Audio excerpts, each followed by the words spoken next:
to be a collapse of the regime by way of a sea change in the kind of regime you have, even if there are remnant groups launching the occasional missile, it will be very difficult for ships to sail through that strait and for aircraft to fly in that region. So that what is the word coming in from the concluded UNSC session, because all voices, not just the United States, Israel, but the Iranian were also present over there. They've called it a blatant violation of international law. And on the other hand, you have the US and Israeli representatives in fact saying that they were left with no option and that this entire joint strike was a necessity.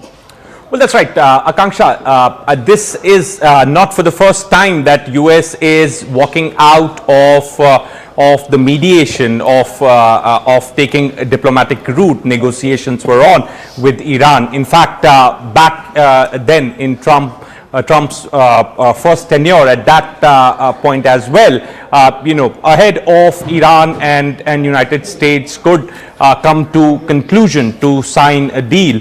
United States walked out of the deal. In fact, last year in June as well, when negotiations were going on, US and Israeli forces struck nuclear sites in Iran. So Iran was very much prepared for any kind of kinetic action, and perhaps, as I said, that not for the first time, this time around again, the second round of negotiations with Iran were going on, and this operation was launched where US and Israeli forces struck targets inside Iran.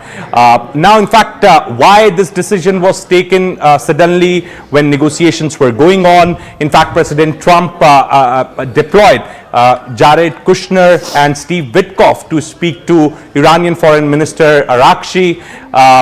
The talks took place in Geneva, but despite that, this operation was launched, and now we're getting to know that Ali Khamenei has been assassinated. So perhaps was US looking for the right time, the coordinates of Ali Khamenei? Was it planned in such a way that when they actually got to know about his location and they decided to go after him, was it out of sudden? Perhaps these are details which will come out in days to come.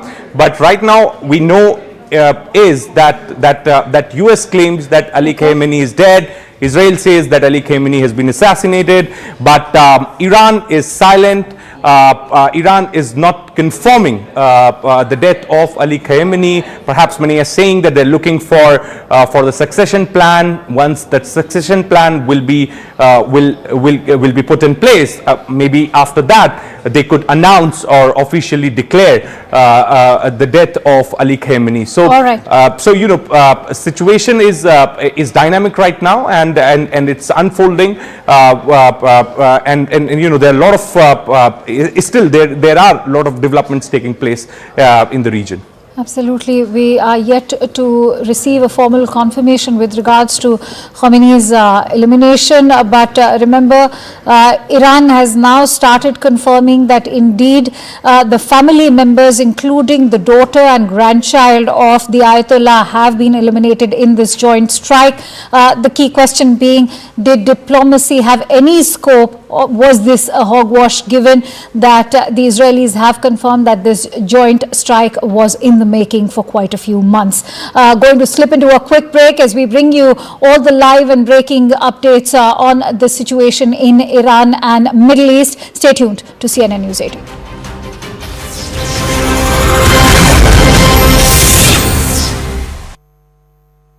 All right, so the Canadian Prime Minister throwing his weight entirely behind this American-Israeli operation, military strikes against Iran. I just want to get a quick word in from Michael Kugelman on this. So the Canadian Prime Minister, is this also a way of him trying to sort of soothe the ruffled feathers with President Trump of late? Canada and America have had all kinds of problems when it comes to their trading relationship. Or we're not seeing the Canadian Prime Minister take the same line as, let's say, the French President or the Russian President for that matter? Right. I mean, we've already seen some other leaders from the West appear to come out in support of Israel and the United States. For example, the Australian Prime Minister came out with what came across as a pretty strong statement in support of the Iranian people, the Iranian public, which could be seen as going against the regime. It's going to be very delicate in terms of how America's allies handle things, and particularly those that are geographically located closer to the conflict. So, you know, as we know, some leaders are more concerned than others about upsetting or provoking the president. But, you know, given how explosive a situation this conflict has become, I think that everyone, that all heads of state, heads of government, are just going to be very careful.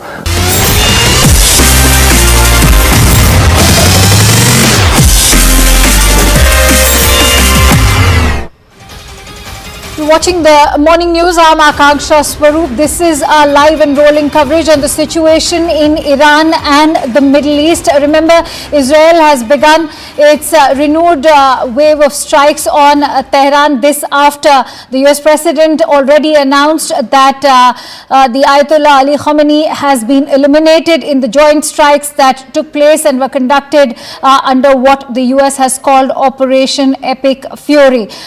There, remember, has been no evidence shared so far by the United States, Israel, or any confirmation coming in from Iran. But Iran has continued to confirm that indeed Khamenei's daughter and his grandchild have been eliminated on those strikes. But remember, counter strikes are also taking place. Iran has come up with its own set of retaliatory strikes. It's targeting all of those US allies in the Middle East, from UAE, Bahrain, Kuwait. All of these countries are currently on tenterhooks because it is the civilian locations which are being targeted.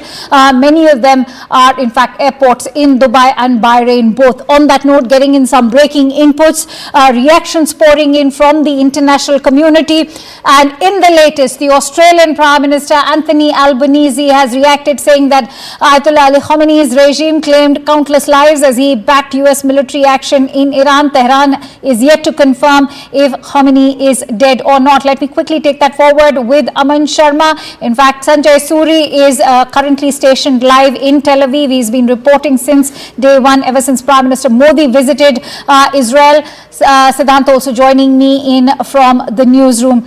Quickly taking this forward with Aman. Aman, what more can you tell us in terms of the global reactions we are seeing come in? And this is exactly the point we've been making, that Iran is finding itself increasingly in a very isolated position. Absolutely, Akanksha. His passing will not be mourned. That is what the Australian Prime Minister is now very clearly saying. He's saying that the Khamenei regime had costed hundreds and thousands of people their lives over the years, and that is why Australia is now very clearly saying it backs the strikes carried out by the US and Israel on Iran. And as you correctly say, Iran is getting increasingly isolated on the world stage, not just because it has been targeted by US and Israel after these days and days of back and forth which was happening, but the civilian infrastructure which is being targeted by Iran now all over the Middle East, from Kuwait to Bahrain to UAE, Dubai, Abu Dhabi airports. This is what also I think is consolidating the world opinion against Iran, that this is the regime gone rogue after its supreme leader has been assassinated in these strikes. And who will really call the shots now in Iran with this regime bombing civilian infrastructure, posing a threat to the lives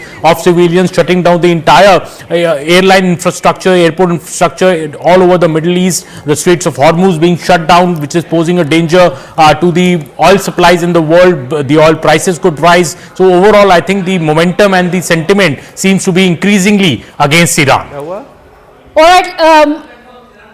All right, news coming in. Perhaps we could be receiving confirmation on the Ayatollah's death indeed coming in from Iran, but let me quickly go across. All right, breaking inputs coming in. Iran has indeed confirmed that their supreme leader Ayatollah Ali Khamenei has been killed. This is just a couple of hours after the US President Donald Trump made that announcement in the Truth Social post that Ayatollah Ali Khamenei has been killed in that joint strike which the US has called Operation Epic Fury, has indeed eliminated the Iranian Supreme Leader Ayatollah Ali Khamenei. Finally, a confirmation coming in from Iran. This is big, big news. One that will go in the annals of history, could very much have a ripple effect. As we're already seeing how Iran has started retaliating with that set of retaliatory strikes. What this could mean for the overall geopolitical polity, more importantly for Middle East, given that the European forces, the West, have already joined hands with their support being extended to the United States. Big news coming in. Iran finally confirming that their supreme leader has been killed. Ayatollah Ali Khamenei killed in that joint strike that was conducted by the United States and Israel yesterday. And this is bound to have a ripple effect. Remember, as Iran has already said that they will not let go of this. Let me quickly take this forward with Sanjay Suri, who's currently stationed in Tel Aviv. Sanjay, finally a confirmation coming in from the Iranian side that Khamenei has indeed been killed. It's hardly likely that Trump would have put out that post if he was not absolutely certain of it. Israel and the Mossad, particularly the intelligence agency and the external intelligence agency of Israel, would have been the prime mover and the prime factor in intelligence gathering. Certainly they would have been completely reliable information about where he is, when he is, before they struck, and that attack would have likely decided, the timing of that attack would likely have been decided once they knew exactly where he was. And so that attack was carried out. Certainly they would have made sure that it succeeds, and they would have verified that the death has taken place before making an announcement. So it was hardly likely that President Trump would have made that announcement and then discover that Khamenei is well and kicking after all. But this does indicate a great deal of chaos and panics really within the Iranian establishment. Once the information began to surface that Khamenei has been killed, first we had a report and a statement saying that, well, he's alive and well. Then we had an announcement, so to speak, that he's about to go to the nation in a televised address to convince people he's alive and well. That didn't happen. Then came a statement saying that, well, he's alive and well, even if he has not made that statement. So now we have this. The question now is, what next? Who can be named? Whoever is named will have a death warrant on that name, on himself straight away. That person becomes the next target. And if the intelligence from Israel and the US was good enough to got Khamenei, it will be good enough to get the next person. So who will come forward, or will there be anyone in a hurry at all? Or will a cohort of leaders collectively take decisions without anyone being singled out publicly for it? Stay with me, Sanjay. I want to bring in Aman and Siddhant as well. Aman, remember, it's important to put it out there for our viewers how this has all unfolded in the last 24 hours. It began with a daylight assault. One, as was confirmed by the Israeli and the US officials, was meant to decapitate the Iranian leadership. Plumes of smoke were seen rising in that satellite imagery that came out from the compound where Khamenei actually resided. And then this was 9:30 a.m. in Tehran local time when that daylight assault happened. And this was actually very different, because most of the bombings that take place in these closely coordinated joint strikes are nighttime operations. This was a daylight operation. Soon after, they said that they had eliminated senior leadership, and within 24 hours we've seen Iran retaliate.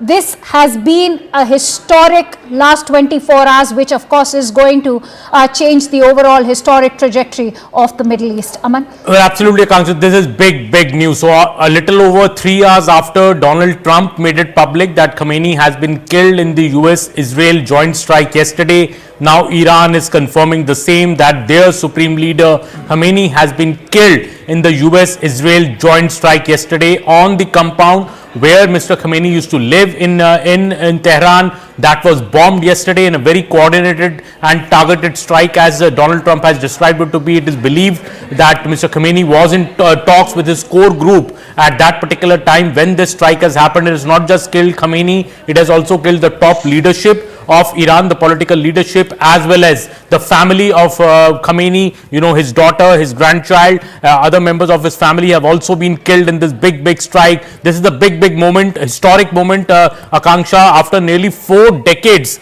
of being the supreme leader of Iran. Khamenei is finally dead, and it has taken Donald Trump, you know, his patience running out after negotiations were going on with Iran, the talks were going on, but he had fixed that 10-day deadline, and as soon as the 10-day deadline was over, Trump has proven true to his word. He has taken out one of the most ruthless, I would say, leaders in the world in Khamenei with a very targeted strike by US Israel yesterday. This is huge news. This is going to change the Middle East like it has never before.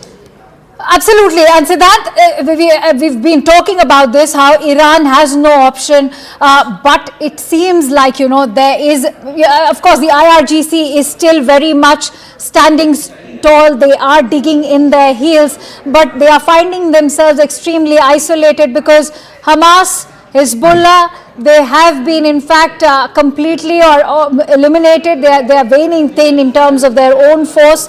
All that Iran currently has is IRGC, and if going by the claims that the US president has been making with its own set of confirmations, the other big claim he's made is that the IRGC and the military along with the police have all indicated that they are looking towards immunity, and the only way for them to find that immunity is that they surrender. So is it that the mission for the United States and Israel to orchestrate this regime change has actually succeeded?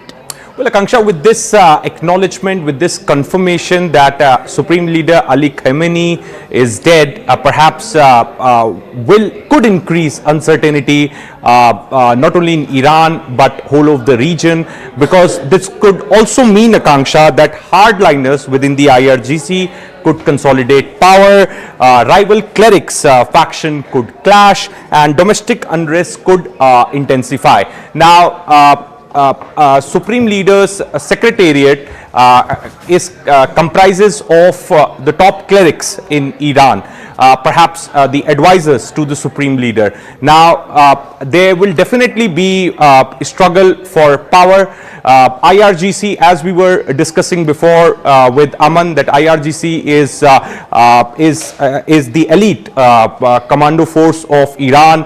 And the job of IRGC is to protect the regime, to protect the supreme leader. Now, the generals in IRGC are very powerful.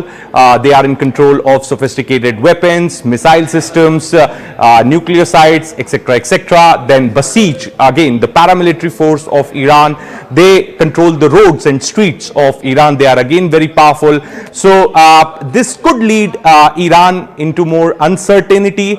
We could if succession plan could not get implemented rightly, because there are some reports suggesting that the vice president could take over, etc. all those things, chatter is going on social media. President Trump said in one of his interviews that United States has succession plan and they have eligible people for the job. He said that. So United States will definitely be wanting somebody who could be some Venezuela kind of an arrangement in Iran. I'll put it this way, Akanksha. But definitely IRGC and the clerics will want somebody from IRGC will want somebody from their force to be leading the country or control in their hands. The clerics will want the control in their hands. So I think this acknowledgement, this confirmation is perhaps could lead Iran into IRIB, which is the Iranian state media, has confirmed that the death of Iran's supreme leader has indeed happened. That is the big news this hour. Let's also quickly listen in to another reaction that's coming. ایشان در پاسخ همه اصرارها فرمود چرا باید وقتی مردم و خانواده هایشان زیر آتش دشمنند من و خانواده‌ام به پناهگاه برویم. چه سالها و دهه‌ها که در دعاهای شبانه با اشک و تضرع از خدای شهیدان مرگ سرخ و لقاء خونی. IRIB, which is the state broadcaster of Iran, has in fact made that big announcement over there that we were just playing out to you on your screens, that the supreme leader Ayatollah Ali Khamenei has indeed been killed. This was in the joint strike. The US has called it Operation Epic Fury. He's been eliminated yesterday. Now the other big question is to do with the succession. Let me quickly bring in Sanjay Suri also on that note. Sanjay, going by all the claims that Donald Trump has been making, he's been delivering upon it. The first big claim was that indeed Khamenei has been killed. Second big claim is that the IRGC is looking for immunity. That means that it will be the US deciding who gets to rule Iran. He's also gone on to say that he indeed knows who he wants to lead Iran. That's very critical at the moment. Weigh in on that, because we've also heard that detailed message from Reza Pahlavi, which he's posted on X. You know, let's say that a lot of IRGC, and it will never be all of it, decide to do what Trump wants, just surrender. Who will they surrender to? Who is in Tehran that they will surrender to? It's not Israel, it's not the US, it's Iranians. There's nobody else in the world who is in Tehran. Nobody else in the world is going to get there in a hurry. So what we would then have to have is a section of IRGC surrendering to another section of IRGC, which means that a section of IRGC says that we will abandon our ways, abandon our policies.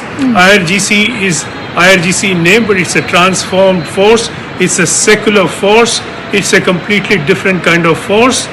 We will then import the Shah's son, Reza Pahlavi. He will come, ensure democracy, elections, a new government is elected, all done. Do we see all this happening in a great hurry? There is a fundamental question here. IRGC derives such legitimacy as it believes it has from a certain kind of an Islamist arrangement and Islamist structure that has been ruling Iran. Will they abandon it altogether, even if the majority of people are opposed to it? This is a section that has put down that majority again and again. Will they surrender their ways? Will they completely transform themselves? And it would then have to be a collective transformation. Short of that, we will be looking at a civil war, and a civil war starting from within the IRGC. So there's a lot that will need to be done, and a lot that will need to happen before we can see the kind of change that Trump envisages. Aman, the kind of retaliation we've seen coming from Iran is unprecedented in nature, at least in the recent past, in the recent decades, so to say. Do we see this now coming to a pause, given that Iran has finally confirmed the demise of the supreme leader? He indeed is no longer there, puts them even in a further more vulnerable position. Well, Akanksha, see, US has decapitated Iran yesterday, you know, with the taking out of Khamenei, who's been at the helm in Iran for almost 4 decades. This is a huge strike, you know, and it's taken finally US and Israel joining hands for this very well coordinated, I think a very well planned strike. Also, as you were mentioning earlier, this has happened in bright daylight, you know, not in late at night. Israel has chosen to carry out the strike along with the US in broad daylight. Also, I think catching Iran by surprise, because everybody was expecting all these days that when US and Israel strike, it will be late at night, and that also explains the pinpointed intelligence that Israel had, that where Khamenei is, he's meeting in fact his top leadership in a compound which was bombed by Israel yesterday. And today what we are seeing after that, I think, is Iran trying to up the ante by targeting the civilian infrastructure in various other Middle East countries. But now as we speak, Akanksha, Israel is carrying out another wave of big strikes in Iran, and we hear about these big explosions happening in Tehran and other parts of Iran, and that I think the final effort from Israel and US is now to take out the offensive capabilities, any if they are left, of Iran, because now their supreme leader is killed, the entire leadership is in a disarray, and this is the time that I think they are moving in for the kill and totally decapitate Iran and put in a new leadership in place in the days to come.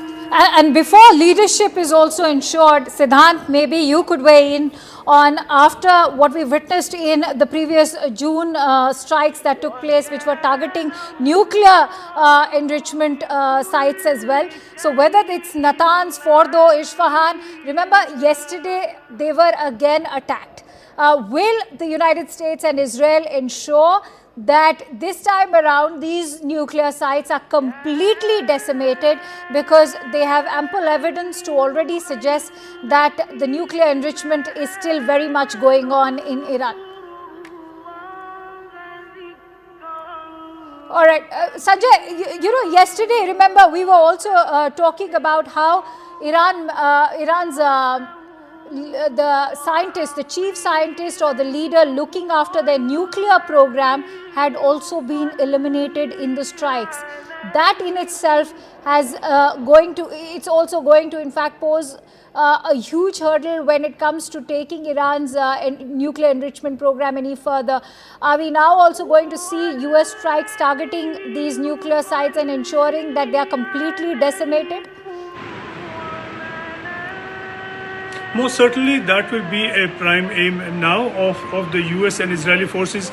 It will be the nuclear sites, it will be the missile facilities and the missile launching centers that are scattered around Iran. It is these that will have to be neutralized if a degree of normalcy has to be returned to the entire region by way of air travel and by way of shipping through the Strait of Hormuz. So it is going to be a continuing problem as long as Iran has a missile launching capacity. It seems to be the aim of the US and Israel that the way to tackle this is not to attack every launcher physically, but to attack the top, attack the leadership itself, and that they have done quite effectively, which of course also tells us that the Iranians were not very smart. The whole world has seen this build up. The whole world knows and has known that Khamenei is the first target, and they couldn't protect him. There he was sitting in his own place where everyone would expect him to be, not hidden in some bunker that then has to be detected. So the Iranians are really not on top of the game. They haven't been able to protect their own leader. Will they be able to protect all of their nuclear sites? Will they be able to protect all the ballistic missiles that they have and that they have very proudly displayed and boasted of? It's not very clear. It will depend upon what kind of leadership now is in place that will be able to operate these, if at all. Absolutely, and that is going to be the next area of focus. But remember, currently the US president has already indicated that there's going to be pinpointed bombardment which will continue, and it is already continuing as the IDF has renewed its strikes on Tehran. Sanjay, Aman and Siddhant continue to be with us.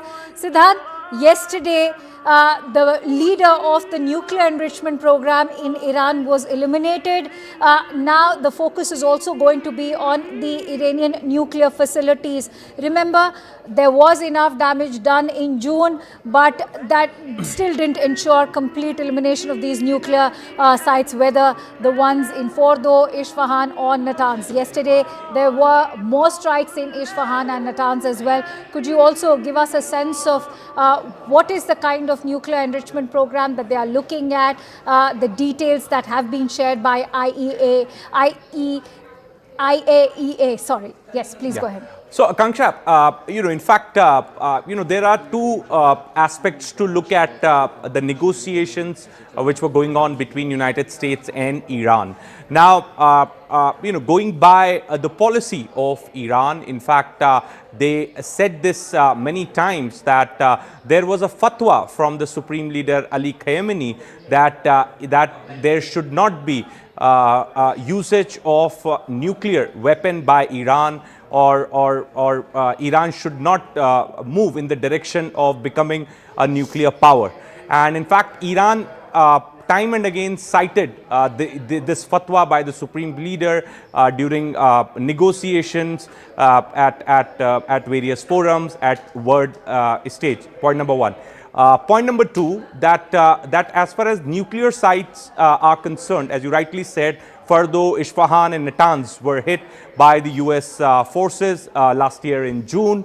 But after that operation, a military attack, military targeting of these sites, Akanksha, there was no satisfactory sort of understanding could be reached, as far as the nuclear program of Iran is concerned, because there were multiple reports saying that US could manage to damage the nuclear program of Iran. But then many experts at that time, Akanksha, said that it cannot be done militarily. If you want to shut Iran's nuclear program, then you have to engage with Iran diplomatically. Many experts said that. Last year in June, many said that Iran shifted its entire program to a different place before US could hit Natanz, Fardo and Isfahan. So those things were also said. But the larger issue is that US and Israel wanted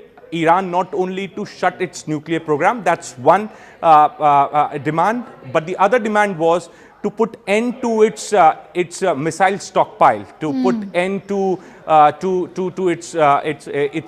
its missile development program as well.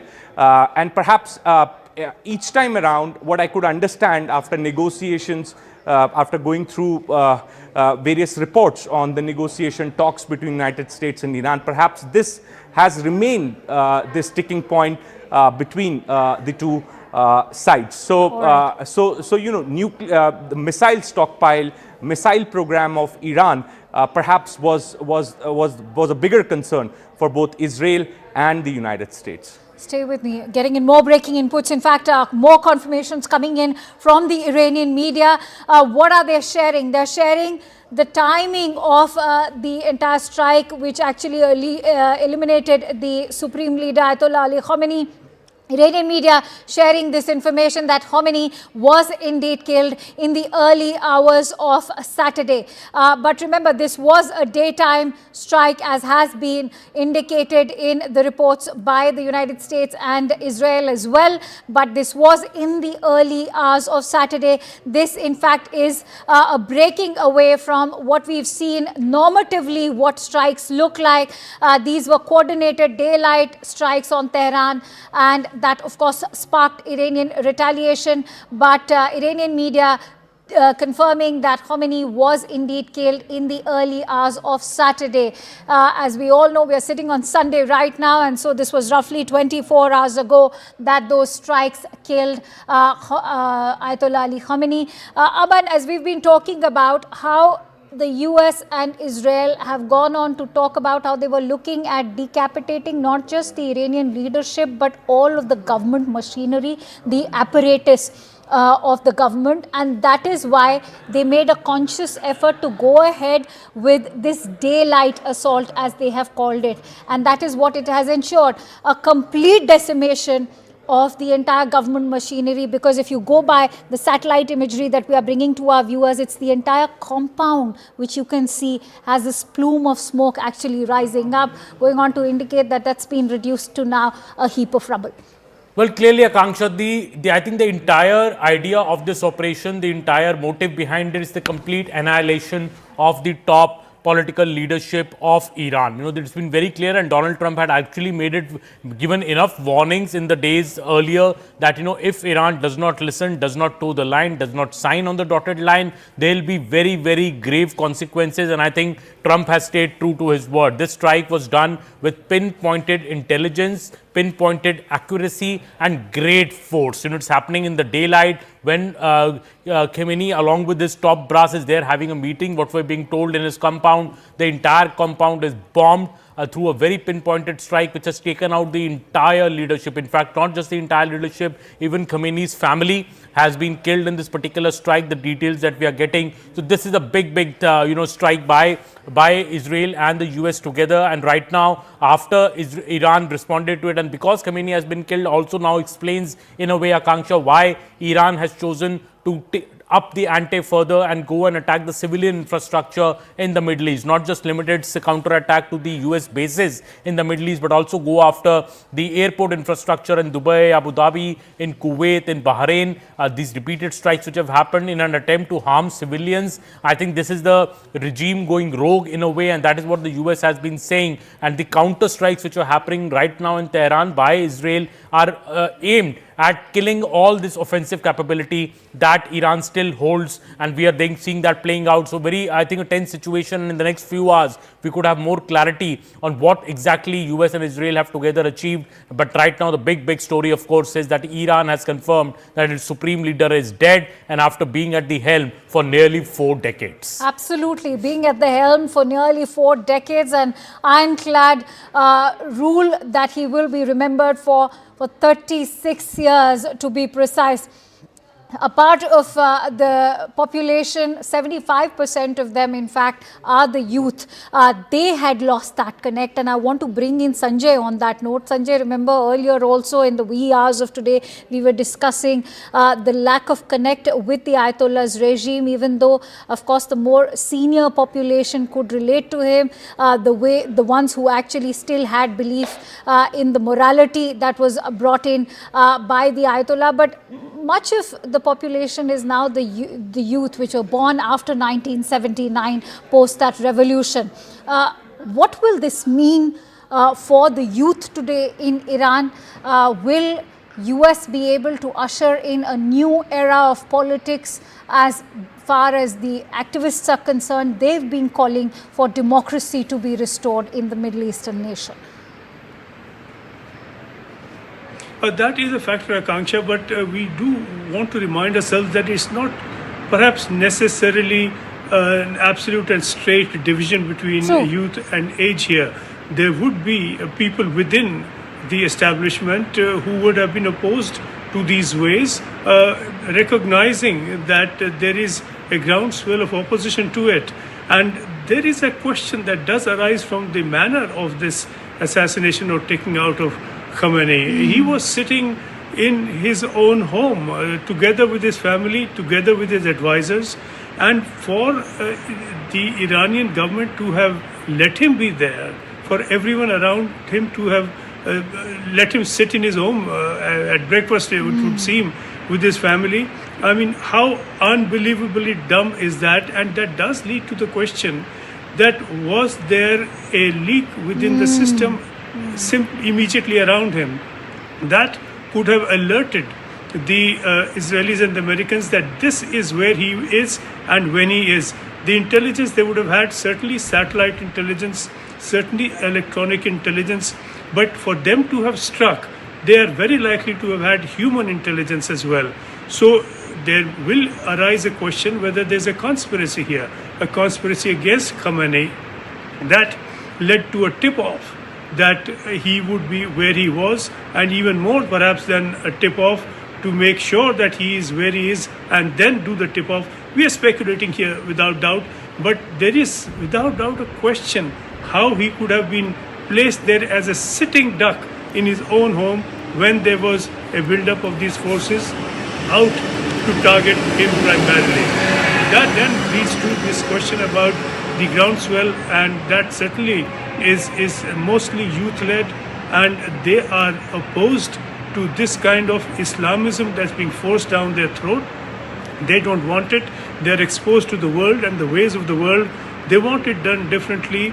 They will live their faith, practice it, but in their own space, in their own way. It's between an individual and that individual's faith. It cannot be a government system that's thrown at them. So this is the kind of divide we are seeing in Iran. How this will express itself by way of a resolution towards having a government in place that can encompass all these elements and rule. This is very, very uncertain at the moment. You know, you've highlighted a very, very key critical point, which I'm sure in a couple of hours we'll also be hearing about in terms of how this operation was conducted. In the Venezuelan operation, it was made amply evident that there was indeed intel shared, there was indeed input with the US, which helped them to conduct that operation. In fact, Maduro was taken out alive at least and is now being put under trial. But here you're looking at the supreme leader of a country that wields enough influence, not just in the Middle East, but over the overall Shiite population in the world. And so this is, in fact, an assassination which is bound to go down in the annals of history. And Siddhant, you know, taking that point forward, a very key critical one being shared about in terms of whether there was any intel sharing done with the United States. The US President in his post has said, and let me quote him verbatim, as I said last night, now they can have immunity with regards to IRGC. We are hearing that many of their IRGC military and other security and police forces no longer want to fight and are looking for immunity from us. As I said last night, now they can have immunity.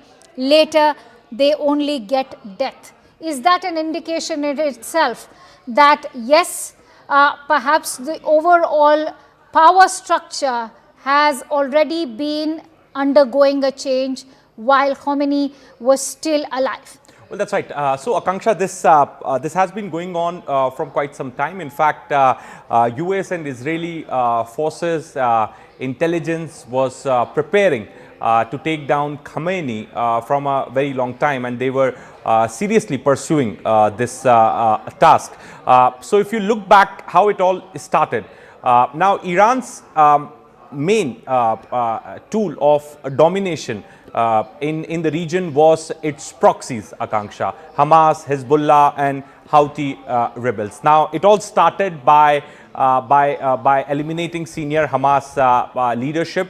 Yahya Sinwar and others were killed by Israeli forces. Then in Lebanon, the pager attack and their senior leadership was eliminated. Perhaps that was the biggest setback for Iranian proxy network in the region, and these proxies were largely controlled and used to work in connivance with IRGC, Akanksha. So after the senior Hamas leadership was eliminated, then senior Hezbollah leadership was eliminated by Israel. Perhaps that in a way broke the spine of Iranian security architecture, security network in the region, and after which Israel decided to go after Iran directly. And if you remember, in 2024, for the first time, Israel and Iranian forces exchanged fire,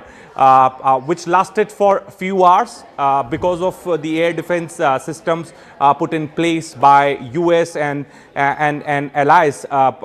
They could manage to sustain Iranian missile attack. Then last year in June, as we were discussing before, the nuclear sites were hit. Perhaps at that time it was said that it is being done to bring Iran to the tables for the negotiations.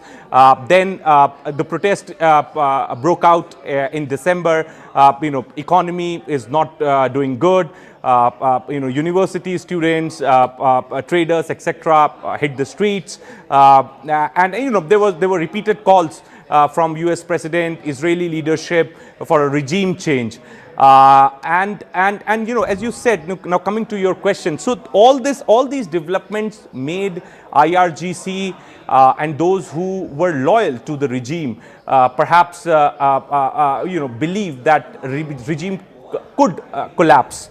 And the first time this was evident when Akanksha last year in June the nuclear sites were hit, and there were multiple explosions in various parts of Iran were reported. At that time, there were multiple reports which suggested that Israeli... I'm so sorry to interrupt you there, Siddhant. As we speak about these nuclear sites, we're getting in some breaking inputs right now. Witness reports are suggesting that Iran has heard loud explosions over Isfahan. So this is exactly what we here at CNN News 18 were discussing, that the focus now shifts over to completely decimate the remaining nuclear sites. Sanjay Suri, you could weigh in on that aspect. Loud explosions heard over Isfahan. There's Fordo, there's Natanz, there are a host of other nuclear sites. And now clearly the US and Israel will be looking towards ensuring, now that the joint strikes are happening, that they completely eliminate these nuclear sites.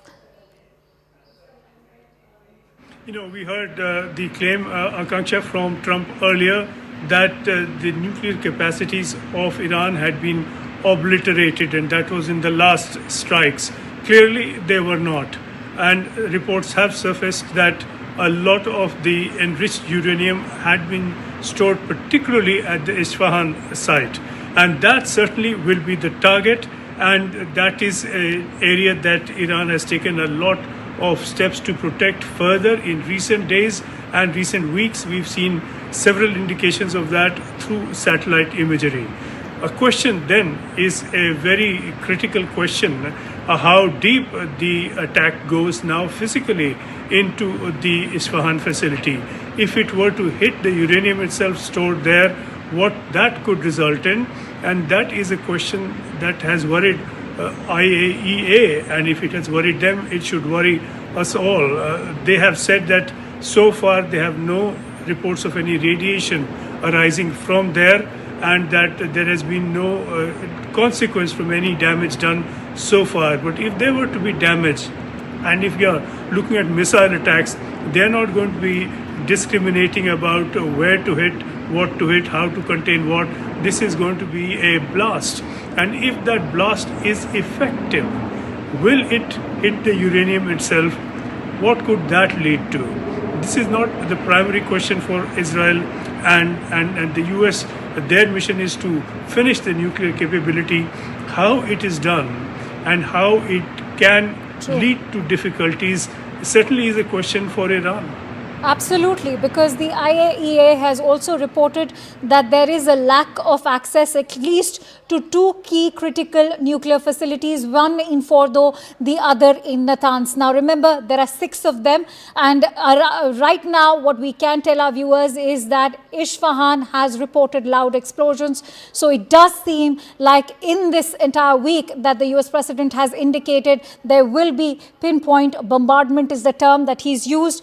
They will ensure the complete obliteration of these 6 nuclear sites. How the United States and Israel managed to do that without boots on the ground, that is going to be another key critical question. Going to request Sanjay, Aman and Siddhant to continue staying with us as we continue with all the live and latest coming in from Iran and the Middle East after we return after a quick break. Stay tuned to CNN News 18.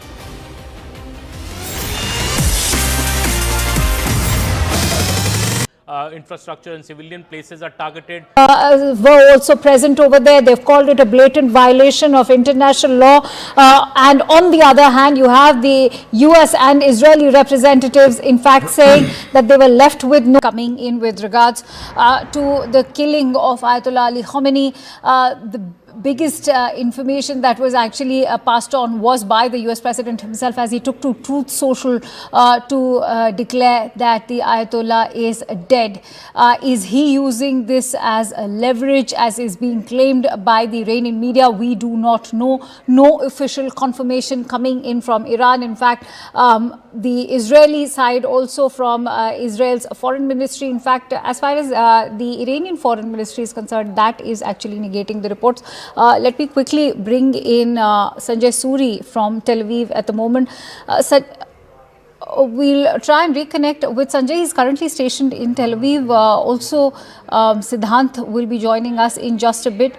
As far as the Indians are concerned, remember, thousands of them are currently in the Middle East. That includes the UAE, you're looking at Qatar, you're looking at Saudi Arabia, you're looking at various other nations. More importantly, in Iran, several Indian students are currently stranded. Many of them, in fact, sent out those videos urging the Indian government to ensure a timely evacuation. The Ministry of External Affairs, of course, is looking into this overall situation, but at the moment, the top priority is to provide all Indians safe cover before they are eventually.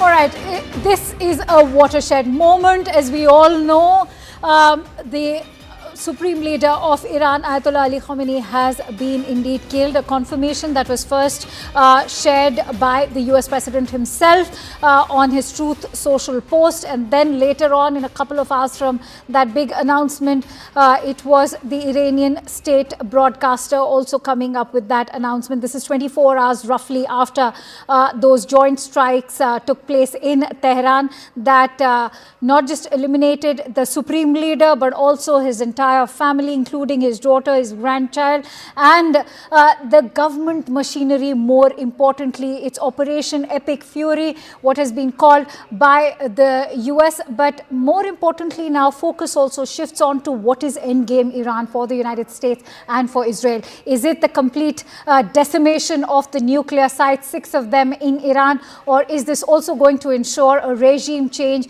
given that Reza Pahlavi, the son of the Shah, has also sent out a post now on X where he's asked the people of Iran to unite. Let's quickly go across to Siddhant, who continues to stay with us for all the live and latest details that are coming in. Siddhant, what more can you tell us in terms of the explosions that are being reported in Iran right now, Isfahan being one of the nuclear facilities? Share the latest. Well, that's right.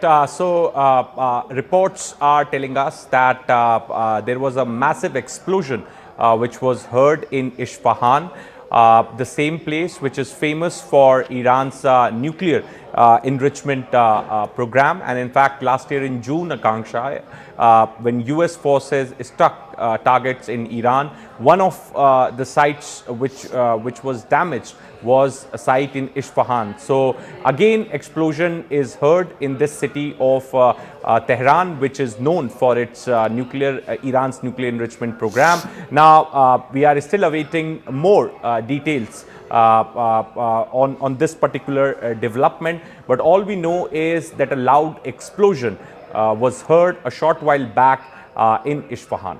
Back to you. Aman, the kind of support we've seen come in from not just the Western forces, but it seems like the retaliatory strikes that Iran has conducted on the US allies in the Middle East seem to have isolated Iran even further, because there's open condemnation not just coming from Western forces like the UK, France, Germany, or even Canada. You also have US allies in the Middle East like Saudi Arabia, Qatar, Kuwait, all of them, and UAE have borne the brunt of these retaliatory exercises. Did this backfire for Iran? It clearly has, Akanksha. By the look of it, of course, after the big strike happening by Israel and US yesterday, which has taken out the supreme leader of Iran, there was expected to be a retaliation by Iran. But all of us and all the experts were expecting that the Iran would be attacking the US bases in various Middle East countries, as they have done earlier as well, when they targeted one of the US bases in Abu Dhabi after the last strike. But this time, Iran upped the ante. It has attacked civilian infrastructure. If you attack the Dubai airport, if you attack the Al Burj Hotel, if you attack Palm Jumeirah, which is a prominent civilian site in Dubai, if you attack the Abu Dhabi airport, the Kuwait airport, the Bahrain airport, clearly Iran is now going after the civilian passenger aviation infrastructure in these countries in the Middle East, and that is what it seems to have consolidated all these countries together against Iran, because they feel that if their citizens are attacked in such a manner by Iranian missiles, it is clearly the state seems to have gone rogue after the killing of their supreme leader, and that is why we are seeing this combined kind of a combination of all these countries coming together, in a way isolating Iran on the world stage. Now there's hardly any voice coming in the favor of Iran that I'm hearing. All the Middle Eastern countries are condemning these strikes carried out on civilian infrastructure, be it in UAE, be it in Bahrain, be it in Kuwait, or be it in other Middle Eastern countries. And even a country like Oman, which was in a way playing the mediator, seems to have suddenly gone completely silent after these strikes have happened on many Middle Eastern countries. Sanjay, there was a lot of chatter about Donald Trump defying a rules-based order. Is this Donald Trump's moment of glory, where he's asserted that it is the United States which will always end up having the last word? Because remember, till yesterday, we were drawing comparisons with how this is not going to be a Venezuela, this is not going to be a Syria, this is not going to be an Iraq or Afghanistan. For a long time it's been true, and Trump is not the first president of the US to have this view that it's not about the United Nations, it's about the United States, and they will decide. Certainly today, the new United Nations is Trump. It's his Board of Peace.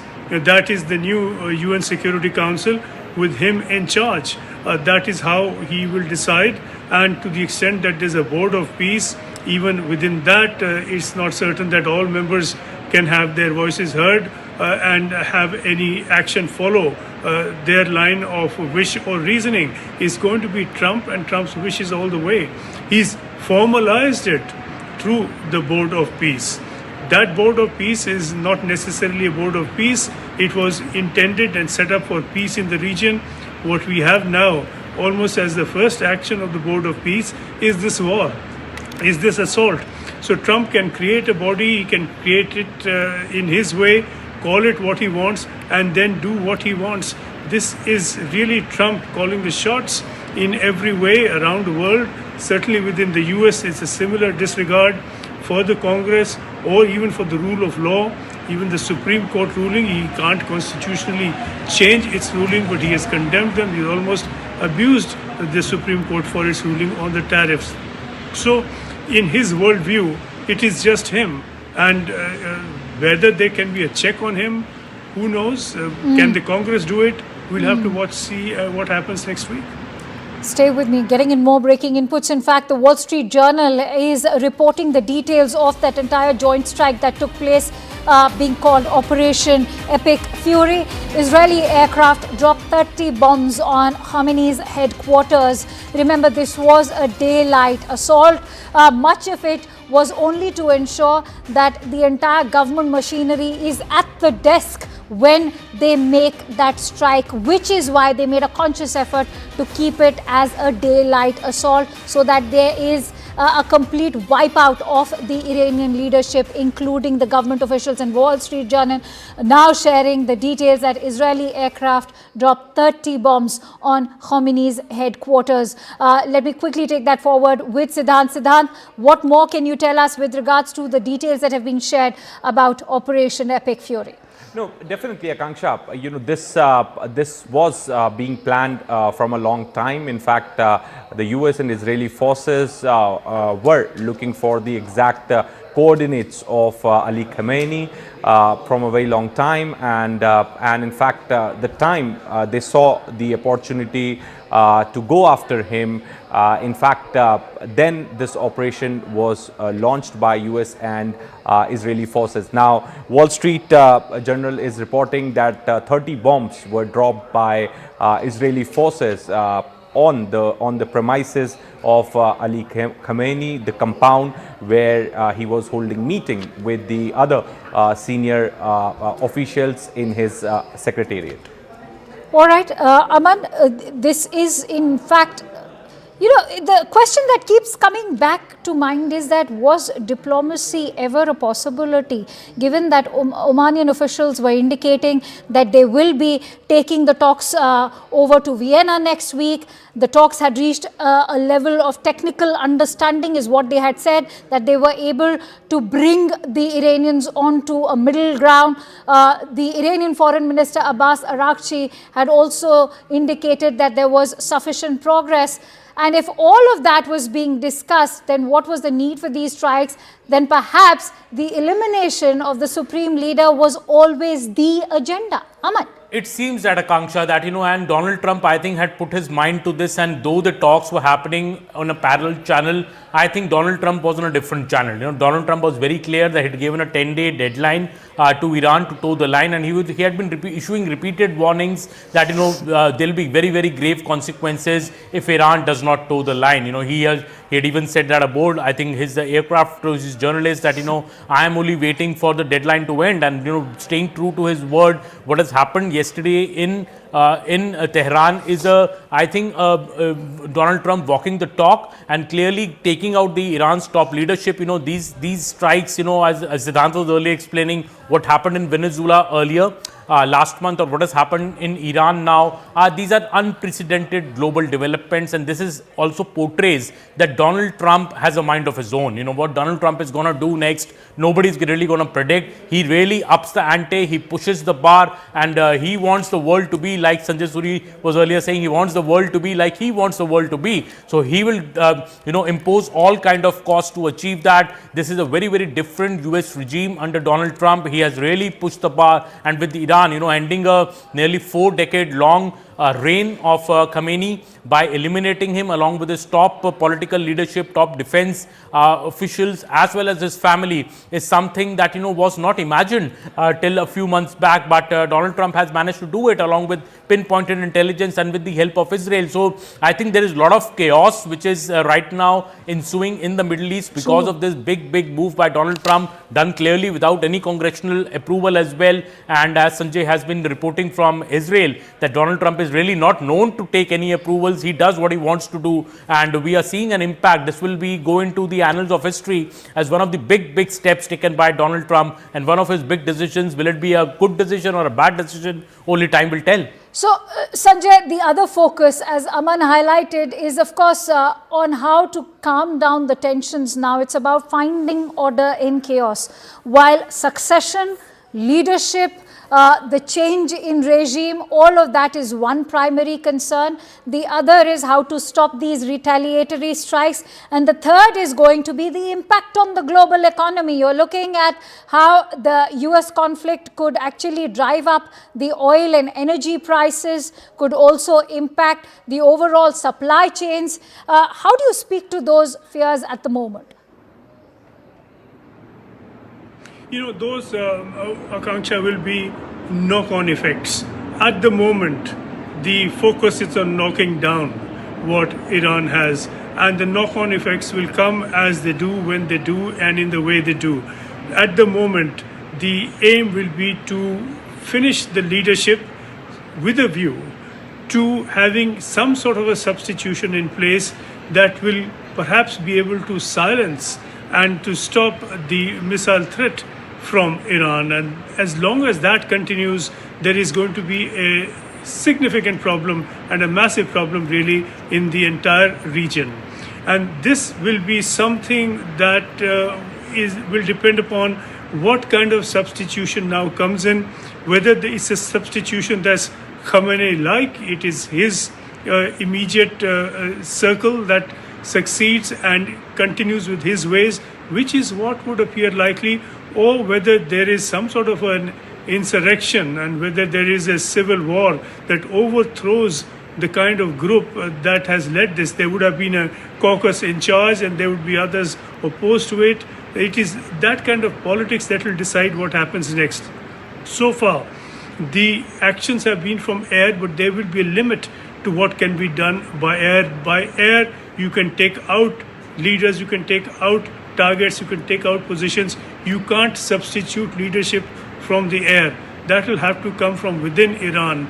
And if that new leadership is along the same lines, then the problem continues, just the name and the face changes. Sanjay, I think you're the best person to comment on this as we talk about history in the making. This entire military operation has also marked many firsts. This is the largest US-led military invasion in the Middle East ever since the war in Iraq back in 2003. and ever since we've not seen that kind of amassing of the kind of military and naval assets in the Middle East by the United States. Apart from that, the kind of regime change that they will ensure, this is indeed going to be historic. Ever since 2003, we have not seen such kind of an unprecedented retaliation also by any Middle Eastern nation targeting any of these Arab Gulf capitals.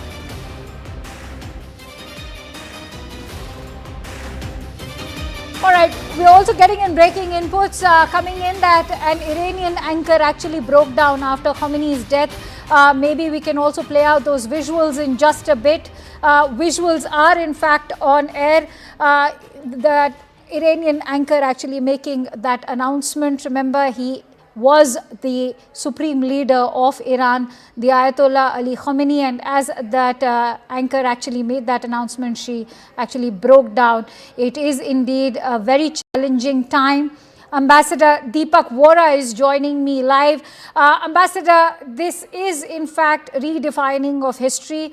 As I've been saying, it's the first time that we've seen a military operation of this scale since the year 2003 when Iraq went to war.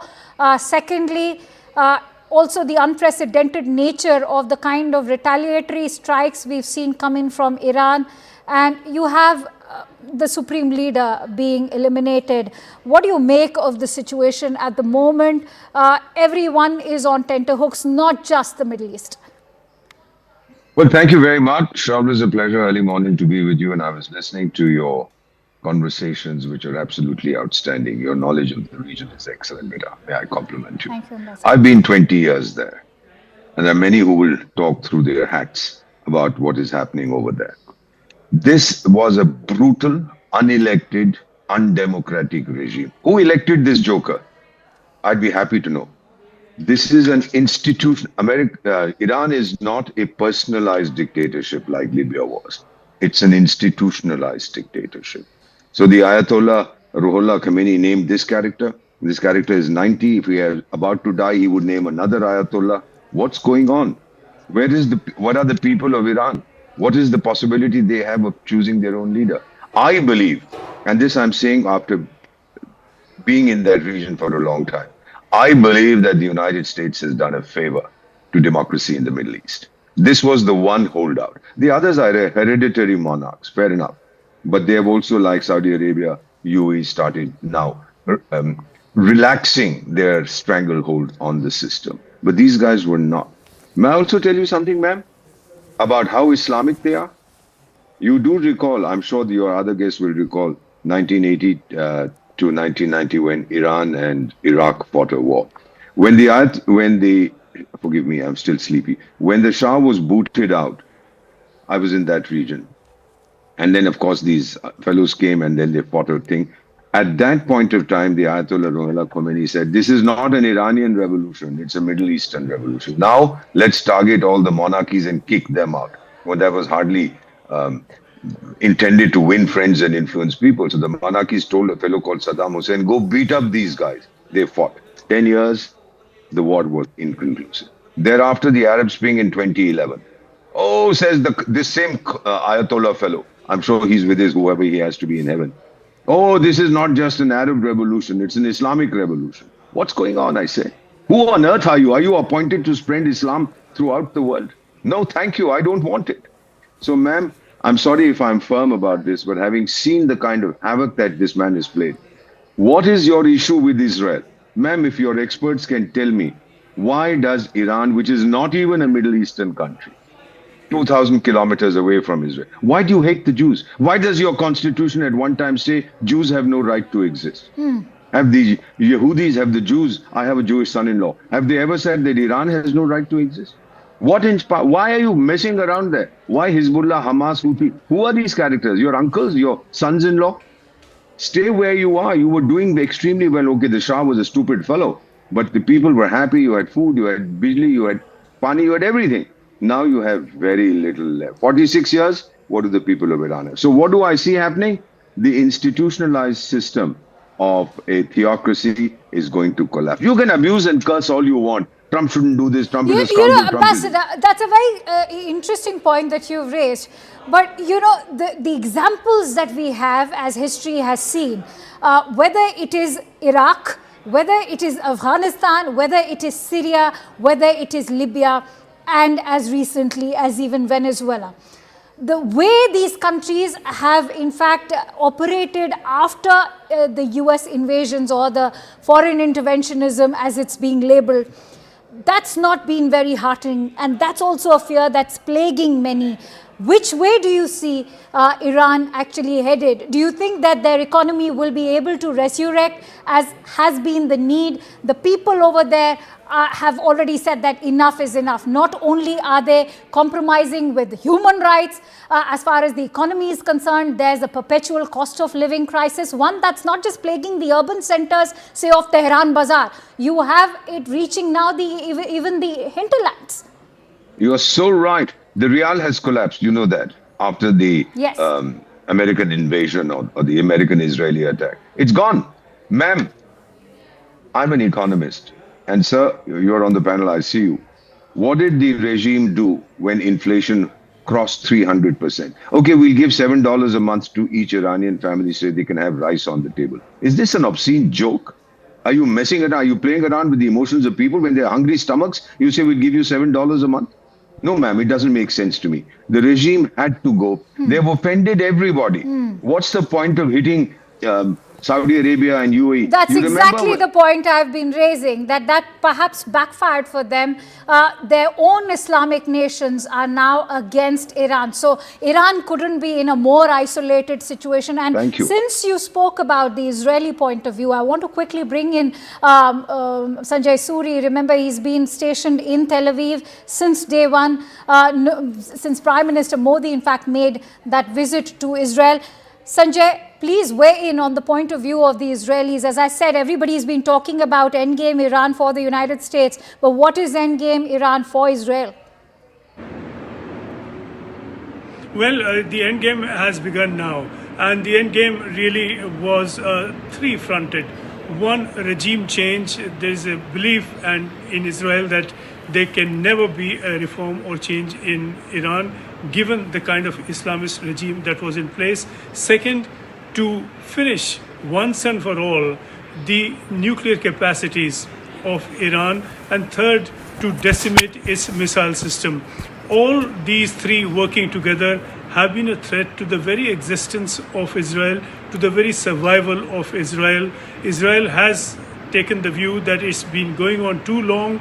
It's one thing after another, one round of talks after another over recent weeks, but really all sorts of moves that have been developed over years that have meant collectively that the regime and its ways stay in place. And all right, I'm so sorry to interrupt you there. Big news coming in on expected lines. The IRGC announcing a massive operation against US and Israel. They have made this statement that they've in fact vowed revenge at the moment, and this is on expected lines. Israel, as far as Iran is concerned, it feels extremely betrayed. They vowed revenge after Khamenei's death, and perhaps this is the only face saving that they are left with. Aman, if I could bring you in, because given the timing, look at the timing of this. Not only is the holy month of Ramadan on, the peace talks were on. There were positive indications being given not just by the Iranian Foreign Minister Abbas Araghchi, but also the Omanian officials who were involved in the peace talks. Is this IRGC its last face-saving attempt? Maybe, Akanksha, you know, it seems like a desperate attempt in the end, as it has been going on since yesterday with the civilian infrastructure in the Middle Eastern nations being targeted by Iran. You know, if you attack the Dubai airport, if you attack the Abu Dhabi airport, the Kuwait airport, the Bahrain airport, what really are you trying to achieve? Is it a arm twisting tactic to make US and Israel stop their strikes? Well, clearly not. Israel is still clearly not stopping its strikes. As we know, a second wave of big attacks are right now happening inside Iran by Israel. Israel. Bombs are raining in Tehran, missiles are raining in Tehran, and here not just in Tehran, in other parts of Iran as well, wherever their nuclear infrastructure is there and nuclear facilities are there. Israel is now targeting all of them. This is like a complete wipeout operation which is right now on, because the supreme leader has been killed. The Iran leadership seems to be in a complete disarray, and the Israeli authorities seem to be moving in for the kill now by taking out what has been always been on their target, which is the nuclear sites and the nuclear infrastructure of Iran. And in the next hours to come are very crucial in that regard, because Israel's strikes which are happening right now are as lethal as the ones which were carried out yesterday, when Israel and US have targeted Khamenei's compound, killed the supreme leader of Iran, who has been at the helm for nearly 4 decades, killed his closest lieutenants with whom he was having a meeting, and also killed much of his family.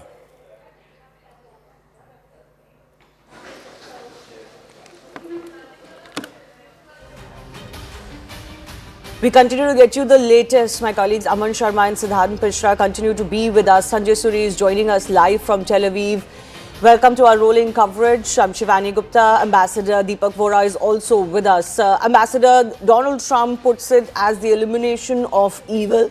He had 2 stated objectives, of course, before US and Israel launched these military strikes. One was, of course, to effect a regime change. We're still waiting to see exactly how that will pan out. Yes, you've eliminated the supreme leader, Khamenei, but what happens from there on, given the grid that the IRGC is, and the way it functions, is a big question. And second, the objective was, of course, to completely eliminate their any nuclear capabilities. They had a strike last year. They've again had to go in and possibly will do more strikes on that regard. And the entire premise was that Iran was not accepting the fact that they cannot have a nuclear weapon. Just put this into context for us, so both of these aspects. But first, of course, the very crucial question of what happens in Iran from here on. You can decapitate with eliminating a leader, but can you wipe out an organization like the IRGC?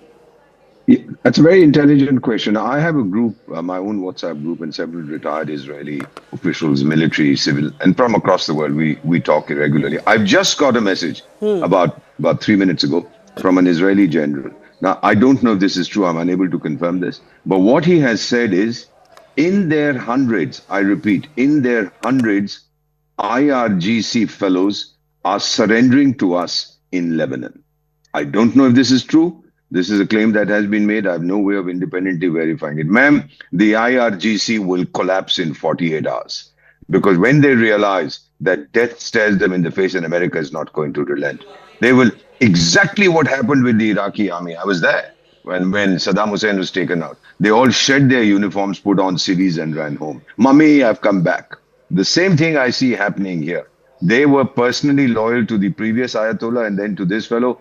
Now the leadership is gone. I do not see another Ayatollah taking over Iran. The people will not allow it. There will be chaos for some time, but President Trump has said, he has hinted that he knows who's going to take over. Very good, Mr. President. If you know who's going to take over, what you have done, you have given democracy another chance in the Middle East. Iran was the only holdout. The others, monarchies, etc., etc. Ma'am, 67 war. You're too young to know that. Israel was fighting 3 basic enemies: Egypt, Jordan, and Syria, and plus 3 others. Today, Iran is fighting Israel, America, plus 8. Are you mad? Why did you bomb Israel? Did American assets take off from UAE or Qatar or Bahrain? No, it was from the ships. It was from Israel. Why did you bomb these fellows? You have earned permanent enmity. You have destroyed whatever credibility you have. I don't think the Ayatollahs are smart in geodiplomacy. That's my term, geodiplomacy. They don't understand that you have created a situation where you're going to be reviled and not trusted for decades. No, but sir, if I can just take forward what you're saying, and before I let you go, you're talking about the IRGC and the fact that the Iranian regime, so as to say, the Ayatollah-based regime may not have much support even in the Gulf and West Asia right now. I can understand that. But in a country, can you eliminate all support, all supporters of a regime like this? Will there not be remnants left, pockets of support left? And what happens in the longer term? Why did they support the Ayatollah? They wanted death to America. They actually believed that they could destroy America. Yes, the big Satan. No. Yes. Yeah. But do you think that they were going to go and hit New York or Washington or send their troops there? Says, ma'am, may I say so in Hindi? मैंने देखी है Iran की हकीकत लेकिन दिल के खुश रखने को गालिब ये ख्याल अच्छा है.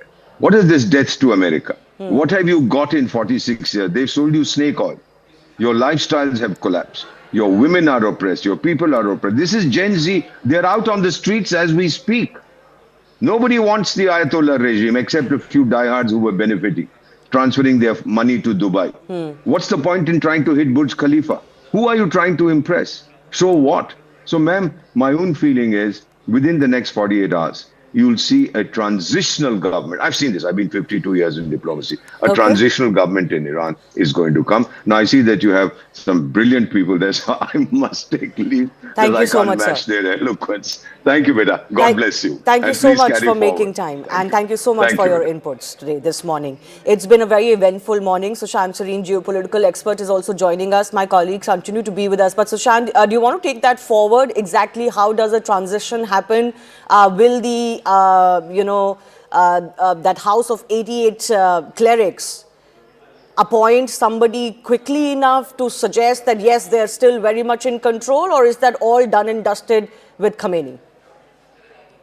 No, I think Khamenei was anticipating his own death, which is why there were reports over the last couple of weeks that a line of succession, and at every level of the Islamic regime, a line of succession was already defined, and not just the immediate successor, but 3 or 4 people down the line. In line of succession, yes. So I would imagine that he probably already had nominated somebody who would succeed him. And if he has nominated somebody, then you can be rest assured it's not somebody who's going to be some poster boy of some liberal organization. It will be probably quite liner, somebody who will take the Islamic regime and its ideology forward. The question is that once Khamenei dies in the way this has happened, one of 2 things can happen. One is that he is replaced by a hardliner who is probably in some ways even more radical than he himself. I wonder what that will achieve for Iran at this point in time when it has its back to the wall. The other option is that because Khamenei is dead, there is a new kind of an order that will take place. So somebody who's more pragmatic, somebody who is a little more moderate, somebody who's ready to walk in step with the rest of the world will probably succeed him. The problem, Shivani, however, is that even if you get somebody moderate who is ready to compromise, accommodate, will the people who have waged or declared war on Iran be happy with that transition, or would they want more? And I think that will be very, very critical. And given the kind of mood that exists in rest of the Middle East right now, where Iran has been attacking countries like UAE, Saudis, Bahrain, Qatar, all these places, albeit because they have American bases, but there is a lot of anger out there. I don't see how even a kind of a moderate kind of a regime can really last for any length of time until and unless it is going to transition to something which makes a clean break with the Islamic regime, which then brings back the same question that if the Islamic regime is fighting for its survival and fighting for the survival of the Islamic State, then how does it manage it under the current circumstances? So I think honestly speaking, I think there are more questions than answers. At this stage. But we're still in the very early hours of the aftermath of the elimination of Ayatollah Khamenei. I'm also joined by Gigi Dwivedi, strategic affairs expert. But before I go to him, Major General, just be with me. I want to bring in Aman and Sanjay Suri as well. Sanjay, your thoughts on the next few days, weeks and months in Iran? So far we've seen the success of air power, and that is, however challenging, in a sense, easy in a political sense. It's easy to demolish a compound, finish people, but the change that is to come is very likely to be long and messy rather than quick and surgical. For a start, whatever one may wish the state to be and whatever we may think right and wrong with any dispensation, the fact is that there is a considerable body of Islamist political forces and personnel in place within Iran. The second fact in that context is that Israel and the US are not about to send ground forces into Iran. Yes. The change would have to come from within, and a change would have to come within when there is a sufficient Islamist force, and this, even if it's a fraction of the population of Iran, is the powerful fraction. It has been for a while. Whether it is going to surrender itself and announce an immediate change of heart or ideology, very unlikely. This is a divided society. The minority is in charge, and that is going to not surrender its ways in a hurry. So a change, a replacement and a transformation are not going to be as swift and magical as some of us would like. Yeah. Donald Trump says this is the best ever opportunity for the Iranians to take back their country.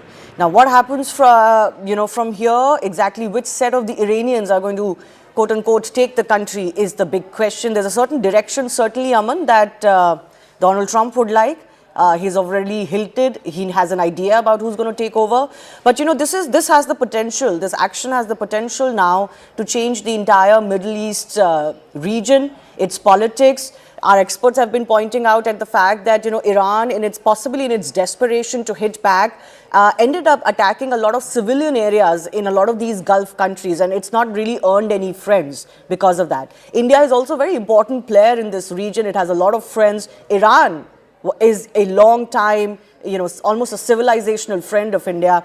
So this will be a tricky area for the Indian government as well. Oh, but before you come in, Aman, I'm really sorry, I'm getting some breaking updates coming in. Brigadier General Ahmed Vahidi is the new Commander-in-Chief of the IRGC. This has just come in. Remember, the Iranian state has confirmed that Khamenei has been eliminated. They've talked about a 40-day mourning period, but already a new leadership for the IRGC, Brigadier General Ahmed Vahidi, has been announced. So clearly, all is not eliminated on ground, and neither has everyone put down their weapons. I'll take our experts on that very quickly. But yes, Aman, on the question that I was asking. Well, absolutely, Shivani. See, Iran has been complaining, and now Oman is also complaining that what were these talks all about? You're carrying on these talks to achieve a compromise, but clearly America had its own plans. Donald Trump has his own plans, and he has shown it by the way, the kind of the strike which has been carried out. Eliminating Khamenei is no small deal. The kind of coordinated strike between US and Israel together to do this strike in the daylight. Take out Khamenei, take out his top commanders, take out his family, and of course there'll be a succession in place which the Iranians will try to prop up. But clearly Iran has been dealt a very, very severe blow, and the retaliation it has done. We were all expecting that Iran would be attacking, the US bases in the Middle Eastern countries, but I think it has done a complete faux pas by going after the civilian infrastructure, targeting the Abu Dhabi airport, targeting the Dubai airport, targeting the Palm Jumeirah, Al Burj Hotel. When you target these civilian infrastructures, there is also a big concern among the Middle Eastern countries, and they are in a way coming together against Iran. Of course, India has its big concerns in the area as well. India is the big Middle Eastern population, Indian population in the Middle East. Mr. S. Jaishankar has been working the phones all night, calling up his counterparts in all these Middle Eastern countries, asking them to assure the safety of Indians here. Thousands of people are stuck at airports in the Middle East because all these airports, the busiest airports in the world, Dubai, Abu Dhabi, are shut. The Strait of Hormuz is also shut. That is also a ticking thing for India, because if it remains shut for the next few days, the price of oil could really rise. So I think India also has a lot to worry, and that is why you see Foreign Minister S. Jaishankar in an overdrive calling up all his counterparts in the Middle East, and also India has impressed upon Israel that there needs to be a de-escalation now. Included in those counterparts was, of course, the Iranian foreign minister as well, with whom he had a conversation last evening. But I want to go to Major General Gigi Dwivedi with us. Former diplomat Prabhu Dayal is also joining us. Major General, can you put in context the IRGC for us? Can you explain to us how this, the Royal Guards function? What would their role be? How much in control would they be Or as US is suggesting, they're all going to give up, and if they give up now, there will be immunity, otherwise there will be death. Just give us an insight into the IRGC. Well, before I come to the question per se, I'd like just to give you a little backdrop as to how the military campaigns are planned and what are the aims and objectives.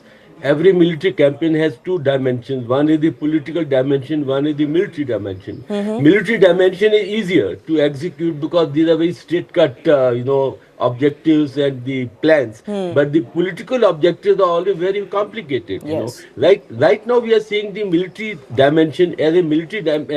From the military perspective, they have achieved their first phase aim. They have eliminated the top leadership. They have hit the certain, defense installation, degrading the Iranian potential. But when it comes to the political dimension, that's a very difficult because it has a lot of complexity.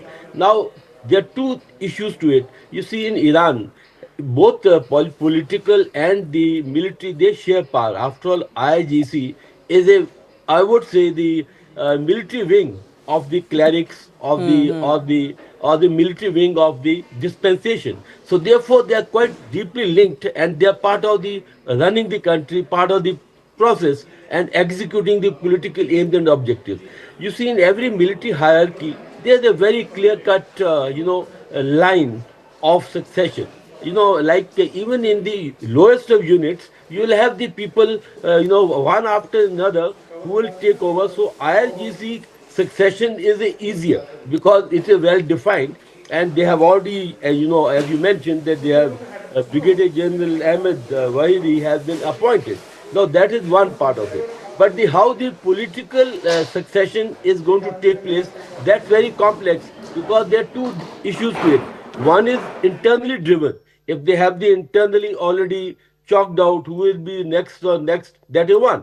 And external driven is how much work the CIA, the Mossad have done to penetrate the system of the Iranian system or the IIGC. Now that will be the second dimension. So we will have to see which way it goes, because either the internal succession will actually fructify, or the externally driven succession could also take place. Now that we have to wait and watch, because as I started with my first statement, that militarily the issues are very simple and straight cut, but when it comes to the political issues, they are very complex and they are very difficult to predict.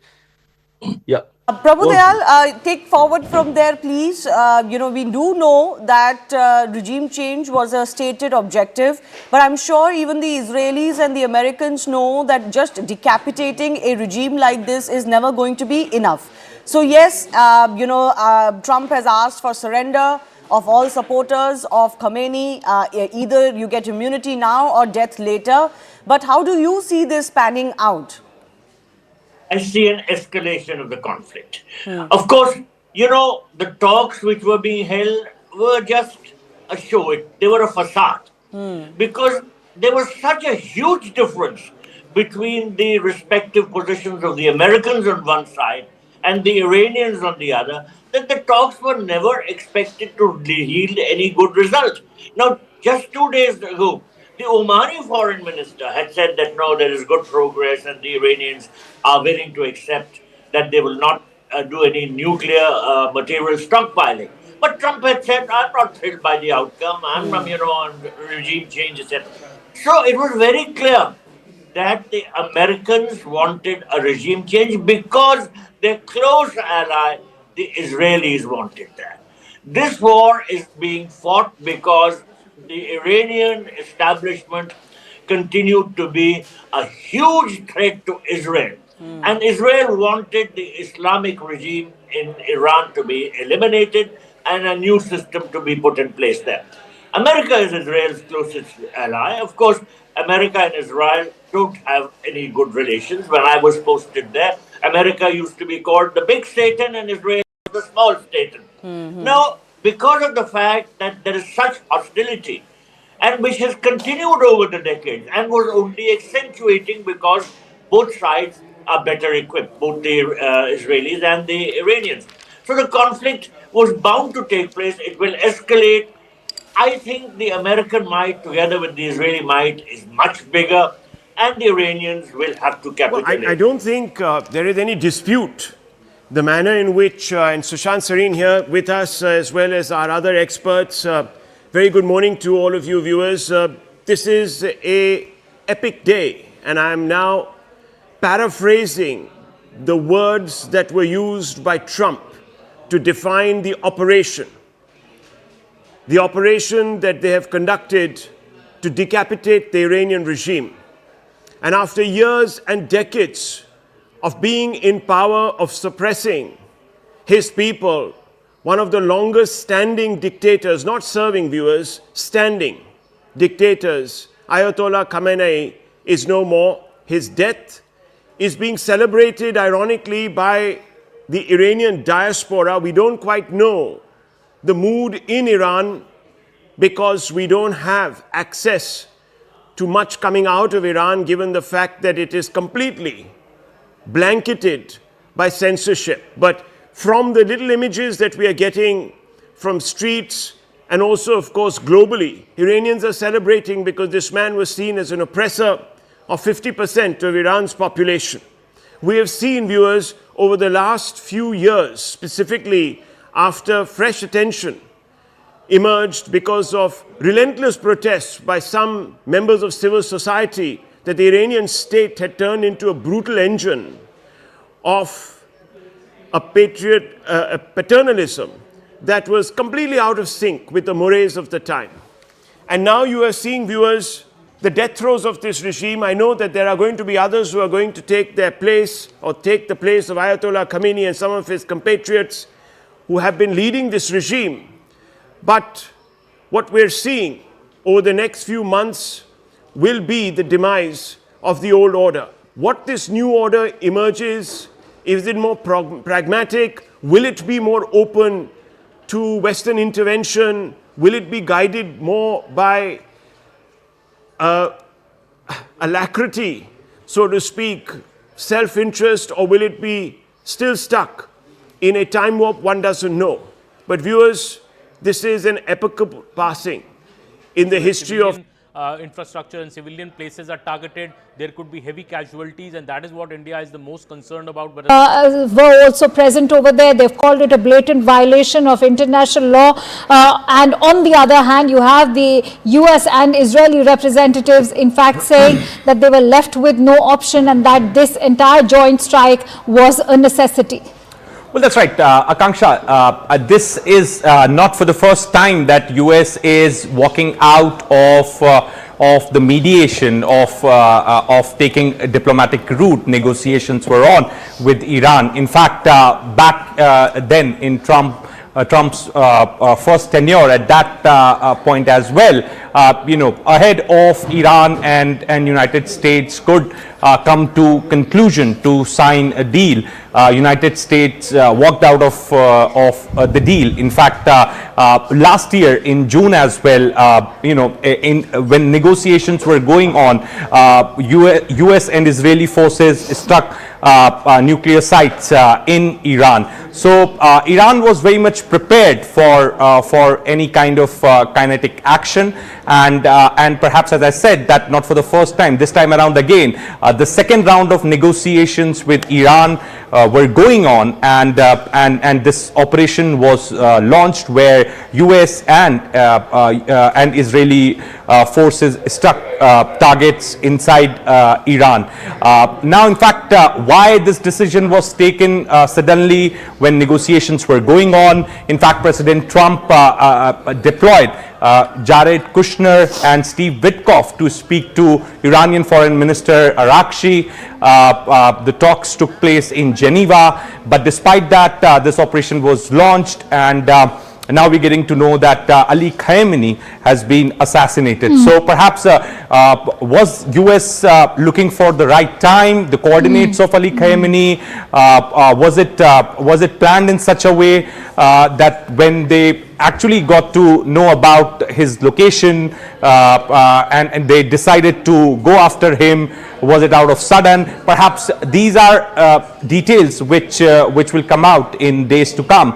But right now we know is that US claims that Ali Khamenei is dead. Israel says that Ali Khamenei has been assassinated, but Iran is silent. Iran is not confirming the death of Ali Khamenei. Perhaps many are saying that they're looking for the succession plan. Once that succession plan will be put in place, maybe after that they could announce. Have been wondering which side they need to roll on. Whether they should be backing the Saudis, from whom they get money, or they should give a win to their jihadist and Islamist pretensions and side with Iran. So I can understand the predicament of the Pakistanis. But I think because this is the Middle East, there are just wheels within wheels within wheels.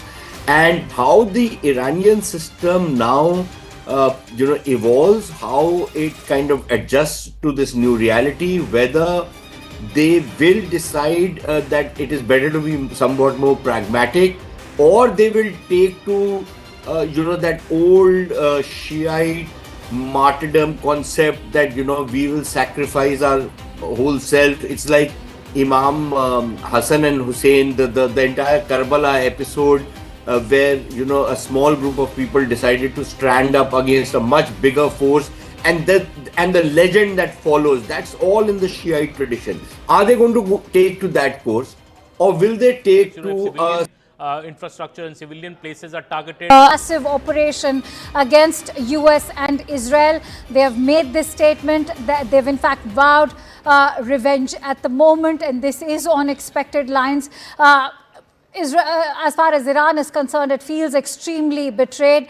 They vowed revenge after Khamenei's death, and perhaps this is the only face saving that they are left with. Aman, if I could bring you in, because given the timing, look at the timing of this. Not only is the holy month of Ramadan on, the peace talks were on. There were positive indications being given not just by the Iranian Foreign Minister Abbas Araghchi, but also the Omanian officials who were involved in the peace talks.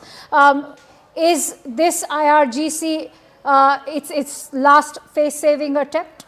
Maybe, Akanksha, it seems like a desperate attempt in the end, as it has been going on since yesterday with the civilian infrastructure in the Middle Eastern nations being targeted by Iran. If you attack the Dubai airport, if you attack the Abu Dhabi airport, the Kuwait airport, the Bahrain airport, what really are you trying to achieve? Is it a arm twisting tactic to make US and Israel stop their strikes? Well, clearly not. Israel is still clearly not stopping its strikes. As we know, a second wave of big attacks are right now happening inside Iran by Israel. Bombs are raining in Tehran, missiles are raining in Tehran, and here, not just in Tehran, in other parts of Iran as well, wherever their nuclear infrastructure is there and nuclear facilities are there. Israel is now targeting all of them. This is like a complete wipeout operation which is right now on, because the supreme leader has been killed. The Iran leadership seems to be in a complete disarray, and the Israeli authorities seem to be moving in for the kill now by taking out what has always been on their target, which is the nuclear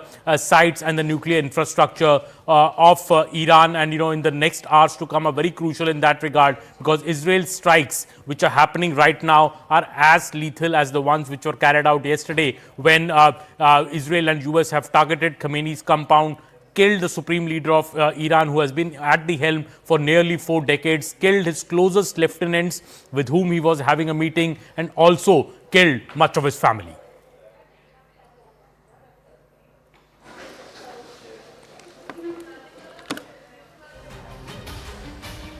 We continue to get you the latest. My colleagues Aman Sharma and Siddharth Pishra continue to be with us. Sanjay Suri is joining us live from Tel Aviv. Welcome to our rolling coverage. I'm Shivani Gupta. Ambassador Deepak Vora is also with us. Ambassador, Donald Trump puts it as the elimination of evil.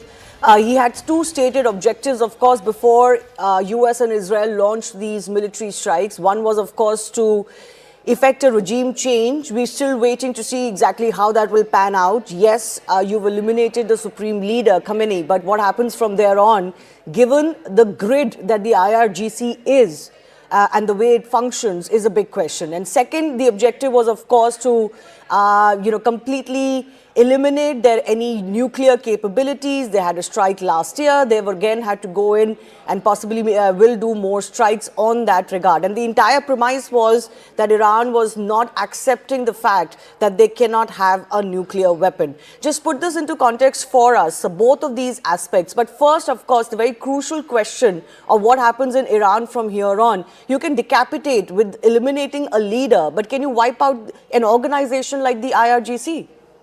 Yeah, that's a very intelligent question. I have a group, my own WhatsApp group, and several retired Israeli officials, military, civil, and from across the world. We talk regularly. I've just got a message about 3 minutes ago from an Israeli general. Now, I don't know if this is true. I'm unable to confirm this. But what he has said is, in their hundreds, I repeat, in their hundreds, IRGC fellows are surrendering to us in Lebanon. I don't know if this is true. This is a claim that has been made. I have no way of independently verifying it. Ma'am, the IRGC will collapse in 48 hours. Because when they realize that death stares them in the face and America is not going to relent, they will, exactly what happened with the Iraqi army. I was there when Saddam Hussein was taken out. They all shed their uniforms, put on civis and ran home. Mummy, I've come back. The same thing I see happening here. They were personally loyal to the previous Ayatollah and then to this fellow. Now the leadership is gone. I do not see another Ayatollah taking over Iran. The people will not allow it. There will be chaos for some time, but President Trump has said, he has hinted that he knows who's going to take over. Very good, Mr. President. If you know who's going to take over, what you have done, you have given democracy another chance in the Middle East. Iran was the only holdout. The others, monarchies, etc., ma'am, 67 war, you're too young to know that. Israel was fighting 3+3, three basic enemies, Egypt, Jordan, and Syria, and plus 3 others. Today, Iran is fighting Israel, America, +8. Are you mad? Why did you bomb Israel? Did American assets take off from UAE or Qatar or Bahrain? No, it was from the ships. It was from Israel. Why did you bomb these fellows? You have earned permanent enmity. You have destroyed whatever credibility you have. I don't think the Ayatollahs are smart in geodiplomacy. That's my term, geodiplomacy. They don't understand that you have created a situation where you're going to be reviled and not trusted for decades. No, but sir, if I can just take forward what you're saying, and before I let you go, you're talking about the IRGC and the fact that the Iranian regime, so as to say, the Ayatollah-based regime may not have much support even in the Gulf and West Asia right now. I can understand that. But in a country, can you eliminate all support, all supporters of a regime like this? Will there not be remnants left, pockets of support left? And what happens in the longer term? Why did they support the Ayatollah? They wanted death to America. They actually believed that they could destroy America. Yes, the big Satan. No. Yes.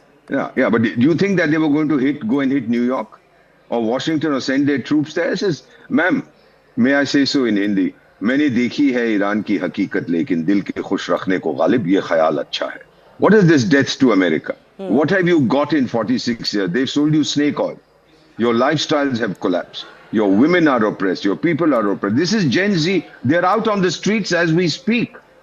Nobody wants the Ayatollah regime except a few diehards who were benefiting, transferring their money to Dubai. What's the point in trying to hit Burj Khalifa?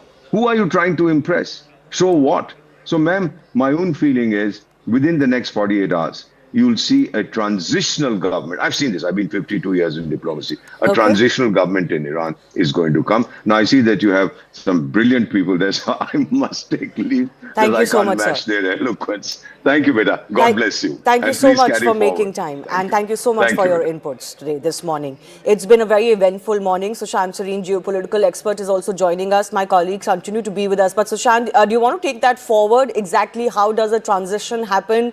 Will the, that house of 88 clerics appoint somebody quickly enough to suggest that, yes, they're still very much in control, or is that all done and dusted with Khamenei? No, I think Khamenei was anticipating his own death, which is why there were reports over the last couple of weeks that a line of succession, and at every level of the Islamic regime, a line of succession was already defined, and not just the immediate successor, but 3 or 4 people, down the line. In line of succession, yes. So I would imagine that he probably already had nominated somebody who would succeed him. And if he has nominated somebody, then you can be rest assured it's not somebody who's going to be some poster boy of some liberal organization. It will be probably quite hardliner, somebody who will take the Islamic regime and its ideology forward. The question is that once Khamenei dies in the way this has happened, one of two things can happen. One is that he is replaced by a hardliner who's probably in some ways even more radical than he himself. I wonder what that will achieve for Iran at this point in time when it has its back to the wall. The other option is that because Khamenei is dead, there is a new kind of an order that will take place. So somebody who's more pragmatic, somebody who is a little more moderate, somebody who's ready to walk in step with rest of the world will probably succeed him. The problem, Shivani, however, is that even if you get somebody moderate who is ready to compromise, accommodate, will the people who have waged or declared war on Iran be happy with that transition, or would they want more? And I think that will be very, very critical. And given the kind of mood that exists in rest of the Middle East right now, where Iran has been attacking countries like UAE, Saudis, Bahrain, Qatar, all these places, albeit because they have American bases, but there is a lot of anger out there. I don't see how even a kind of a moderate kind of a regime can really last for any length of time until and unless it is going to transition to something which makes a clean break with the Islamic regime, which then brings back the same question that if the Islamic regime is fighting for its survival and fighting for the survival of the Islamic State, then how does it manage it under the current circumstances? So I think honestly speaking, I think there are more questions than answers. At this stage. But we're still in the very early hours of the aftermath of the elimination of Ayatollah Khamenei. I'm also joined by Gigi Dwivedi, Strategic Affairs expert. But before I go to him, Major General, just be with me. I want to bring in Aman and Sanjay Suri as well. Sanjay, your thoughts on the next few days, weeks and months in Iran? So far we've seen the success of air power, and that is, however challenging, in a sense, easy in a political sense. It's easy to demolish a compound, finish people, but the change that is to come is very likely to be long and messy rather than quick and surgical.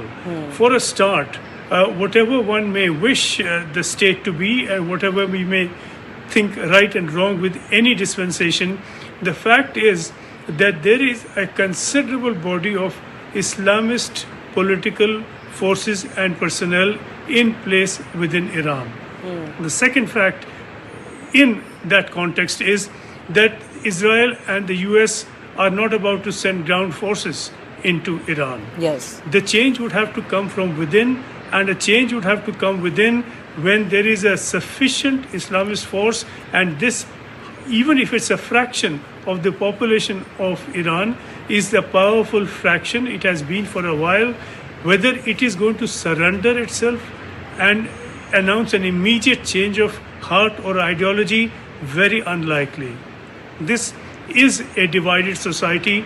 The minority is in charge, and that is going to not surrender its ways in a hurry. So a change, a replacement and a transformation are not going to be as swift and magical as some of us would like. Yeah. Donald Trump says this is the best ever opportunity for the Iranians to take back their country. Now, what happens from here, exactly which set of the Iranians are going to, quote unquote, take the country is the big question. There's a certain direction, certainly, Aman, that Donald Trump would like. He's already hinted. He has an idea about who's going to take over. But, this has the potential. This action has the potential now to change the entire Middle East region, its politics. our experts have been pointing out at the fact that, Iran, possibly in its desperation to hit back, ended up attacking a lot of civilian areas in a lot of these Gulf countries, and it's not really earned any friends because of that. India is also a very important player in this region. It has a lot of friends. Iran is a long time, almost a civilizational friend of India. So this will be a tricky area for the Indian government as well. Oh, but before absolutely you come in, Aman, I'm really sorry, I'm getting some breaking updates coming in. Brigadier General Ahmed Vahidi is the new Commander-in-Chief of the IRGC. This has just come in. Remember, the Iranian state has confirmed that Khamenei has been eliminated. They've talked about a 40-day mourning period, but already a new leadership for the IRGC, Brigadier General Ahmed Vahidi, has been announced. So clearly, all is not eliminated on ground, and neither has everyone put down their weapons. I'll take our experts on that very quickly. But yes, Aman, on the question that I was asking. Well, absolutely, Shivani. See, Iran has been complaining, and now Oman is also complaining that what were these talks all about? You're carrying on these talks to achieve a compromise, but clearly America had its own plans. Donald Trump has his own plans, and he has shown it by the way, the kind of the strike which has been carried out. Eliminating Khamenei is no small deal. The kind of coordinated strike between US and Israel together to do this strike in the daylight. Take out Khamenei, take out his top commanders, take out his family, and of course there'll be a succession in place which the Iranians will try to prop up. But clearly Iran has been dealt a very, very severe blow, and the retaliation it has done. We were all expecting that Iran would be attacking, the US bases in the Middle Eastern countries, but I think it has done a complete faux pas by going after the civilian infrastructure, targeting the Abu Dhabi airport, targeting the Dubai airport, targeting the Palm Jumeirah, Al Burj Hotel. When you target these civilian infrastructures, there is also a big concern among the Middle Eastern countries, and they are in a way coming together against Iran. Of course, India has its big concerns in the area as well. India is a big Middle Eastern population, Indian population in the Middle East. Mr. S. Jaishankar has been working the phones all night, calling up his counterparts in all these Middle Eastern countries, asking them to assure the safety of Indians here. Thousands of people are stuck at airports in the Middle East because all these airports, the busiest airports in the world, Dubai, Abu Dhabi, are shut. The Strait of Hormuz is also shut. That is also a ticking thing for India, because if it remains shut for the next few days, the price of oil could really rise. So I think India also has a lot to worry, and that is why you see Foreign Minister S. Jaishankar in an overdrive calling up all his counterparts in the Middle East, and also India has impressed upon Israel that there needs to be a de-escalation now. Included in those counterparts was, of course, the Iranian foreign minister as well, with whom he had a conversation last evening. But I want to go to Major General Gigi Dwivedi with us. Former diplomat Prabhu Dayal is also joining us.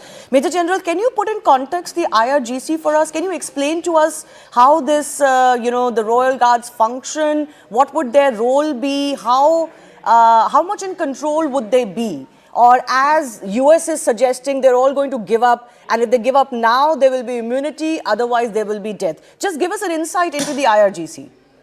Well, before I come to the question per se, I'd like just to give you a little backdrop as to how the military campaigns are planned and what are the aims and objectives. Every military campaign has two dimensions. One is the political dimension, one is the military dimension. Military dimension is easier to execute because these are very straight-cut, objectives and the plans. But the political objectives are always very complicated. Right now we are seeing the military dimension as a military. From the military perspective, they have achieved their first phase aim. They have eliminated the top leadership. They have hit the certain, defense installation, degrading the Iranian potential. But when it comes to the political dimension, that's a very difficult because it has a lot of complexity. Now, there are two issues to it. You see, in Iran, both the political and the military, they share power. After all, IRGC is I would say, the military wing of the clerics of or the military wing of the dispensation. So therefore, they are quite deeply linked, and they are part of the running the country, part of the process, and executing the political aims and objectives. You see, in every military hierarchy, there is a very clear-cut, line of succession. Even in the lowest of units, you will have the people, one after another, who will take over. So IRGC succession is easier because it is well defined. And they have already, as you mentioned, that they have Brigadier General Ahmed Wahidi has been appointed. Now, that is one part of it. But how the political succession is going to take place, that's very complex because there are two issues to it.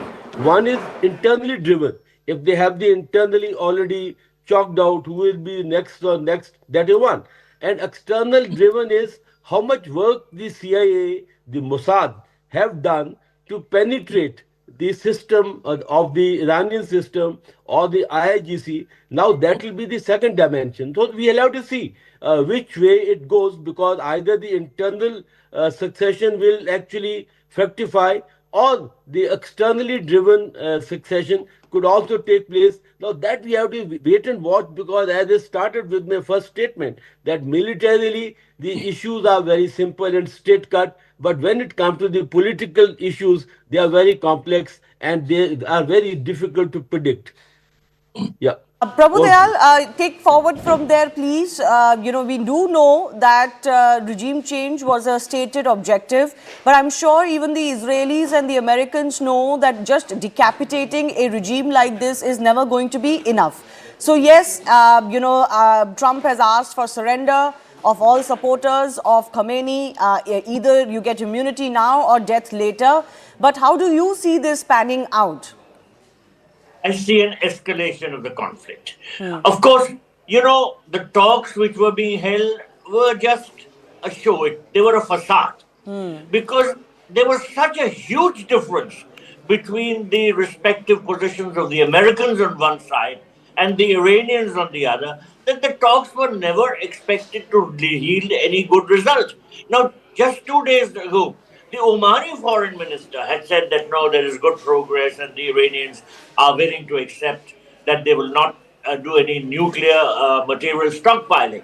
But Trump had said, I'm not thrilled by the outcome, I'm on regime change, etc.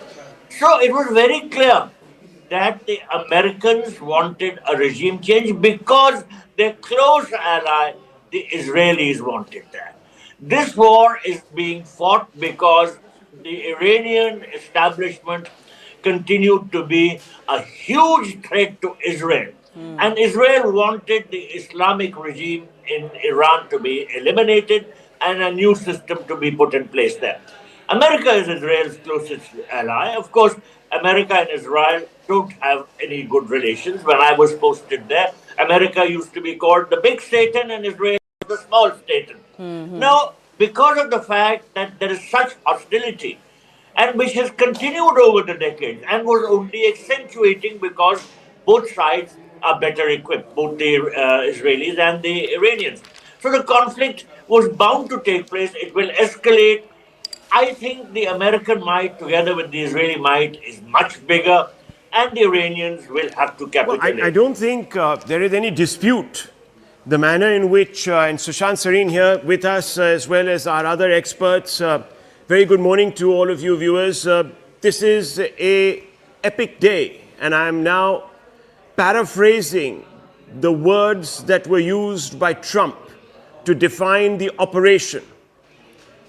The operation that they have conducted to decapitate the Iranian regime. If civilian infrastructure and civilian places are targeted, there could be heavy casualties, and that is what India is the most concerned about. But because I was saying earlier, India has a huge population in the Middle East. We have a lot of people working there, a lot of people living there, and that is why India is most concerned, and that is why S. Jaishankar has been working the phone all night, calling up his counterparts in Bahrain, in Kuwait, in UAE, in Saudi Arabia, basically asking for assurances that Indian population will remain safe.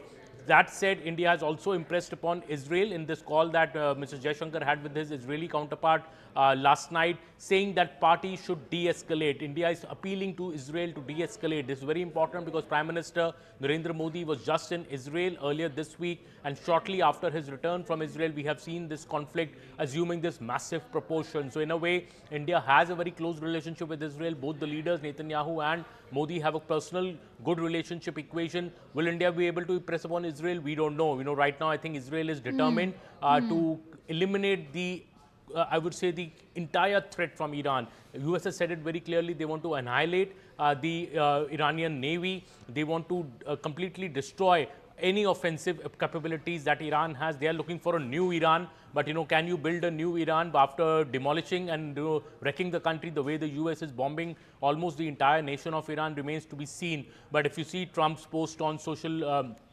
Truth Social, he's very clearly said Iranians need to look forward now to a new regime, to new leaders who can guide the country, who can build a new country. Well, these are big words by Trump, but how far that will be work on the ground remains to be seen, because the conflict only seems to be increasing. And this is putting mediators in a very tricky position right now. I'm sure Sanjay can weigh in on that, because remember, you mentioned the Omani officials, Sanjay. They've also said that the talks seem to be going on to a technical level, I remember was the word that was used by the Omanians. And they said that we will be resuming these talks in Vienna next week. What happens to these peace talks now? Is there any scope for these peace talks, even more so if indeed the Ayatollah has been eliminated? No way, Akanksha. There's no way that the government in Israel is going to be listening to any of these peace initiatives. I must say, by way of a quick aside, it's a little challenge to have this conversation. I'm getting a very loud blast of feedback in my ears. But trying to take this forward, it seems very difficult, if not impossible, that the Israelis will listen to any appeals for a peace and calm at this stage.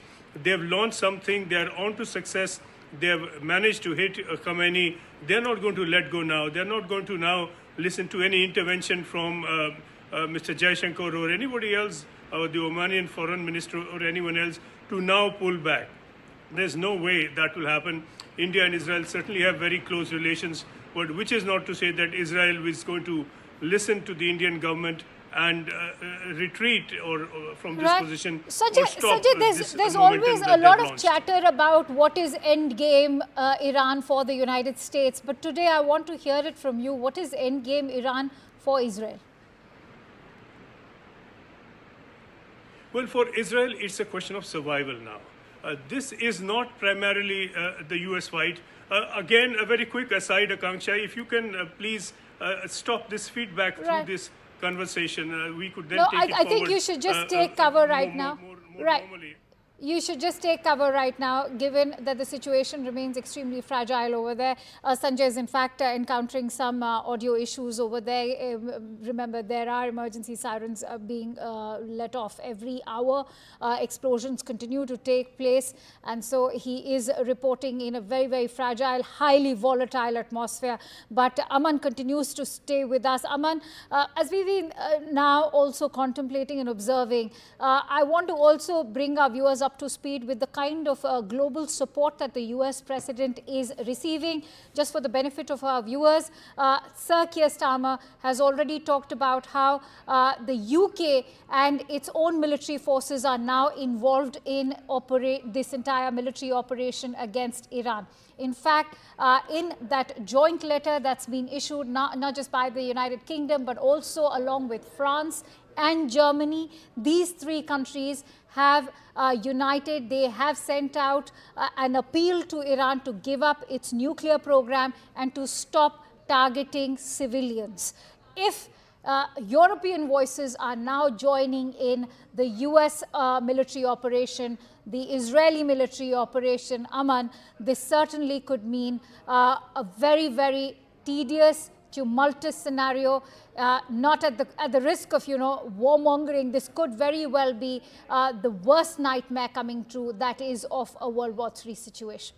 Well, absolutely, Akanksha. I think that possibility cannot be ruled out at all now. Given the kind of strikes which are happening, and the latest we have, in fact, from the Israeli military, and I read out that statement which has come, that Israeli military says it has launched another wave of strikes against Iran's ballistic missile and air defense system. So the counter-strike by Israel is still on Iran, and is launching a second wave of strikes. The Israeli military is saying against Iran's ballistic missile and air defense systems. Also, Iran's state agency, so we have heard about Mr. Trump saying that Khamenei has been killed. What the Iran state-linked Fars news agency, Akanksha, is now reporting is that several family members of Iranian Supreme Leader Ali Khamenei have also been killed. This include his daughter, his son-in-law, his grandchild, and his daughter-in-law. So not just Khamenei, perhaps his entire family has been killed in the US-Israel joint operation which was carried out yesterday. That is what Iran's state-linked agency is also saying, and clearly US Defense Secretary's statement earlier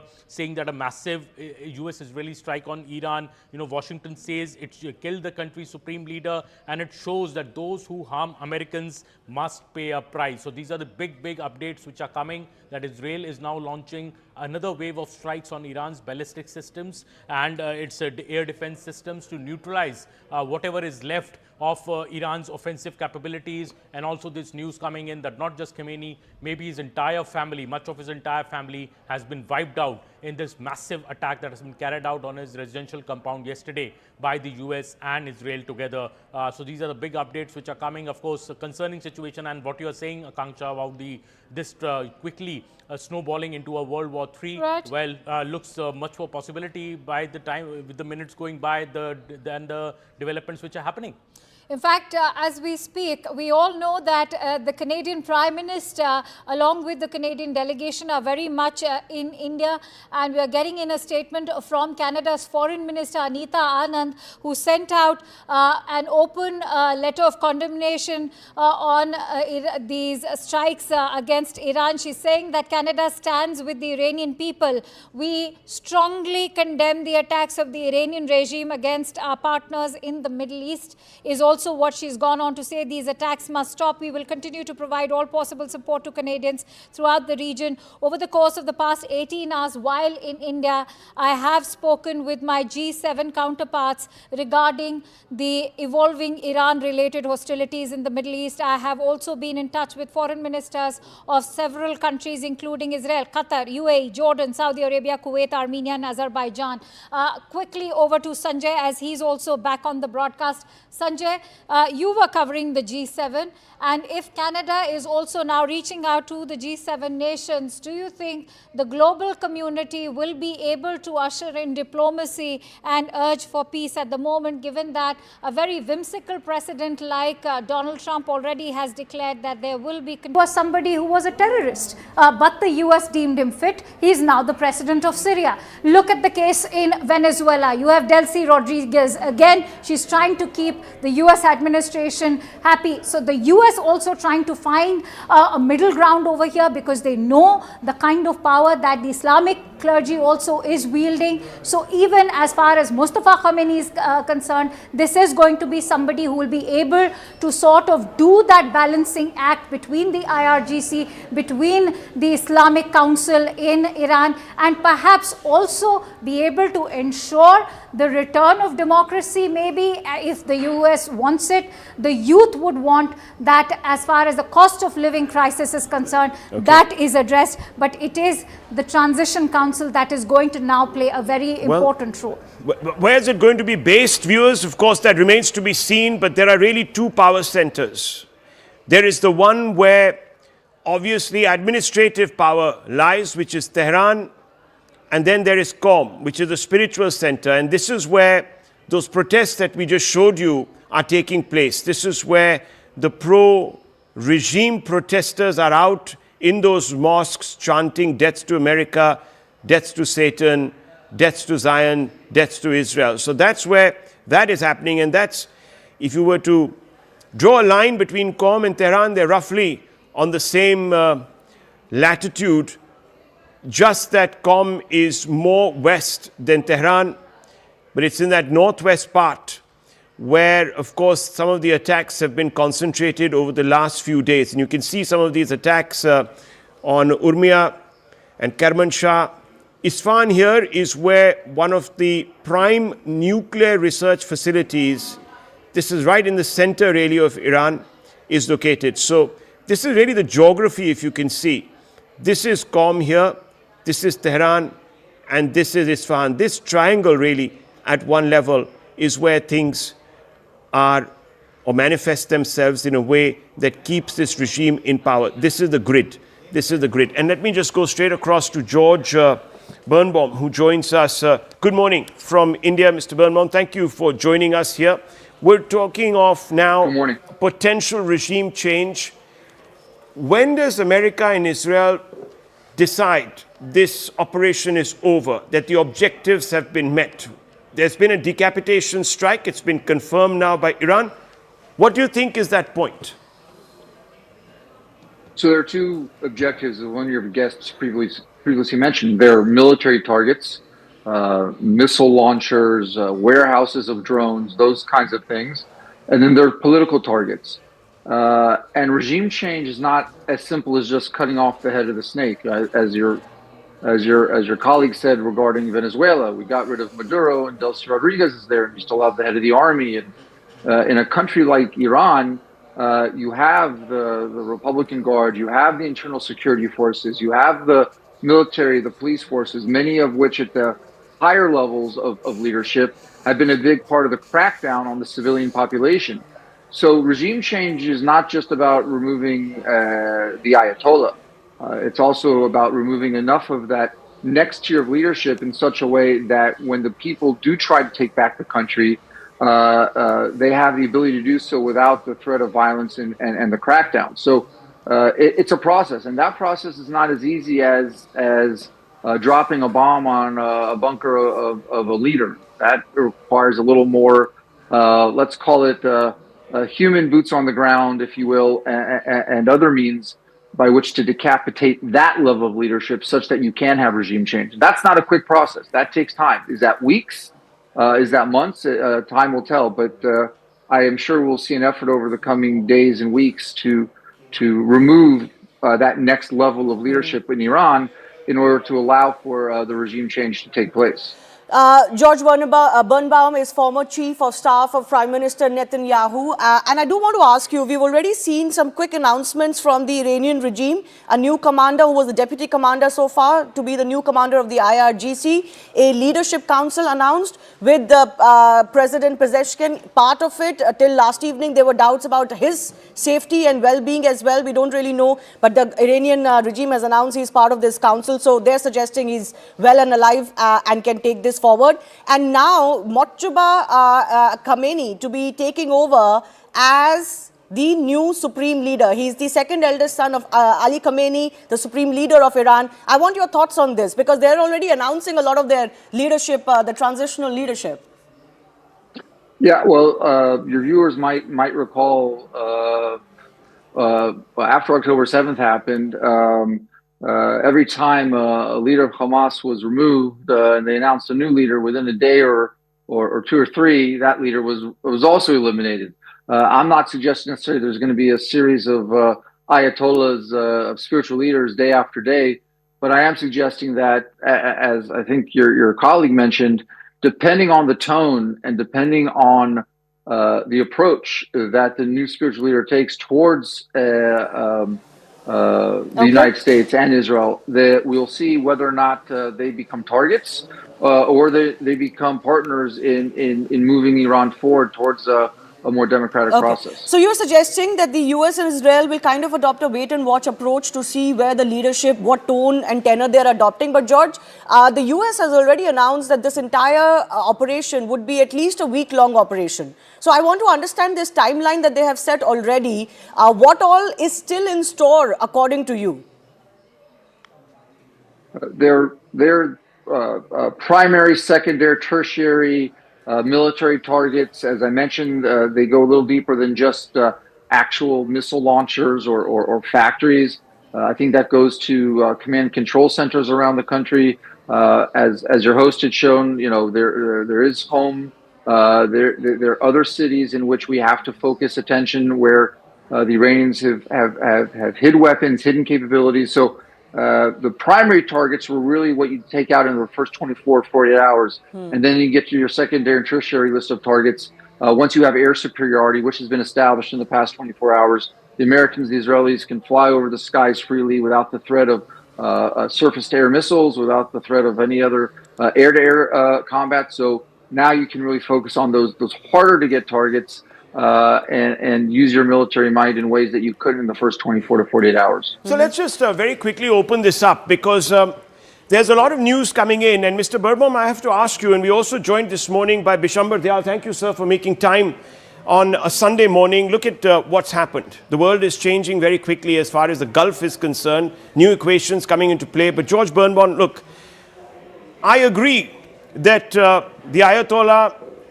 and those other horrific mass murderers needed to go.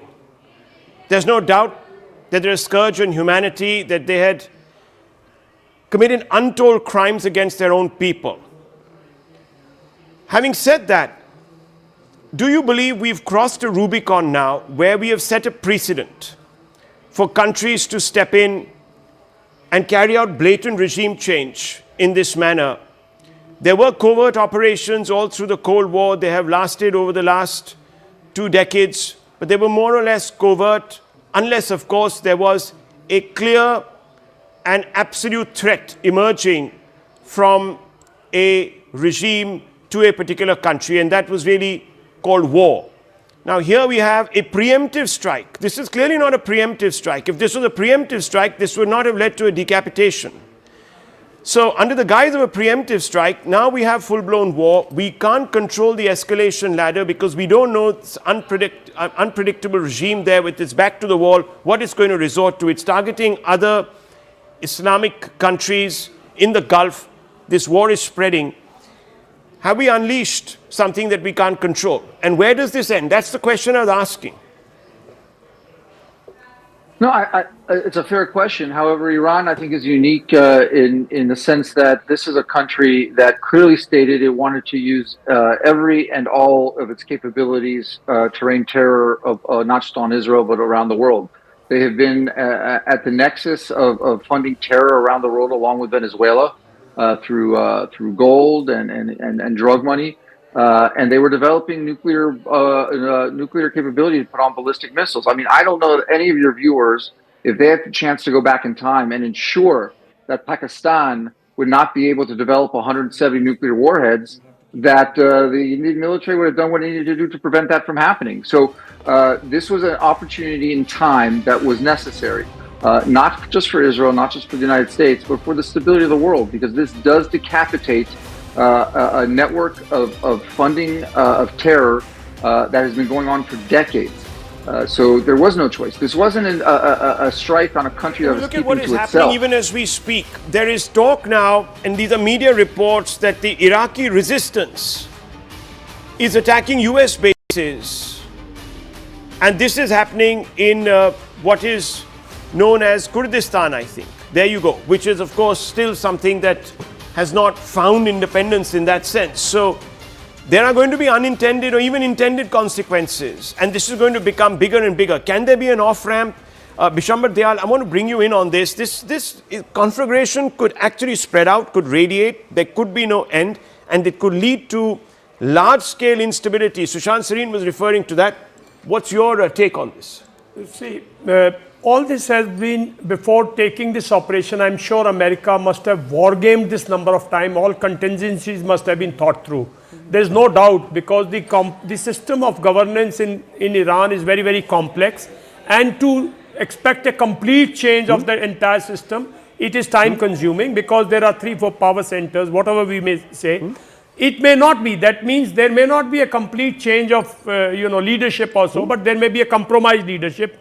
But the region will remain unstable. Iran particularly will remain unstable for a long period of time, because whatever you may do, I mean, the war may come to an end. America will have no reason actually once you have eliminated Ayatollah Khamenei. Once the world knows that there are no nuclear capability with Iran, they do not have anything there, they are willing to compromise. Somewhere we have to understand, Rahul, that all this 1 month, when these negotiations were going, some leadership in Iran has compromised. Some leadership in Iran has given indication as how the things can unfold after the strikes. So there's a well thought out strategy, well thought out operations, well rehearsed operations.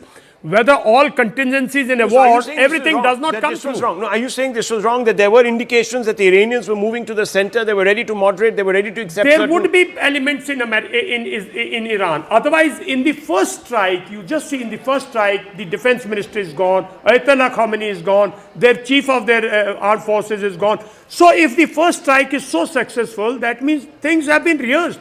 And that is true. But are you saying that there is now a second tier that is willing to be more pragmatic? Because we need an off-ramp. There will be different. In second tier, there will also be dissensions. There will be different elements. There will be an element which will be very close to the Ayatollah Khamenei. That element, how long will it resist? And there will be an element which would be looking at a compromise. So I think after a few days of intense war, few days of intense instability in this area, I think the people in Iran, those who wanted a compromise, I think they will their voices will start coming up. Let me bring in JJ Dwivedi. He's raising his hand. JJ Dwivedi, yes, over to you. Rahul, how this thing will pan out, there are 2-3 issues that we need to take into consideration.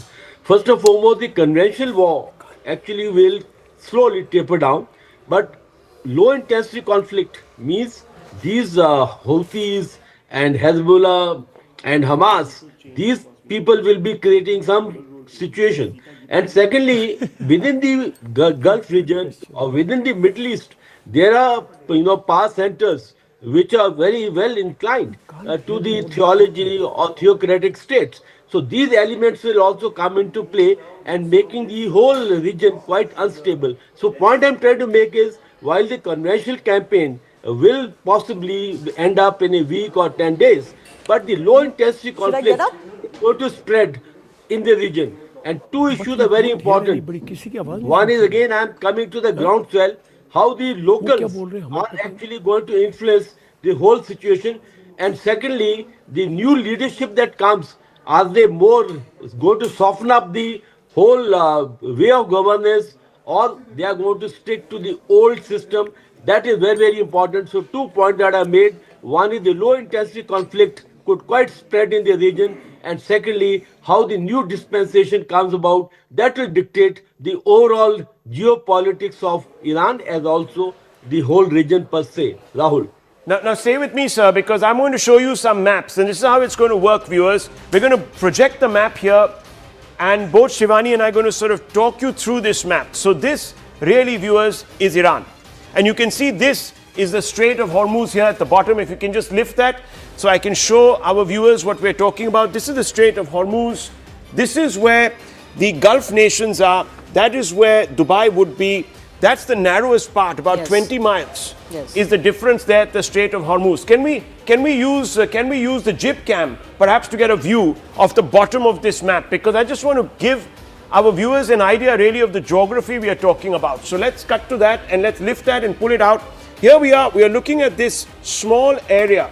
This small area is the narrowest point, Shivani. Yes. Here, this is the Strait of Hormuz, which extends, and this is where all the oil comes out of. Now, this Strait of Hormuz, this is blocked, isn't it? Yes, and it's very critical. 20 to 25% of all global oil supply passes through this strait. So there are going to be global consequences. Of course, India is part of this because India already imports 90% of its crude oil requirement. And there are 20 million barrels that are supposed to cross this very narrow part of 21 miles. That's it. And it's also a very shallow strait, which is why it makes it militarily very susceptible to, for example, naval mines, etc. And look how close this is, this area, to the Gulf countries. So you have Dubai, etc., all of that here, the UAE, you have other Gulf states here. And all of this is within easy target range from Iran. And that's why you're seeing so many of those targets being hit in these Gulf nations. On this side, of course, is Israel. Yeah. And this is where some elements of the US fleet are. That's where they all are. This is Israel. And it is from here that this targeting is happening. So it is this expanse, which is Syria, Iraq, Syria, and then, of course, Israel, where all of this is happening. That's the airspace that is being used. It's over this airspace that there is all these projectiles that are going back and forth. Most of these targets that are being hit are now pretty much all across Iran because, and I want to bring in JJ Saab here. JJ Saab, the munitions that are being used by the US warships that are stationed here, I want you to tell us a little bit about them because they seem to have all that reach. They can go all the way across to almost this entire part of Iran, even eastern Iran. Could you talk us through this a little bit? Tell us a little bit about the munitions that the US is deploying. Well, Rahul, you have displayed a very good map, and this gives a very good perception to the viewers. You see, the Gazelle and the one of the carrier groups is in the Mediterranean and very close to the Israeli coastline. So the projectiles which are being used basically are Tomahawk missiles, which can hit all the targets. Then they have the air-launched missiles from the F-35 and other air platforms. So they are using combination also. Don't forget, from the ships, the lot of the missiles are being launched. But the airspace that is being used is the Iraqi and Syrian airspace. This is about 1600 kilometers. So therefore, whether you are using the air platforms or you are using the ship-based platforms, these missiles are able to hit most of the targets. And please remember, like missile like Tomahawk, they have a very close circular error of probability, means they can almost hit the target within meters. So this is exactly where the major effort is going on. And don't forget, on the other side, the carrier group Lincoln is also there. So they are complementing from the both sides. So it is the two-sided, missile warfare or the aerial warfare that is going on. One from the, from the Arabian Sea, and second, of course, from the Mediterranean, very close to the Israelis. This is where the pounding is going on. So what it we're is being two. told, sir, and General Dayal, I want to come out to you. What we are being told is Pakistan has said that no one is going to use our airspace. So basically, there's not going to be an outflanking, so to speak, of Iran. Most of the, and if not all of, the munitions that are going to come into Iran are going to come over this airspace, which is Iraq, and of course Syria. And they're going to land into Iran and knock out some of these targets. We're going to, of course, discuss some of these targets and its importance. But why is the US fleet here? And why hasn't it moved, for example, here into the Arabian Sea so that there's a pincer? Why hasn't that happened? Why is it hiding behind Israeli defenses, so to speak? See, I mean, in the naval concept, Abraham Lincoln will move to Arabian Sea, right? But presently, it is all air warfare, right? It's a air and a missile warfare. So in the air and missile warfare, Rahul, we must understand that America and Israel are not planning a major land offensive. They have not mobilized their airborne divisions. They have not mobilized, like in Iraq, they mobilized everything. So it's the CENTCOM operation which will take place. They do not need Pakistan actually. They have got enough airspace available of Iraq, even the bases which are there. The Gulf countries, they have said we will not allow our bases to be used for operations against Iran. But since Iran has already violated that and started firing, I'm sure soon these bases will also start firing on Iran. Okay, so give me a sense of why some of these areas have been struck. And right after that, we're going to pull out the other map. That is Iran's response and where they have been hitting. So that second map we're going to come to. But yes, sir. These are the important known places What in is Iran. Kerman Shah about? Why is Kerman Shah being attacked? Where the Revolutionary Guards, where the military headquarters establishment, where the missile forces, they have got a rocket and missile force, which these are located, and also where they feel that there is some uranium enrichment, whatever they've been calling till now. So these are those places, identified military objectives. So I'm going to bring Shivani into this. Shivani, come up to the map. Yes. So let's talk about these Rahul, the IDF spokespersons have already told us that these are initially, in the first 1 day of strikes, these are predominantly military and political sites that have been attacked. So in Tehran itself, the presidential office was attacked, which is exactly the compound where Khamenei is believed to be killed. Now, of course, it has become a matter of great discussion why Khamenei was in his compound. We can come to that later. But this is also the Ministry of Intelligence in Tehran, and also a neighborhood where the former president Mahmoud Ahmadinejad lives is suspected to have been hit in Tehran itself. Do we have any status updates on him? Mahmoud Ahmadinejad? No. But we do on know current President Pezeshkian, no, but he has been announced as part of the Leadership Transitional Council, so I believe the Iranians are suggesting he's much And alive. what about the family members of the Ayatollah? Yes, so there are many family members of the Ayatollah in the presidential office. It's bizarre that they were all there, knowing that he was the target and he was the first target, but they have been killed, his daughter and a grandchild. At least these two we know that have perished as far as these strikes are concerned. Natanz is one of those strikes that was hit last year as well. Fordo, Natanz, etc. were the uranium or the nuclear sites. So the enrichment. Is that the enrichment? Or the nuclear facilities. Is that enrichment? Let's just bring in Mr. Dayal. Yeah, General Dayal. Yes. See, Rahul, the problem is that last time also, about 6 months back on 22 June, you said B-2 bombers fired. Yes. And you destroyed it. Yeah. But if still there are some elements, I think the foreign ministers of Iran only few days back with the Vice President of America had very categorically confirmed that you are willing to visit. We are allowing you to visit, see everything, and we are compromising. So they may have some element. There's no doubt about it. No, the people have been talking about a dirty bomb as well. General Saab has spoken, but I also want to bring in JJ Saab in just a few seconds. I would just ask the Director Saab in the window on the corner at the bottom if you could put some visuals, because we're already showing the map in this window. So we can do that. Yes. No, I'm saying that there were, the general can come in on this, he would know much more, but there were talks about a dirty bomb, right? You don't always need a very sophisticated nuclear weapon. Right. You can always have a very small, dirty weapon as well, which you can put to use not through even a missile. Right? There are talks that you can just put it in water, for example. You can put it in the sea, and many lives could be at stake. You see, carrying a uranium, making into a weapon means you need a warhead, and then you need a carrier. Probably Iran does not have a warhead.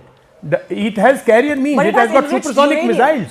It has got the hypersonic missile. Its missiles are really effective. It has got today drones. Probably a small thing can be dropped by drones also. Does it have the capacity right now to launch those missiles? You see, what happened in Operation Sindoor was that the Indian Air Force went out there and they knocked out the airfields. They knocked out, of course, some of the... You have BrahMos. So your BrahMos, they don't have any...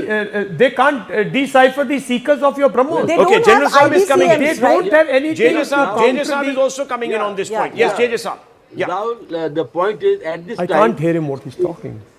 Yeah, can you hear me now? Yeah, we can hear you. Go ahead. Okay. We'll give a fallback in the studio for our studio guest as well. Yes. Go ahead. See, the point is that at this time, Iran has about 240 kgs of enriched uranium.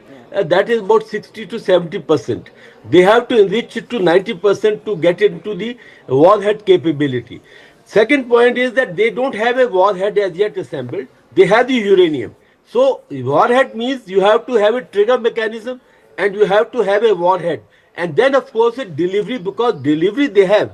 Even the Fateh missile, which is... So 1 second, what was the kind of munition that was used? Now those pictures on the bottom of our screens, viewers, is where the headquarters of the Ayatollah were, his administrative compound, his presidential office. In Tehran. What kind of munitions would have been used? Now we are being told 40 missiles were fired. What were these missiles?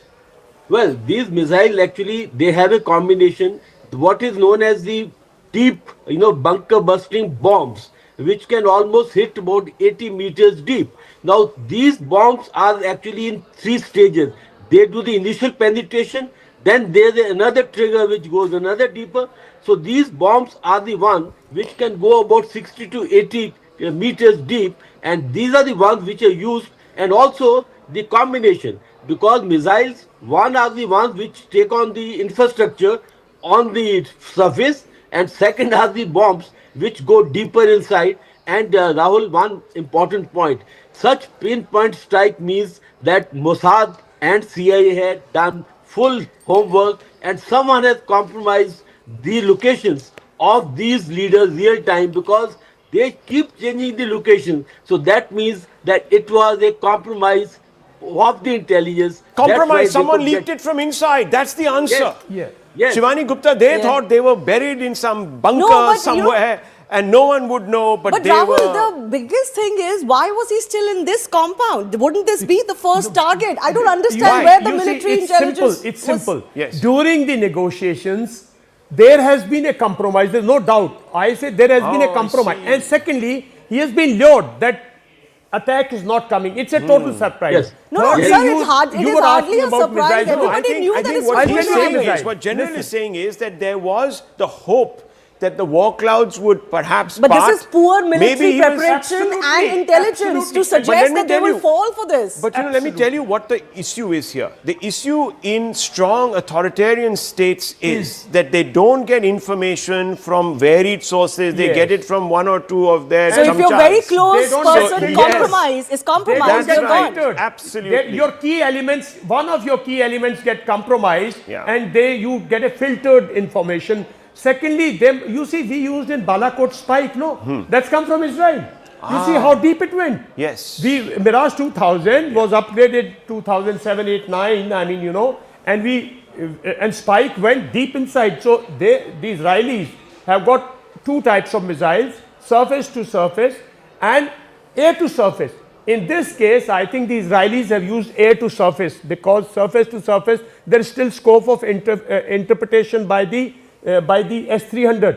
But if you come by the air to ground missiles like the Spike, then there's very little you can But destroy. Rahul, can you imagine 30 to 40 bombs? Yeah. Yes, Bombs. because At that's the presidential that's the air office, superiority. if this is air to ground, it would have to be from close proximity. Because I the believe. air superiority is there. No, you see, even in the last May- 10 may days I- of may I battle, comment? 10, 12 days, we realized that Iran does not have means to air denial. Today it is not air superiority. First you should your airspace to be denied. Iran cannot deny its airspace to the No, but Iranians. in Was that it blind? sense, yeah. Let me bring in JJ Saab. Was Iran blind, radar blind? They couldn't see what was coming to them, because look, this happened. This is a preemptive strike. This happens before any other missiles were fired. There wasn't in any way suggestion that there was some sort of a decapitation of radar facilities. So everything should have been tip-top. Yet these missiles come in and they create this crazy hole in the ground, and Mr. Khamenei is gone. Ayatollah is gone. Rahul, this is a very important point you raised. You see, whenever operations are launched, there are two terms we use. One is SEAD, suppression of enemy air defense, and second is DEAD, that means the destruction of enemy air defense. This is done by two ways. One is the electronic means. You have the total electronic domination, and then you are able to suppress the enemy's electronic gadgets or electronic systems. And second is you use the force. I think what the Americans and Israelis had done, that they had ensured that the complete electronic domination of this complete air battlefield was achieved, and then they went for the DAD, means destruction of enemy air defense system. So this is exactly what has happened during the preparatory stage. Lot of electronic warfare, cyber warfare has gone through, and of course we are talking about. Let me bring in also intelligence. George Birnbaum on this point. George Birnbaum, clearly preemptive, yes, but so effective that in Tehran you basically took out. And here is Tehran, here it's on the map. It's pretty much in the center. And there you can see up on top is the biggest sea in the world. Here it is, Tehran. Right in the heart of it is that control center of the Ayatollah's regime taken out. How did this happen? So if I can make a few points. The first is regarding intelligence. I know we live in a world where we see in movies and TV a lot of cyber technology and high-tech science fiction. There's no substitute for human intelligence on the ground. The Israelis have been operating in Iran for decades. We've had human intelligence assets there for decades. The fact that we knew where Khamenei was going to be at what time had to do 100% with human intelligence. So we knew where it was. Secondly, in terms of surprise attack, I believe that what Trump did was, we'd call it a reverse Uno card, if you will, in that usually it's the Arab regimes that buy time in negotiations in order to set up a strategy. I believe Trump had every intention of bombing Iran for weeks and weeks. Yes. The coordination that was required to have hundreds and hundreds of U.S. aircraft in the air, hundreds and hundreds of Israeli aircraft in there, Tomahawk missiles, carrier groups, that took time to coordinate. The attack took time to coordinate.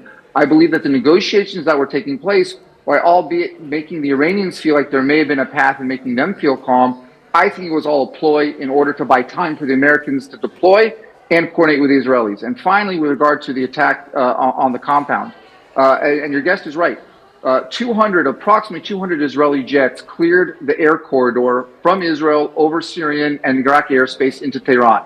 That airspace was cleared so that a handful of jets with air-to-ground bombs could attack the compound in Tehran where they knew Khamenei was. So it was a combination of not just days or weeks, decades of human intelligence.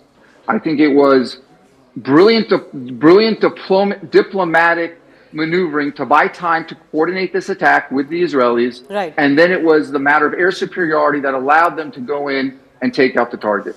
You know, I don't know, we're still waiting for the munitions that were used by the US, but I don't think they even needed their bunker busters in this case. So why wasn't the Khamenei better protected? I think this is a big question right now. And also, you know, I think 24 hours before this attack took place, Donald Trump had given, I think, all the indications to those who would read it correctly that he was going to bomb Iran, because he had said that he's not happy with the negotiations, that Iranians are not doing what they want them to do, even though the Omanis said that yes, the Iranians had agreed. So there was disagreement, but I think he had given all indications that this was coming. So I find it very, very, you know, curious why they did not read it. I think General Dayal has told you that there was a Trojan, and that Trojan was leaking information, and that was the end of that. We're getting a new statement from US President Donald Trump. He's saying that the negotiations with the Iranis are going to be much, much easier now. Rahul. Oh, wow. So he sees... So hang on. This is clearing the deck. Well, let's have a look at this. First of all, George Birnbaum, I'm just coming out to you. George Birnbaum, tell me, why is Trump now feeling optimistic that the Iranians have been softened up and that they will moderate a little bit more? Is it because of the people in charge, or is it now because their survival is at stake? It's a combination. You've eliminated the head of a snake. You have your foot on their neck militarily. You have air superiority. They're decapitating the military as we speak. As I mentioned, they had the primary targets, now the secondary tertiary targets. You know, they're in survival mode, and so being in survival mode is a good position if you want to negotiate to have someone accept your terms, and they are clearly in survival mode, a desperate survival mode, if you will. Desperate survival mode. So the Iranians are beginning to read the writing on the wall. Is that why Trump says it's going to be much easier after the US-Israeli strike? So is this bluster? Is this also psych games? Because they're getting beat up badly, says Trump. So he's attributing the softening because of what he believes is American superiority, weapons superiority, military superiority. So he's saying that the Iranians are now seeing the end. Is that really the culture in Iran amongst this leadership? Would they walk away from all years of power consolidation because they feel that their survival is at stake, or are they going to embrace, as they say, the Shaheed or martyrdom? Rahul, Iran, the culture is not like that. Iran also has got factions within the society. And if you see the power centers, no, it is quite complex. Yeah. I don't think that there is a leadership there which, after Khamenei, can be that bold, can be that strong, can have that sort of hold. Because nobody in hierarchy, like you also said, in religious hierarchy, this is a different type of monarchy. Yes. So there, the second rung leadership looks for a compromise. So I somehow feel there will be a resistance. See, you cannot change the entire system of Iran. Nobody can change it, right? There will be still factions. But instability of Iran does not mean instability of the entire region. Iran may remain boiling for quite some time. Isn't that debatable? I mean, I'll come to that point because we'll have another map, but I just want to quickly talk about this. So we have Qom here and we have Tehran. Qom is your spiritual center, and Tehran is the center of administration of politics. So there is a split here, and they're pretty much on the same latitude, perhaps about 200 kilometers, I'm told, away from each other. Now, how does Qom, that sees itself as the guardian, ideological guardian of Iran's outlook, defer to the pragmatists in Tehran? Can that happen? I somehow feel that already there is a mix-up between the two. See, Ayatollah was the supreme. That's right. So president is also answerable to him. so is your parliament, so is your judiciary, so is your IRGC, so is your military. So everything was centered there. Now there would be elements which will fight, and that's why there will be an intense war today, tomorrow, 2-3 days. George They'll try Verma, and fight it out of this. who are the people that are most likely candidates that will be receptive to US, Israeli, and perhaps overtures from other Gulf monarchies? Well, I think in Iran, I think you're going to have to look to some of the military leadership that would be not necessarily the Republican Guard, but certain military leadership that can also help keep calm and also control some of these maybe radical factions from having any response. I will say this: I think the Iranians saw what happened in Gaza. They saw what happened 2 years ago, and they saw that there was zero willingness on the part of the Israelis to let up until the job was done. I think they see the writing on the wall. They're in a similar position now. I think they know that given the amount of force that's surrounding them right now, that if they don't find a way to compromise, if they don't find a way to move forward, their fate is going to be the same as what happened in Gaza. And those people do not want that to happen. They are certainly, I think, in a desperate survival mode because of what they've seen happen in another part of the Middle East over the past 2 years. George, you make a very good point, but I also wanted your understanding of this complex system that our guest was talking about. So there is the clerical system, the 88 cleric body in Iran. How do you, deal with that? And what is its future going to be? Plus, there is the military complicated structure of the IRGC. I want the Israeli understanding of how these two are to be dealt with if you want some sort of a long-term solution in Iran. Well, for George, sir. Sir, I'll come to you for George. Yeah, so that's a very good question. It'll be a combination of things. At first, the spiritual councils are going to have to take some kind of position renouncing the spread and desire to fund terrorism around the world. I think if they can get to a point where they want to just be a spiritual faction within the country, in order to serve an interest of a part of the population that is devout Muslim, then they have a role to play in providing spiritual leadership. But it will have to be separate from the political leadership. There will have to be a firewall between the spiritual councils that are going to be spiritual leaders for that population versus the political leadership. Okay. And we'll have to see something similar that happened, back in the days where there was under Pervez Musharraf in Pakistan, where you had the military leadership keeping control away from the Islamists, and there was some level of stability back then. I think you could see something similar happening in Iran, where you would have that type of leadership that provided political stability while still having a spiritual faction in the country. Okay. Yes, General Gigi Dwivedi, you wanted to come in. In fact, there could be some suggestions of, Iran, completely becoming what Pakistan is. There have been some suggestions to that effect, post an action like this. Well, Shivani, we need to understand the structure of the governance. You see, spiritual pillar is the strongest pillar. There are two complementary pillars. One is the political dispensation. Second is the military or the IRGC. Yes. You see, even when the political people are selected, it's very orchestrated kind of election. And Pezeshkian is known to be moderate, but the moderation has the limits. So spiritual power is the first one. And please remember, Khamenei has been embedded for last 49 years. No second person can be in same sort of stature, whether willingly or unwillingly. It cannot actually replicate Khamenei. Second point, Pezeshkian is known to be a moderate. So therefore, moderate powers will also come into play. And third is the IRGC. Within IRGC, there's a lot of factions. It's not a very homogeneous entity. There are people who have a lot of divergent views. So the point is, at this time, it is to be seen whether spiritual leaders can actually dominate or whether Pezeshkian like people are moderate. So what we're being told, sir, and this is big breaking news coming in, that the Washington Post is reporting that the Saudis and the Israelis actually pushed the US to attack. They pushed for Trump to escalate.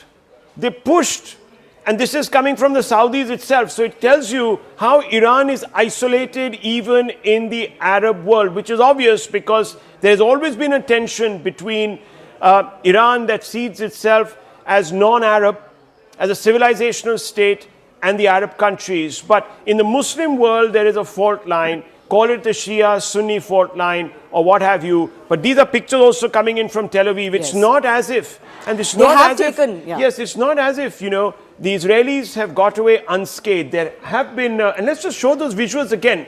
I want us to open the screen. Director Saab, let's open the screen. Let's see some of these visuals. Let's see some of the action on the ground because we're getting too caught up in the studio look here. I want you to also know, viewers, that there is a contest going on. It's not totally one-sided. Yes, it is predominantly in favor of the American-Israeli axis, but the regime in Tehran has hit back. And I'm going to show you some more geography here. We're going to show you another map, which is going to show you how Iran is actually hit back at some of the Gulf nations. And we're also going to show you pictures on the side of how those impacts have actually left scars on some of these UAE kingdoms, these Gulf kingdoms. So we're talking about Oman here, which is so I don't think Oman has taken a hit. No, it hasn't. I'm just talking this about is Oman, about the military business, which was somebody who was seen as a state that was willing actually to work with both these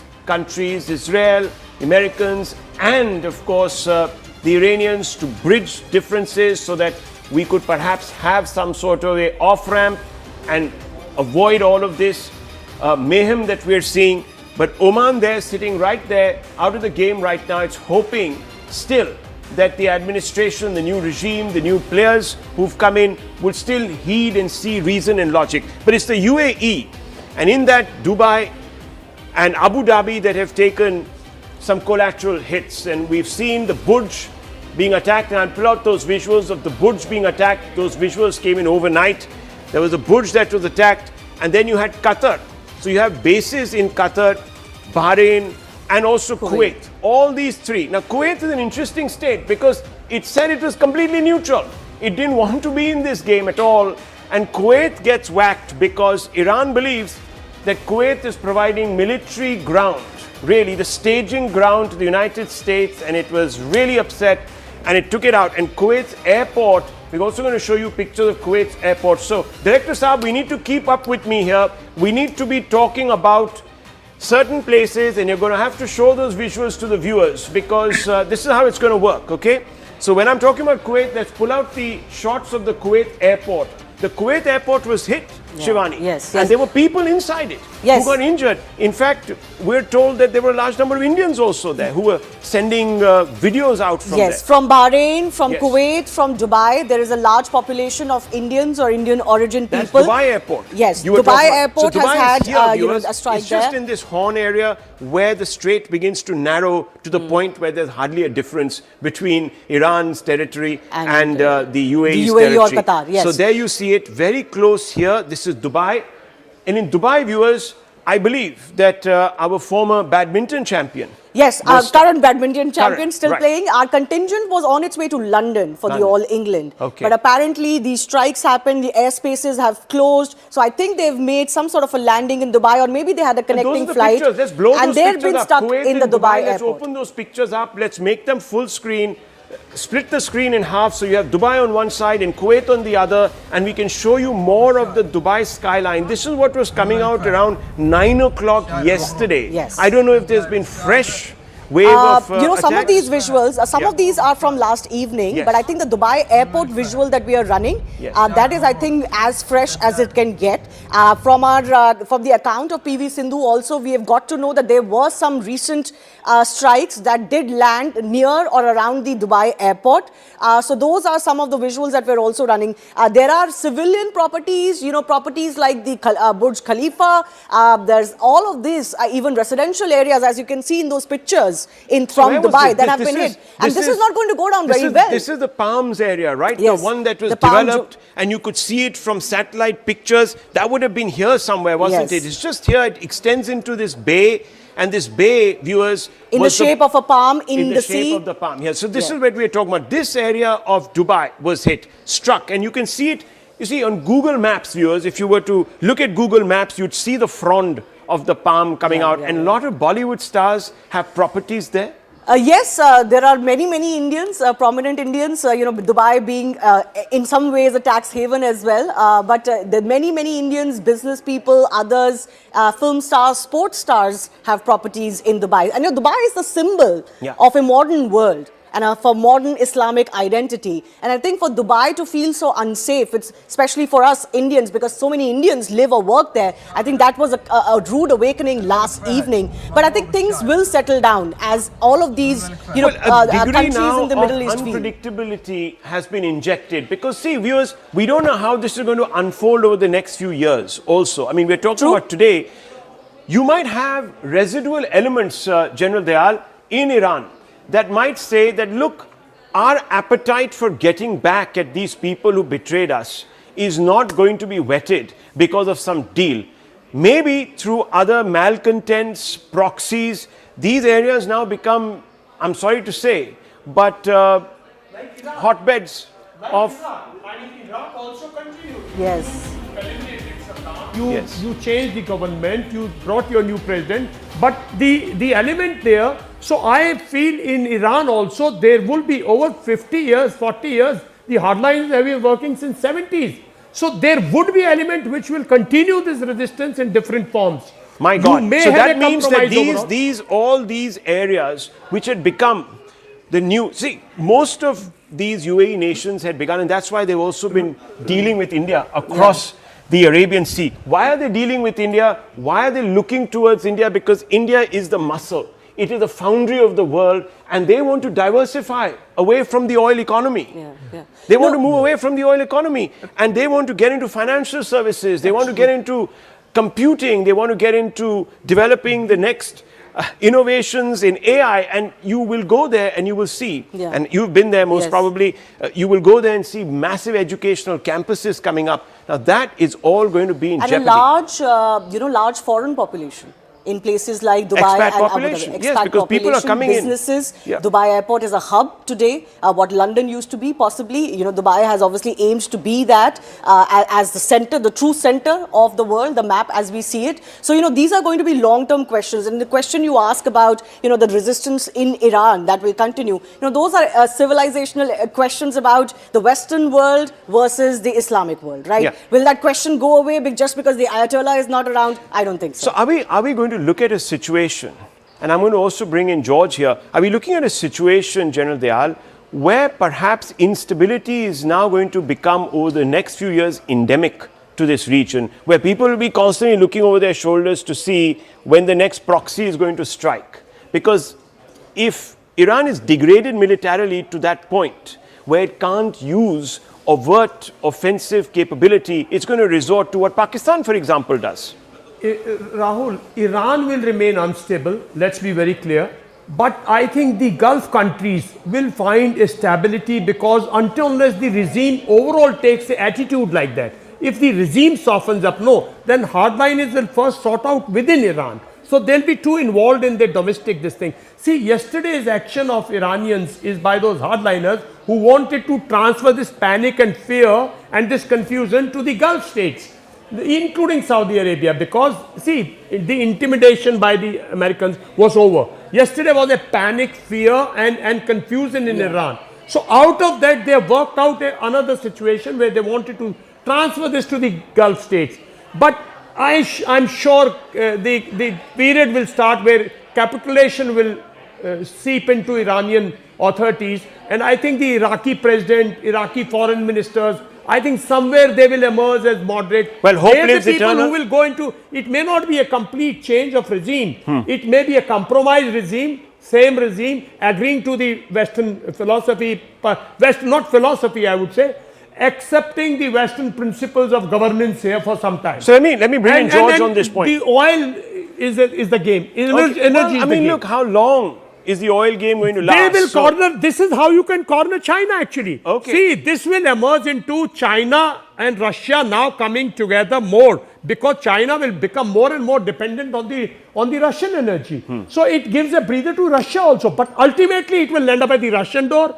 Marginalize of America, a marginalization of China, And capitulation ultimately of Russia is deep state's main aim. Okay, George, how do you see this? Because look, I mean, these states, and I've shown them on the map to Yeah. you, these states were at the cutting edge now. They were known as the tiger economies of the Gulf. Now they're in jeopardy, aren't they? Yeah. There's going to be a problem here. No, first of all, I just want to say to your viewers, I'm in the United States right now. I have two daughters in Israel. Both have been in bomb shelters for the past 19 and 16 years old. And my wife is actually in Dubai on her way to New Delhi. She's a speaker at the Raisina Dialogue, and she's hoping the airspace will open so she can get to India next week to participate in the dialogue. So this has been very personal for me also in watching, everything that's been going on. I think what you're seeing, I think the stability of the Gulf is going to be fine. In fact, there has always been the past 5-10 years talk of a NATO-type alliance of the Gulf nations against Iran. And I think they'll be able to contain any factions that the Iranians may have. But there is one thing that we really haven't spoken about, which is the effect of this on the Russia-Ukraine war. Russia has been able to prosecute this war largely in part due to the drones that have been supplied by the Iranians to the Russian military. When that supply gets cut off, we may also see now the net effect of the Russians being forced into a negotiation because they won't have the military supply that they had from Iran. So I really do believe that the Gulf nations are going to be fine. They are looking to the future. They are this pan-Muslim, pan-Arabic alignment that existed 20, 30 years ago, which was us versus the West, doesn't exist anymore. They've seen Iran as the pariah. That's why the Saudi Arabians, according to the reporting of the Washington Post, were pushing Trump to do this. Whether that's true or not, I can't tell you. But I can tell you that they have all come to the conclusion that Iran was a pariah in this region. And so they will do what they need to do to protect themselves, to defend themselves. They will continue to be a financial hub for the world. I'm not too concerned about that. So George, let's just theorize on that a little bit more. Let's extrapolate. You're saying that this could soften also Russian resolve, Putin resolve. And General JJ is also there with us. I'll bring him into this. But before that, George, how does that happen? If you were to game theory this, how would that happen? Give us a sort of timeline, perhaps also, and the scenarios. Resolve is a tricky word. I don't know that this is going to soften the resolve of Vladimir Putin, but it may bring him into a reality check in the sense that if he sees that the supply of especially the Shahed drones, which have played a huge part in their attacks on Ukraine throughout the country, not just in the eastern part of Ukraine, but central and western Ukraine. If he's unable to prosecute that war because there's not an appetite for large-scale ground troops continuing to try and get further into Ukraine, it really has been a drone warfare, remote warfare for quite some time. If he has the inability to prosecute the war that way, he may come to the conclusion, regardless of what his resolve is, that there needs to be a negotiated way out of this, because there's not going to be a way to keep continued pressure on Ukraine and by virtue of Ukraine, Western Europe, if he cannot be supplied the weapons he's been using to fight this war the way they've been fighting it. Are you surprised that the Chinese and the Russians haven't stepped in more assertively here to defend the interests of Iran?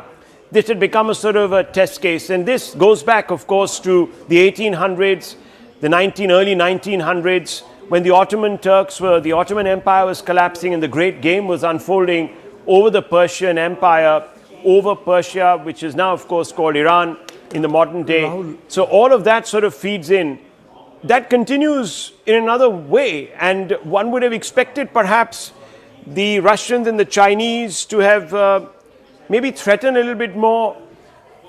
Rahul, can I come in for a minute? Yeah. Can I just... George, that question was for you. Yeah. So I'll answer quickly so the other guests can answer. The Chinese have been playing for the past few decades a long game in terms of natural resources. They're active in Africa in terms of gold, rare earths, lithium. Their goal is supply chain dominance when it comes to natural resources. I think they're less concerned with these military alliances, if you will, especially regarding Iran. So they're focused on, and especially economically within their own country, They need to make sure that the investments they've been making in Africa and Latin America in terms of dominating the natural resource market continue. So I'm not too surprised that the Iranians stayed out of this. And quite frankly, the Russians don't, Putin is an expert geopolitical chess player. He probably saw the writing on the wall in terms of the American dominance in Iran. He's got his own war to prosecute. He's got his own economy to worry about. He's got to be concerned about the price of oil for the markets where he's still able to sell it. So I think he also strategically said, I've got to sit this one out. The Chinese, though, are a different story. They're focused on a whole other set of strategies. George, just interrupting you for a brief minute. We're getting more visuals now. After Khamenei's demise that has been confirmed by the Iranians, the flag at the Iranian embassy in India, in New Delhi, has now been put at half-mast. Those are the visuals that are coming in, Rahul, of the Iranian embassy in the national capital, where the flag is at half-mast. But I can also tell you that there are protests breaking out across certain geographies in India. So in Lucknow, viewers, and in Srinagar, there are protests. And to me, I believe that this is misplaced. It's not required. This is not required. This is misplaced. This is political signaling. Who are we actually propping up here, viewers? We are propping up a regime. Look, I'm not here engaging in the morality, the larger morality at play. Yes, you can have a quibble with the manner in which America has undertaken this, the unilateralism, or the manner in which Israel feels that it can sort of ally with another power like the United States and do what it has done. That is not what I'm looking at here. I'm looking at the response. Who are we standing up for? We are standing up for a bunch of actors, 50% of Iranians themselves, which is the women in Iran, were upset with. So much so that a number of them came out onto the streets risking their lives and have been paid. Killed. They've been butchered. Butchered. They've been beaten. You've seen visuals of them being dragged out of their cars in the metro from the buses. So I want to ask you, Shivani, I want to ask you, as a progressive, liberal Indian woman who stood up for Iranian women, when you see these pictures, and I don't want to make this about gender only, because there were enough men also, progressive Iranians, who were killed, who supported these women and supported larger societal reforms. So how do you feel when you see a whole group of Indians running through the streets? Let's show those pictures again, Director Saab. Yes. Rahul, let's not mince any words. This is naked, religiosity-related political concern, right? This is nothing else. How are your lives affected or connected to this? I don't understand. So I don't think there is very much currency left in this. I don't think there is very much stomach for this anymore.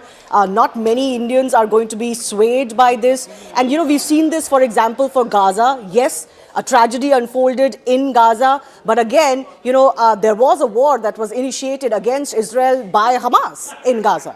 You can't, completely ignore that reality. You've had Iranian-backed terrorist groups hitting at Israel. You've got the Hamas, the Houthis, and others. So, you cannot ignore these realities. You can't be poking the bears, so as to say, and expect they're not going to retaliate. I'm sorry, you live in the real world. We've got more breaking news also coming in. Before we take that, there's also hypocrisy at the heart of this, viewers.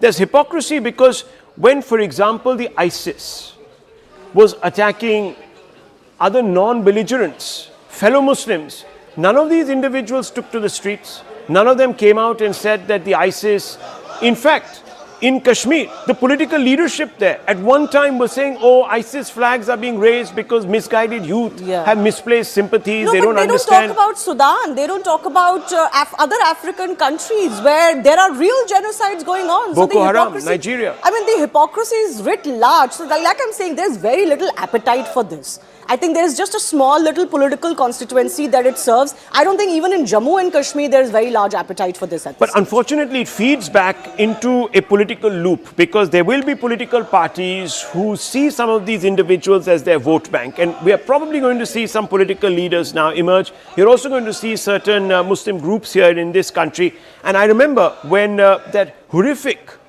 horrible individual, the head of Hezbollah, Mr. Nasrallah, was eliminated in the heart of this capital, in Latian zone. They were protesting. In the Islamic Cultural Center, there was a huge seminar that was organized in praise and in condemnation of the elimination of a terrorist. Yeah. You know, the cause, quote unquote, the Palestine cause, the Gazan cause has been used too often to justify terror. We've seen this in our neighborhood, the so-called Kashmir cause being used to, terrorize the Indian populations.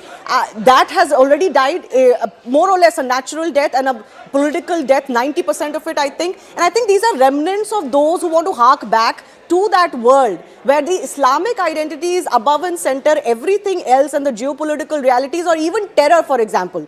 This is just, this is a defense of terrorism, I'm sorry to say. Islamic terror has become a nuisance all over the world. We'll get into this a little bit in detail, but this is masking of that, and I don't think it's going to work anymore. But Iran's president, Masoud Pezeshkian, has vowed that retaliation will be there for the killing of the supreme leader, Ali Khamenei. He has warned that those responsible would regret it. This great crime, he says, will never remain unanswered. This is his office statement that has been released today after all that has transpired. So we're already, George was talking about what is the tone that the new leadership takes. This is the first indication of the tone that they're going to take. We've got more breaking news coming in. Fresh swarm of Iranian drones that have hit Dubai.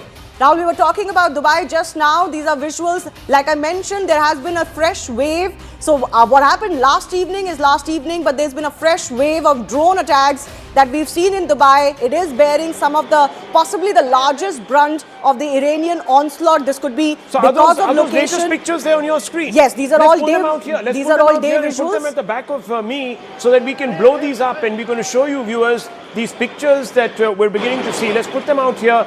These are the pictures that have come from this morning. That's the skyline. That I'm not sure. These are day visuals. Is this Dubai or is this? This must be Dubai, isn't it? These are the pictures from Dubai. If someone could confirm very quickly, this is Dubai. This is the skyline. Yeah. So this is the skyline. I'm not sure which area of Dubai this is. I've only been there once, but fundamentally, viewers, these plumes of smoke, not unlike what we saw yesterday. So we were just talking about about perhaps an incipient instability. This is Dubai airport area, so this again, is a critical. This is an important installation. Of course, an airport is extremely important, but these are civilian installations. This is a big question mark on why the Iranian drones are targeting airports where there are civilians stranded and many Indians stranded. I don't know, there maybe at they Dubai think airport. that if you degrade these capacities, the US will not be able to use these as bases but for they have its separate fighters. bases. They might Rahul, they have separate bases. bases. Yes, they don't absolutely. need the airport in Dubai to function. So this is exactly what we're saying, viewers. The Iranian regime here is walking into everything that has been said about them, that it's a dangerous regime that poses a threat to the larger regional geography of the Gulf, and therefore it needs to go. And it is proving itself. Yeah, absolutely. This is not going to go down very well. There's already been one death. I think it was in Dubai that the death was confirmed last evening. And I don't understand. By the way, for the context for our viewers, this is exactly where PV Sindhu and the rest of the Indian badminton team was actually stuck for many, many hours. And I think this was the fresh wave of drone attacks that PV Sindhu has mentioned on X as well. And that happened about 3 or 4 hours back. Yes. So these are visuals, I think, from early morning this morning. But this is going to be a huge question mark as to why this is happening. We got another visual, actually. I think these are correlated visuals, but we'll establish that and cross-check that. We had a visual of the Dubai airport where from inside you could see some of the damage that was because of these drone strikes. So these are the underpasses, viewers. These are it's coming back to me a little bit when they're about 5 or 6 years ago, before COVID. I remember passing through some of these tunnels that took you all the way to the airport. So here you have a situation, viewers, that civilian infrastructure, as you're saying, is being targeted. This is also a symbol of modernity as far as the Islamic world is concerned, a symbol of stability. You've got, the high net worth individuals all having bases in Dubai. You've got a large expat population. So this is, of course, going to make them feel very nervous. And I wonder whether the Americans had kind of factored this in, that Dubai would come under attack those are we've got some visuals also of a building that seems to be in that vicinity. There you can see it. That's another building that seems to be also... These are all the skyscrapers, I think, also from Dubai. Yeah, exactly. So viewers, let me just put this into context. And we were showing you the map. Dubai is very close to Iran. It's just across the ditch, as they say, just across the Strait of Hormuz, which is very shallow at some points and very narrow 20 at miles. other points, 20 miles. So you have Iran that is beginning to target the symbols of what is the current engine, the non-oil engine of the services-based economy of the Gulf. Now, why is this a strategically important target for Iran to attack? What the Iranians are trying to do here is to create pressure. So here is that map. Let's have a quick look at this map. Here is Kuwait, here is the UAE, here is Dubai, and that is Iran. And you can see it's just this water, and it could be any one of these batteries located anywhere in the south of Iran that is unleashing Yeah, I mean, this. UAE, Saudi Arabia, What Qatar, this tells Bahrain, you, all very close. what this tells you is that the Iranians still retain some capacity to hit pinpoint accuracy at the targets that they want No, to but Rahul, hit these and are target. drone attacks. These are drone attacks. You know, Okay, drone so attacks are easier to mount. We've seen that in Operation because they go Sindoor. under the radar and this, There that, are- the other. Because you can swarm. Okay, First you can of all, swarm, you right. can swarm the place that you want to attack. Yes. And also, these are low-cost operations. I don't know, the general can maybe update us a little bit. How many IBCMs does the Iran have? How many missiles does the Iran how much capability do they have? Are they saving them for Israel? Are they saving them for US bases? Because these are drone attacks. These are drone easier attacks, to so mount, this- and you can swarm and maybe one or two land. We don't know what the extent was. do you think these have come from within? Are they actors sympathetic or they have come No, from no, across? they must have come from Iran, but I don't So- know what the extent was in the sense that were there 400 drones fired and only one landed? We have to see this in context. And have a look at these pictures because you can see the panic. The person who's taking these videos has suddenly started sort of running for cover because they're sensing, and we're being told that there could be there are multiple explosions that are being heard. We've just got visuals of one part of the skyline concentrated and focused But near we the did airport. see this last evening as well. Yes, Many we did. residential buildings, Yes. plus that drone, one drone I think that managed to land around the Burj Khalifa complex. So there were plumes of smoke. There were people in their residential complexes in balconies making these videos. They could see the drones, particularly sky. You can actually spot it easier, and many of them were making these videos, but these are all from earlier this morning. So these are all from earlier this morning. Let's show those pictures. Let's open them up full screen. We've given the viewers the idea of the geography. Now let's look at the impact.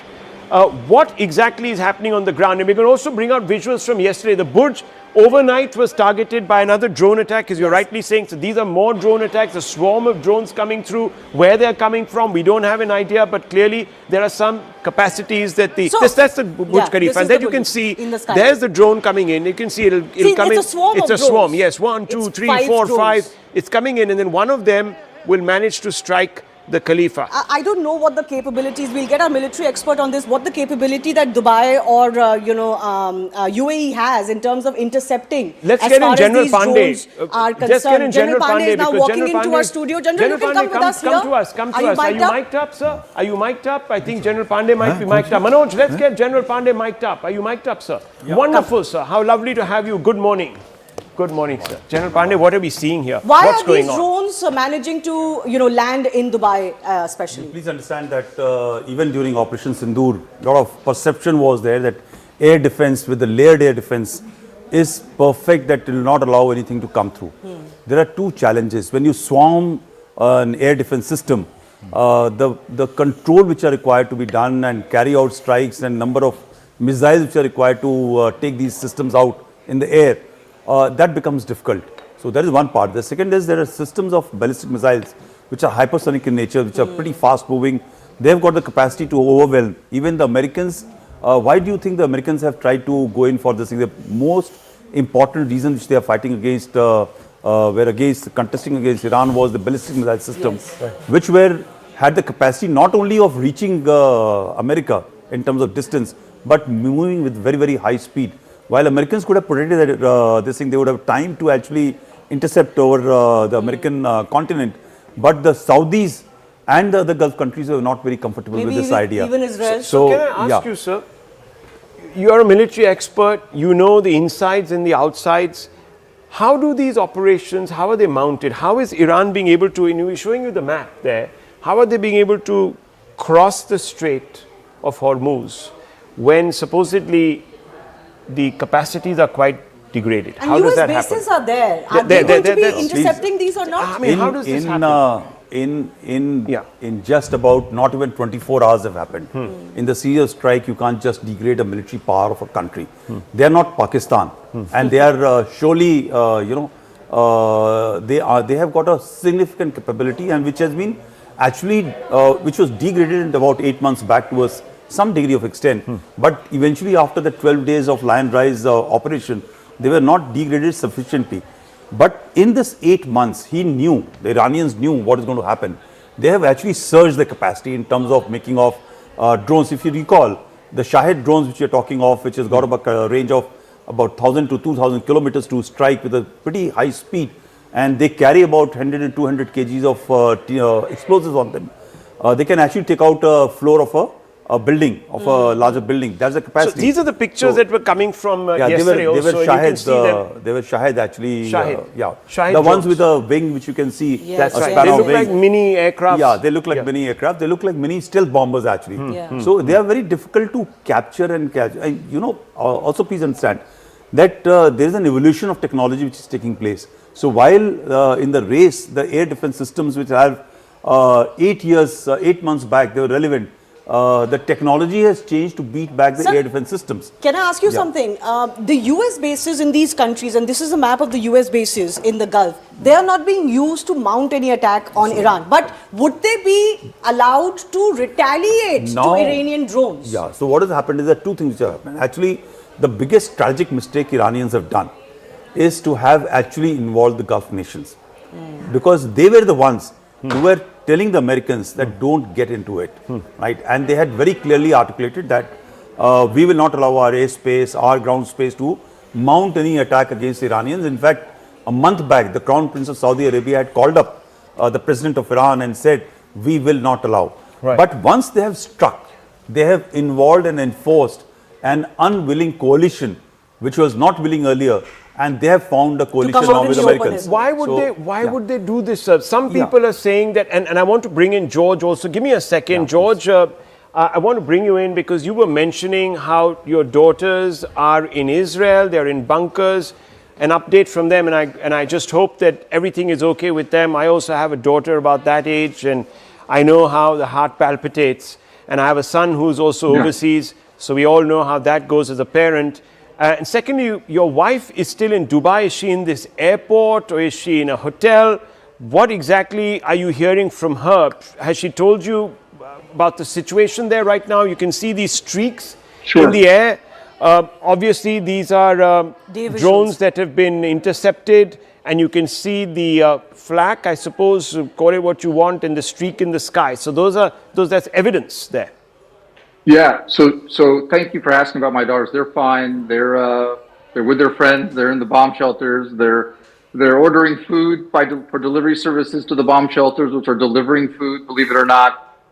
So they're fine. Thank you. In terms of my wife, she's in an apartment building downtown, and she's actually been getting. The reason I was looking at my phone a moment ago, they were just a series of alerts sent by the Dubai government to people in the area to find shelter. So she's sheltering I believe in an interior corridor in the apartment building right now, or in the basement, perhaps in the parking garage. So they are now getting, the Dubai government is now issuing citywide alerts, or emirate-wide alerts to the population when they have these attacks coming. And she says it's quite loud. They can hear the interception of the incoming drones and missiles, since Dubai does have a defensive missile capability. I don't know which system they're using. I don't know if they're using Patriot missiles or a different system. But it's quite intense in Dubai this morning as these waves of attacks come. And they are using the Shahid drones. You can see as the general said, you can see by the look of the drone and the shape of the drone, these are the same drones that the Russians have been using to attack Ukraine for the past several years. So it's unnerving, to be sure, because those drones fly low, they fly slow, they fly in a horizontal way, so they can go into a building as opposed to a missile, which comes from the sky down. That makes it more difficult to directly hit the side of a building. So it's terrifying. But again, as I mentioned earlier, I believe that this pan-Arabic, pan-Muslim mentality that existed 20, 30 years ago doesn't exist anymore. The general rightly said that the Iranians have made a bad calculation. They have unified the Gulf nations now against them, where they were already unified. As I mentioned, looking at Iran as a pariah state in the region, and this I think will go a long way to consolidating that group in making sure that Iran, doesn't continue to do this in the future. Even as we speak of this, there is, of course, those elements of a fight back that the Iranian Revolutionary Guard Corps is talking about. They're saying we've carried out a sixth wave of attacks on Israel and American military bases. I would like to ask General D.P. Pandey, we've got MJ Vinod joining us, former fighter pilot MJ Vinod joining us.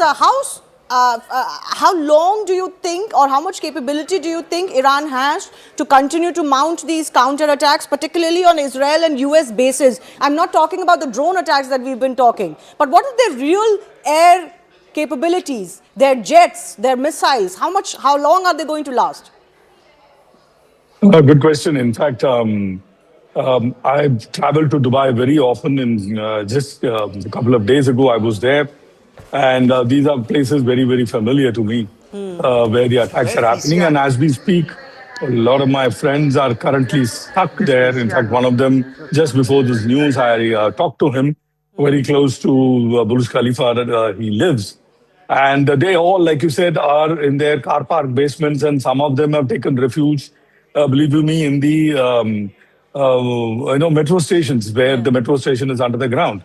So it is a panic, and Dubai, since UAE is probably coming to the Emiratis coming together, and its inception has not seen such a kind of attack on its soil. Yes. So in the modern days, we have, if you go back to known history, as Dubai or UAE has been this kind of an attack never.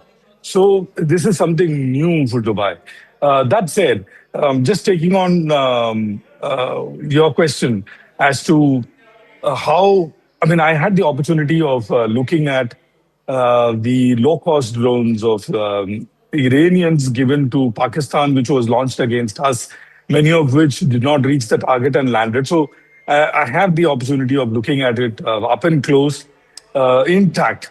So these are extremely low-cost drones, and like we make it. So I know the exact cost. The cost to cost this drones would I'm just, come down Captain to Vinod, just give me 30 seconds rupees. because I'm just speaking to the PCR here. We're just going to reorient this screen. Let's do it this way. You keep the guests on the left of your screen, one above the other. So let's open a 3 window with the guests on the left, and let's keep all the visuals on the right and split the screen if we can in 4. If that can be done, I would be delighted. What we're seeing, viewers, and let's just look at these pictures for a few seconds. On the left of your screens at the bottom are visuals that came from yesterday. Yes. This is when Dubai was being experienced the first wave, so to speak, and you had the Fairmont Hotel that was hit. Now, we don't know what exactly happened there. How is it that that particular projectile, was it an intercepted fragment that fell? And on the right, of course, is the Burj Khalifa, again from last night. But in the middle of your screens, we are being told that these are visuals that are coming from, where are these visuals? In the middle of your screens coming from? Do we have an idea? From Doha. We're being told that these visuals are from Doha. What's happening? Let's blow them up here on the screen behind me. Let's see what this is. Let's see what this is. General Pandey, what do you make of these pictures that are coming in from Doha? Let's put those visuals out. Can we put those visuals out? There they are. One.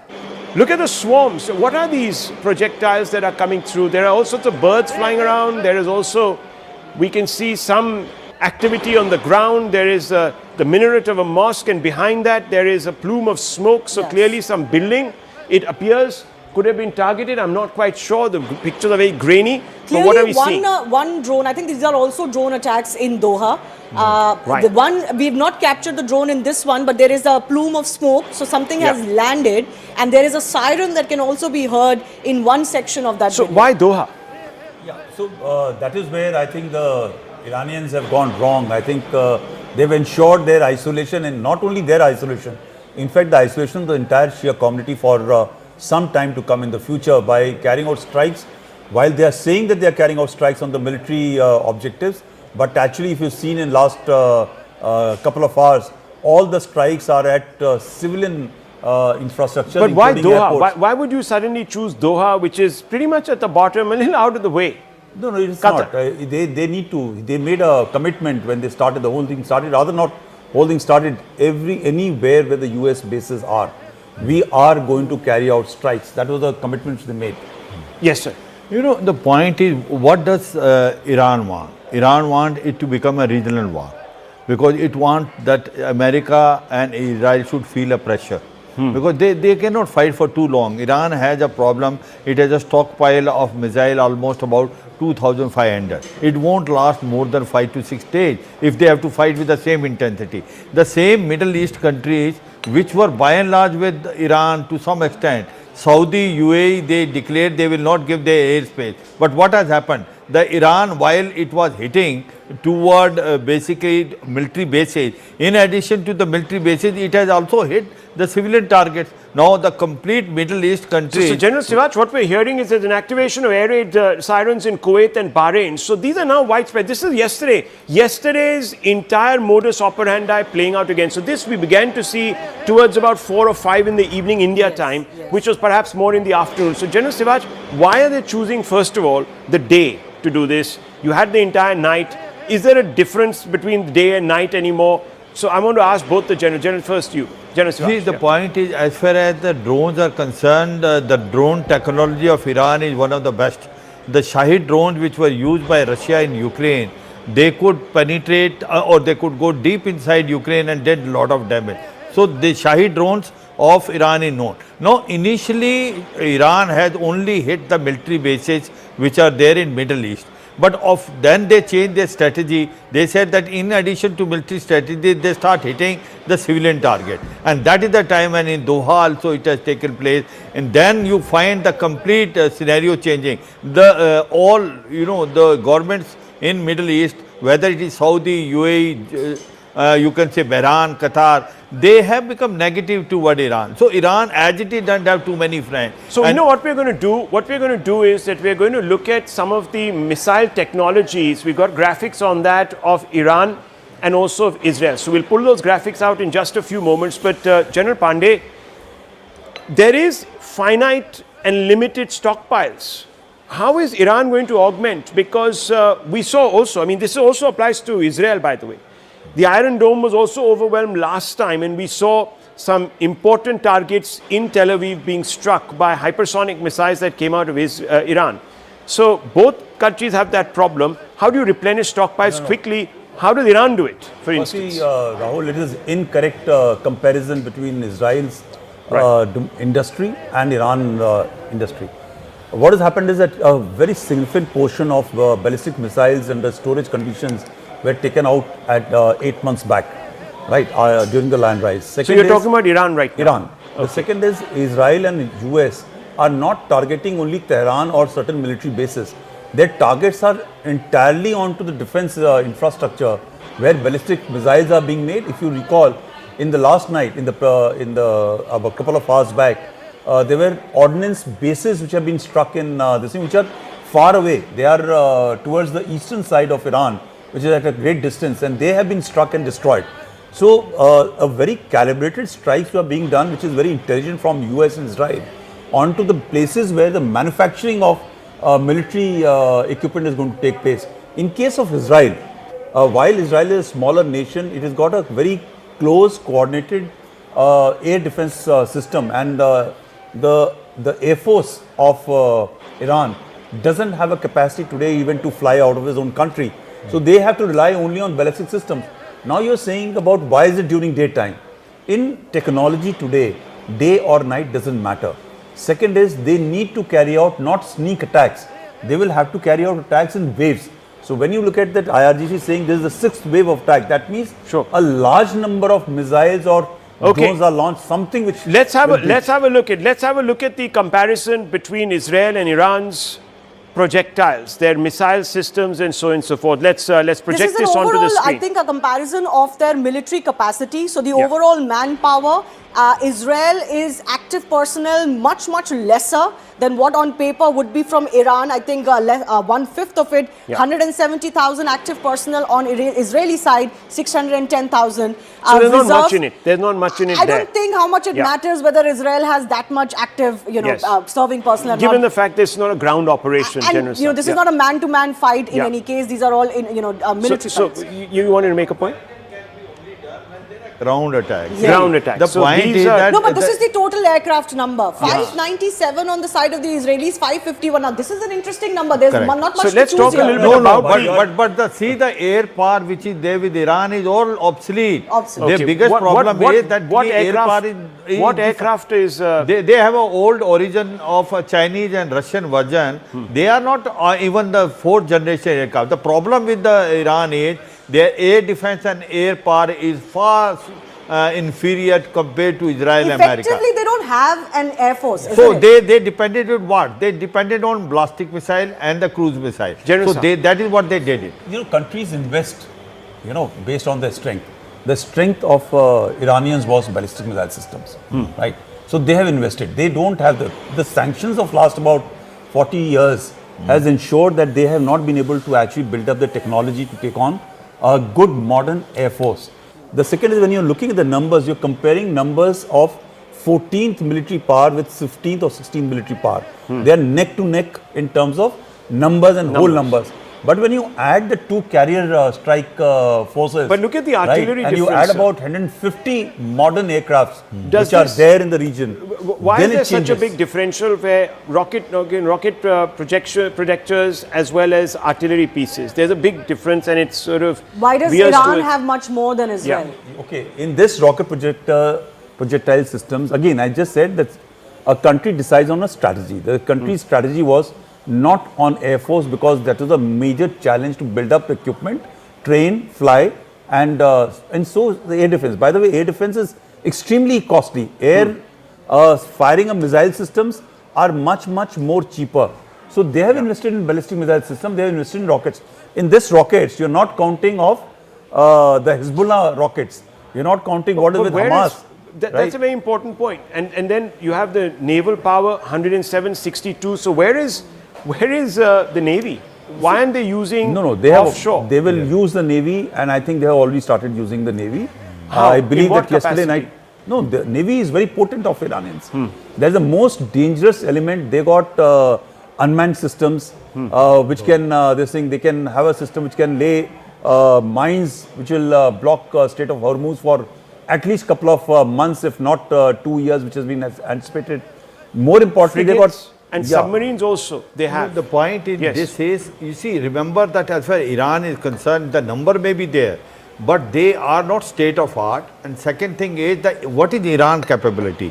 Iran Navy is more of a regional, because it's more of a defensive. Now, there was a challenge, what they were trying to do, what Iran was doing, when this two aircraft carrier group has come, Abraham Lincoln, as well as US Gerald Ford.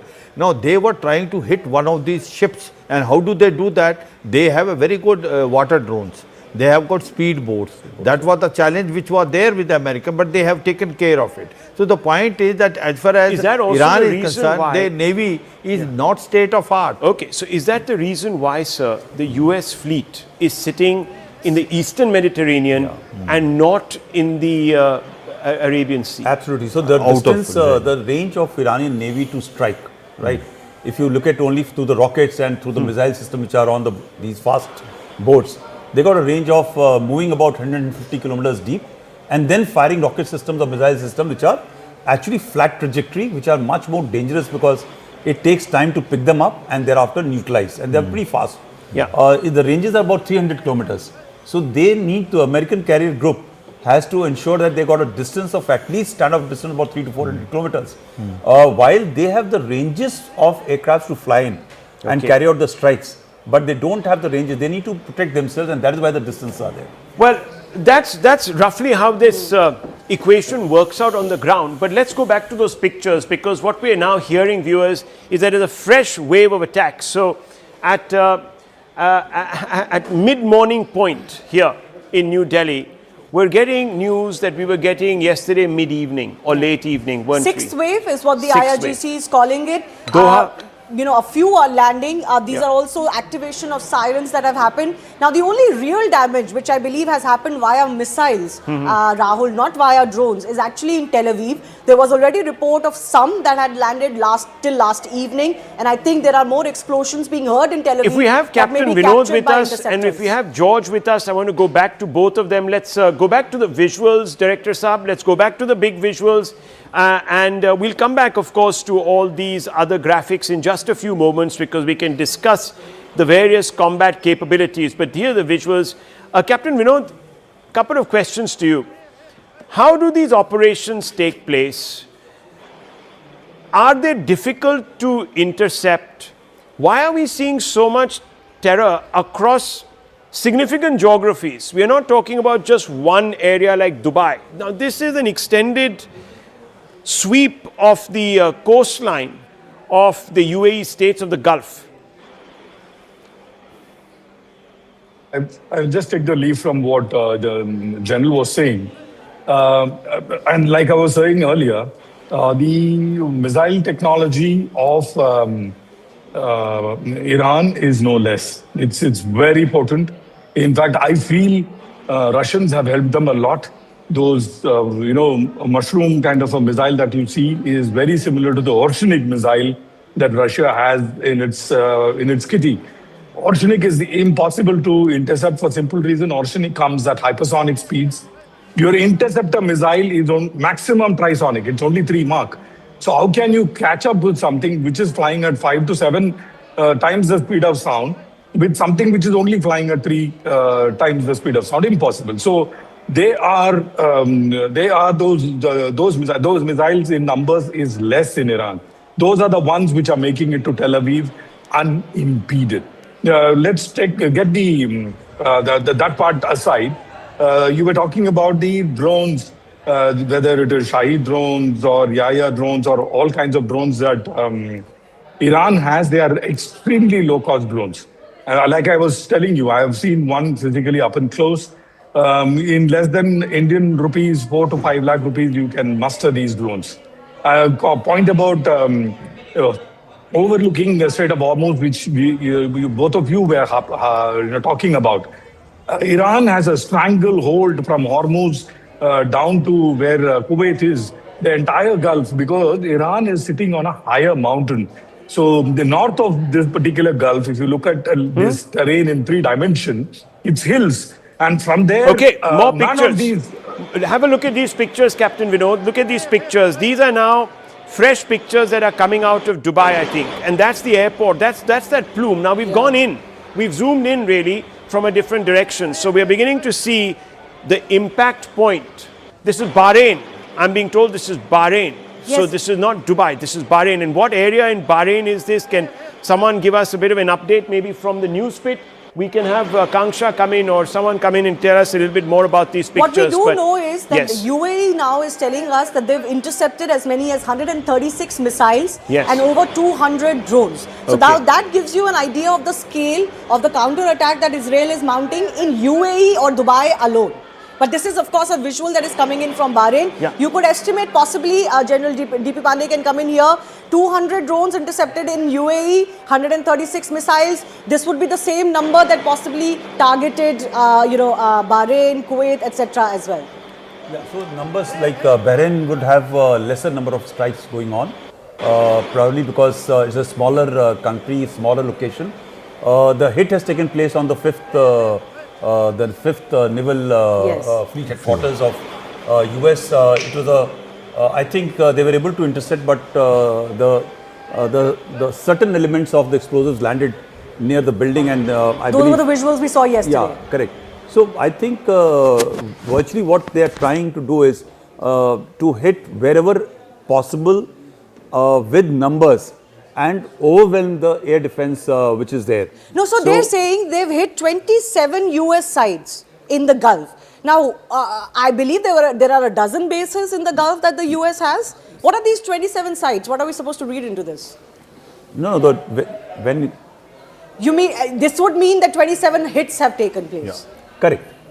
27 have landed. Well, it could also be, that there are you know, other sites that they're attacking. sites that but you know, they it's have also interesting. Iran is calling them US sites. But these are civilian areas. So I was seeing some CENTCOM Please, videos. You know, the point which was saying is that what has America done to this bases? They have moved THAAD and Patriot missile system. If you see it, the development which taking place last 2-3 months, that they're the best terminally high altitude area defense system, and Patriot missile system is very, very good air defense. Okay. But what happens is when you are firing a drone or missile, you cannot basically neutralize 100% of that. You will find in fact hypersonic missile, there are chances of almost 20-30%. Okay, so hang on, General Pandey, I want to ask you this because I was seeing some CENTCOM videos that have been posted of missile batteries which are placed, it doesn't appear to be in any facility. It just looks like they're in the open desert. So could these be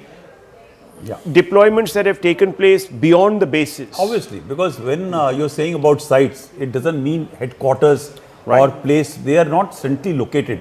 So in Tehran, when you look at it, the headquarters are there. But then there are islands of deployments which take place otherwise. And second is, when you deploy the missile batteries, they don't come into the site which they have to protect or the location they have to protect. They have to be deployed outside and much far beyond. If you look at the carrier strike group, which is located, the fort, which is located off near Israel, right?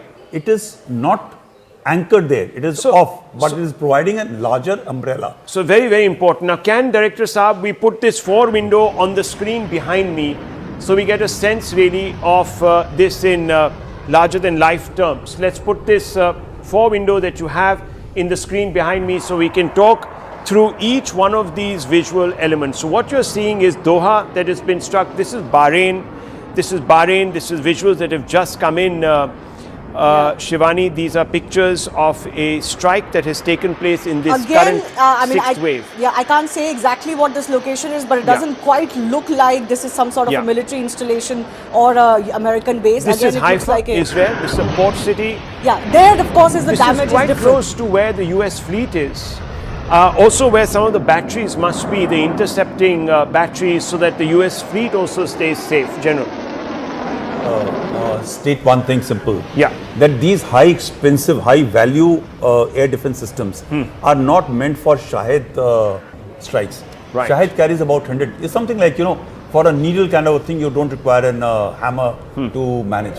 So these are costly systems which will be actually against the ballistic missile system, which will carry larger load packages, which are going to be striking high value targets. It will just not be, and these are all AI, all automated control systems. They verify what is taken off, what time is going to impact, what is the load which is carrying, and thereafter they match the anti-missile system to fire. So on the other side, one second, General Saab, just 1 second, I'll just come to you. On the other side, viewers, is video released by the IDF. Strikes on missile launchers in western Iran. Now these videos have been coming out continuously, and the IDF is very good at packaging their successes and putting them out in videos. What are we seeing here? General Siwach and General Pandey. Yes. See, what happened is that when we were talking about the drones, what has the Israeli have done this time? They made a multi-air defense system. They have Iron Dome and Iron Beam. Iron Beam is the one which is striking the drones. It is a beam which is there, it is neutralizing the drone. Then they have a David Sling, Arrow 3 system, and they also been given a Patriot missile system. If you see this time, the damage in Israel is minimal of even the missile which have been fired by the Iran. That's what has happened. Now, as far as so you're saying they've augmented and modified, you know, their what air lesson defense. they learned from us, that in Operation Sindoor, the India has utilized that multiple air defense system, which we had Akash Tir also, S-400. It was an escalatory and calibrated, depending upon the target and the weapon system we used. That was almost 90% where the Pakistanis, nothing could come to us. Right, General Sir. So, you know, high speed, high value, heavier package will be taken on by the expensive version of air defense. So what General Shivash was mentioning is that once this layered defense is meant for different set of incoming missile or drone systems. But please understand that Shahed missile, right, Shahed drones are slightly more difficult to be picked up and neutralized when they come into the form of swarms or a larger numbers. And plus they also understand that where is it, these are actually technically fire and forget. And that is why it is much more difficult to actually overwhelm and control them or destroy them in non-kinetic means. So either you impact and destroy. But what happens is that they are able to find out where they are going to land. So if they are going to land at a place which has low value, it will be allowed to go through. But the expensive systems will be able to take out even the Shahid drones, even flat trajectory flying at the high value targets. So let's quickly talk about these visuals. This is the latest set of visuals that has come in, viewers, and this is coming from Bahrain. Then you have Doha. This is exactly here. We're seeing again all sorts of projectiles entering the Doha airspace. Now we don't know if these are intercepted residual missiles or they're an actual hit. We don't also know right now if this is drone or non-drone. So we need to have confirmation on that. This is Haifa, Israel. This is obviously the retaliation. This definitely looks like a missile attack. This is definitely a missile attack. It would have to be a missile attack, and it's going over two airspaces, literally Iraq and Syria. And that's how it enters Israel. But this is also interesting because it crosses, not that there's much of Israel to cross, but it's going from west to east, and it's the eastern Mediterranean. 1,500 kilometers have to be traversed for a missile to strike. There you and go. if they have been able to breach, you look at the speed of that missile. But yet, again, I come back to the same thing. What would be the reaction time, sir? I think it's just about a couple of minutes actually. Wow. So the aim is to actually take it out into the high atmosphere when they reach on the top. That is one of the best places. But when they are actually dropping closer to the target, that is the time they get much more confirmation, and they can use lower end of counter ballistic systems or missile system to neutralize. But is it too late by then? Is it too late by then? Will you have debris? No. Actually, what happens is that if they are able to neutralize it, strike, then only the remnants fall. Yesterday you saw a strike which was taking place in which a large projectile came down and hit, and you had people running away from that location. So it was, they were trying to actually neutralize, but they could not. But the projectiles, explosives had not fallen, this thing, they were intact. So it was a localized, not a very high profile. Missiles need to hit with the speed which they come. You're talking about that street, I think that was Doha, living quarters. Correct. There were a large number of people who were saying that, look... the issue which we need to see is that how much information is actually coming from Israel. Right. All these images which are coming are coming from other Gulf countries. This is again, in today's narrative warfare, it is important to show that these areas are being hit and they need to respond to Iran. Right. Israel is not showing exactly that. So there are mind games being played, says General Pandey. Very clever mind games that are being played. You know, one thing more in that, the civilian area do not have that much air defense system. If you are hitting a civil target, it is very easy to hit the target. And that is where it is making a difference. When you are hitting a military target, it has got air defense system. That's why you find in Israel, the targets are not being hit, they have been neutralized. In the sense, all the missiles, drones by and large are neutralized. But when they are hitting Doha, they are hitting other places, whether Saudi, UAE or Bahrain, you are finding hit are coming. Why? Because the air defense system is not there in civil area. That hit in Haifa looks pretty serious. Haifa also, yes. The point is that the swarm system which is there, that the drones or missiles, when they fired together, it is impossible for any air defense system to neutralize. Yes, but you know, we've also got updates that in Tel Aviv there are a lot of interceptor, missile, audio, etc. that can be heard, sound because of the interceptions that are taking place. Air raid sirens are now blaring in Kuwait, after Kuwait is also seeing possibly a fresh wave of these drone or projectile missile attacks. By any account, Iran cannot keep this up for too long. As far as we know.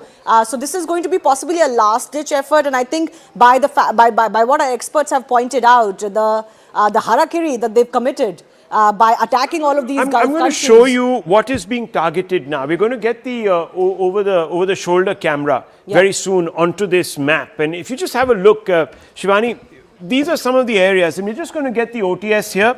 These are some of the areas, and this is a map that has been put out by Iranian state media, which is being reported by the Wall Street Journal staff report. So this is a graphic which we will just put out there. You can see the Erbil Air Base, which is in Iraq, Tel Aviv. You have the Ali Al Salam Air Base in Kuwait. The US 5th Fleet is here in Bahrain. You have in Riyadh, you have strikes there apparently. Al Udeid Air Base, which is Qatar. and then you have the Al Dhafra Air Base in UAE. So let's have a look. Let's come in. Let's come into the frame. Let's go into this and let's hang on to this and show these are the areas that we are talking about. Viewers, this is what I want us to focus on. Director Saab, can you please cut to this camera here? Wonderful. There you can see it. Now, if we can just get the resolution a little better on this, you can see the Erbil Air Base, which is in Iraq. That's Iran there. That's Tehran. It's pretty much on the same latitude. So it overlooks the territory of Iran. And this is, of course, you're looking at Western Iran. Here is the Ali Al Salam Air Base. If you can zoom in more, sir. There it is. There it is. And that's Kuwait, just opposite that strait. There's Bahrain, the US 5th Fleet, and there's Qatar, the Al Udeid Air Base, and there's Dubai. So this map we're just going to put out for you, viewers, on the screen to give you a sense of the geography that is right now facing the strafe from Iran. And that is something that, viewers, we're going to be keeping an eye on. That's what we're going to be keeping an eye on. And these are the areas. These are the areas that are being harried right now by the Iranians. Now, whether this will lead to the Americans and the Israelis pulling back or not, we don't know. But clearly, as of now, they are trying to, at some level or the other, saturate the airspace over these areas, maybe because they are trying to distract General Pandey. The larger weapon systems, the radars of the United States and Israel, maybe they're going to conduct something bigger. Is that possible? Yes.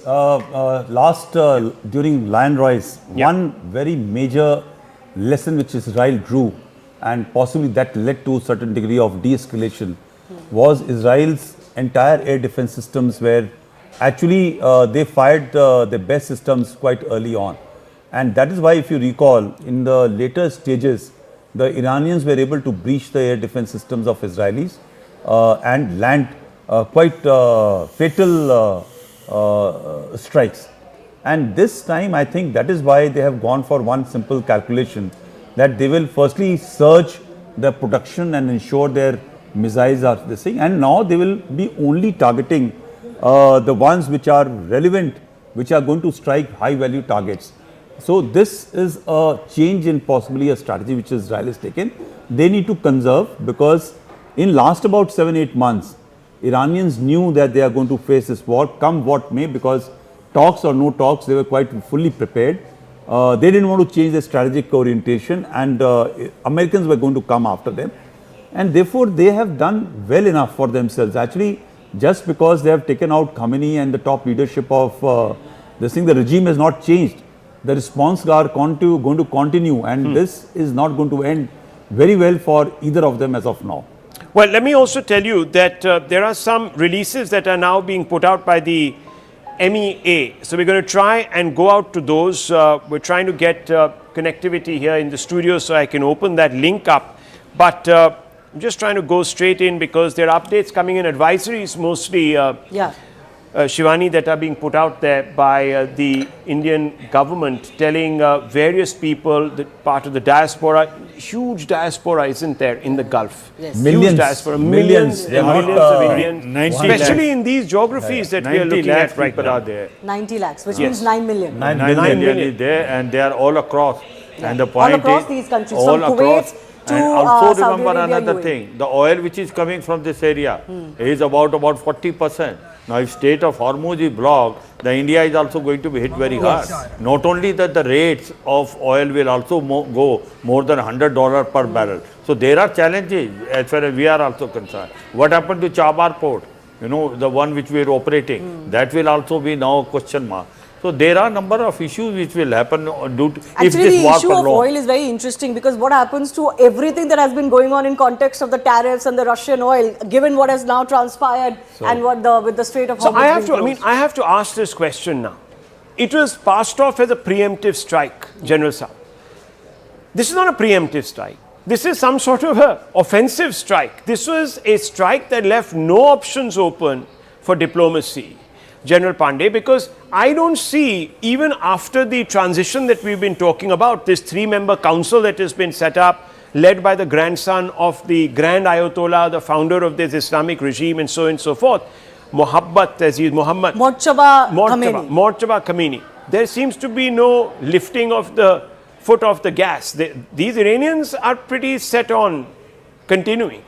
So please understand, let me just give a context how the strikes have happened.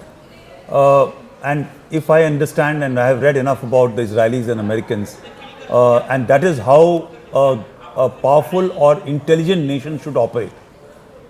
This whole talks, schmozzle, gossip or facade or charade was ongoing to find the right time, right opportunity to strike, right?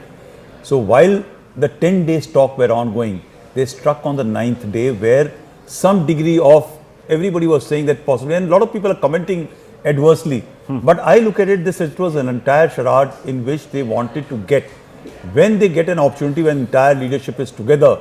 Yesterday, the first strike went at the time of 8:15. It was in the morning. Generally, the strikes happen in the night. They went through at 8:15, in which they got entire top leadership of Iranians. So I think they were pretty committed. Committed. On that point, Iranian parliamentary speaker has come out, prepared ourselves for all scenarios. As I said, viewers, the Iranians are not taking a step back. We are prepared for all scenarios, which could even mean a ground invasion, which could mean anything. They're saying that plans have already been put in place, were already in place for a post-Khamenei phase. Well, so they, of course, were anticipating. They were, and they probably, they led him to believe they were so well prepared that he walked into the path of direct fire. In the first strike, he was taken out. But look, viewers, clearly regime change is the objective here, because had that not been, in the first wave, they would not have taken out Khamenei. They would have maybe dropped things around him, softened him up a little bit and said, okay, come to the table, agree to all our terms, open up your country, maybe even step aside. But they haven't. They've actually taken him out.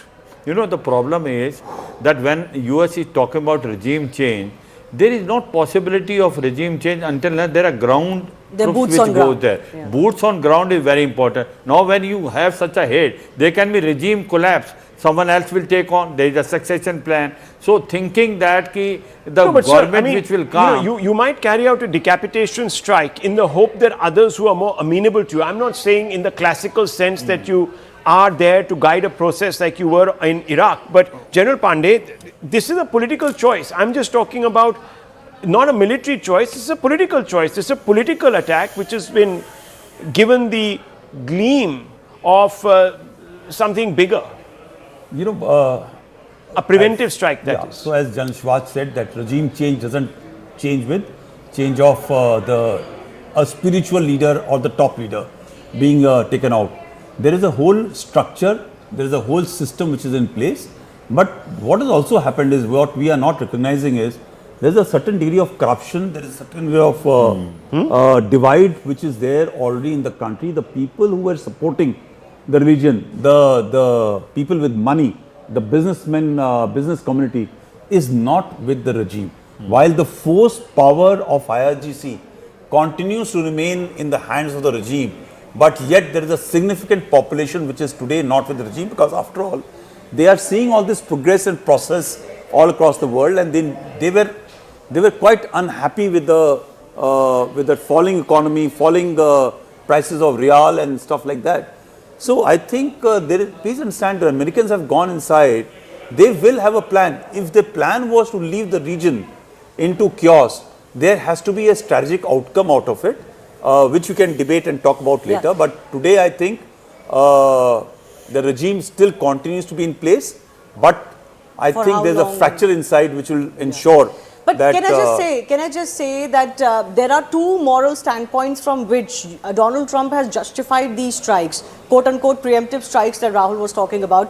One is, he said this was protecting American lives, because he has told his domestic constituency at least that Iran was, planning weapons against USA, whether those are missiles or nuclear weapons, etc. The second moral standpoint that here it is, US Embassy. US Embassy, this is in Baghdad, that seems to have been attacked. This is pictures coming out from Baghdad on the ground. This is what we are being told. This is the handle called Naya for Iraq that has put it out. You can see bulldozers. there is a overrunning of the US facility there. These are big pictures, dramatic pictures, sympathizers. Perhaps these might even be Shias, I don't know.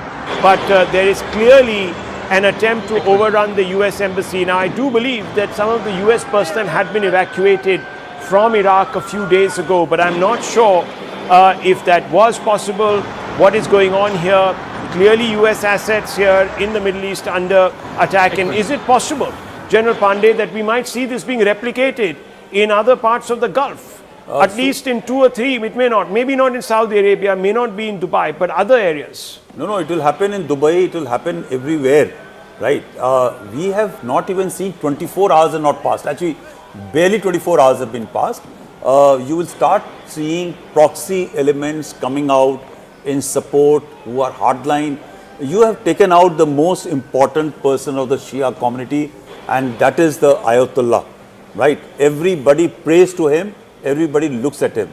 There will be fringe elements, not fringe elements, there will be organized elements who will carry out, if not symbolic, if not proper attacks, surely symbolic attacks, which will happen. And I think in anticipation, if you recall about 2 months or 3 months back, the entire Iraq base where 25,000 troops were positioned were taken out, right? So they have diminished, they have reduced the footprint of US presence all over the Gulf to ensure that they don't get hit when such a situation comes up. So these are all indicators towards what is going to happen eventually. And I'm sure they have got enough capacities. Hezbollah, Hamas, Houthis and other Shia terrorist groups have got capacity to carry out strike. How effective they will be, it is only the time will tell. But yes, there are going to be collaterals which are going to happen, not only to US citizens, but also to the Gulf entities and other countries in the region. You know, the another point is, as far as wherever there is a more Shia population, why it is happening in Iraq? Iran has about 55 to 60% Shia population. For Shia population, Ayatollah al-Khamenei was a religious and supreme leader.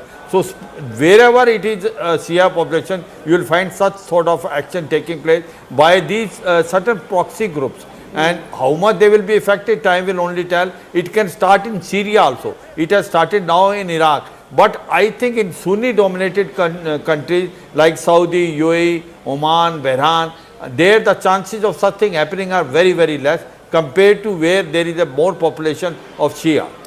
Yeah. The visuals, of course, speak for themselves here, Rahul. As far as that US base in Iraq is concerned, there is this Iraqi resistance, you know, that we've mentioned earlier as well, that was trying to, of course, get into this conflict. It is a Shia-backed Iraqi resistance, isn't it? Backed by the Iraqi I'm trying to get hold of voices now. We need to connect to people in Bahrain, in the UAE. Lots of Indians living there. I want to find out really what's happening. What are they perceiving on the ground? Are they safe? Are they not safe? Let's get that connection going.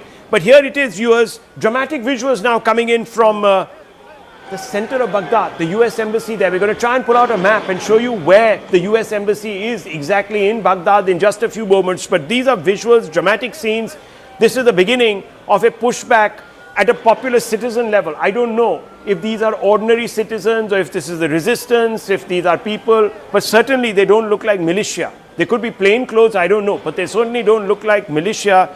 These are people who've taken JCBs and they're trying to overrun a facility there. Whether there are people inside or not, we don't know. But thousands and thousands of people. Being heard. There are explosions. There are all sorts of things happening. Possibly gunshots being heard here. Yeah, so we don't know if this is just a part of an exercise to overwhelm and show others and rouse others around the Gulf that look, this is what we need to be doing. We are being overrun by Americans. We are being overrun by the so-called Zionists. So there is all of this. And there is also a new warning that has come out from Trump. US President Trump says we'll hit Iran with a force that has never been seen before. Let's go straight across to Siddhant. Siddhant, what can you tell us?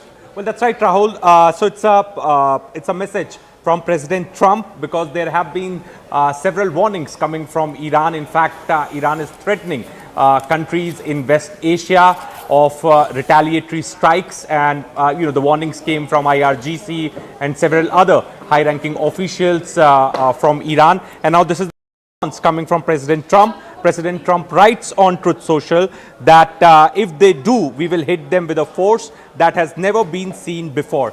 So it's the first response coming from President Trump after Iran threatening of retaliatory strikes on the countries in the West Asia and the US assets in the region. So what exactly is the statement saying? Can you read out this statement to us for the benefit of our viewers? Yes, that's right. So Rahul, President Trump writes on Truth Social that Iran just started, that they are going to hit very hard today, harder than they ever hit before. They better do not do that. However, because if they do, we will hit them with a force that has never been seen before.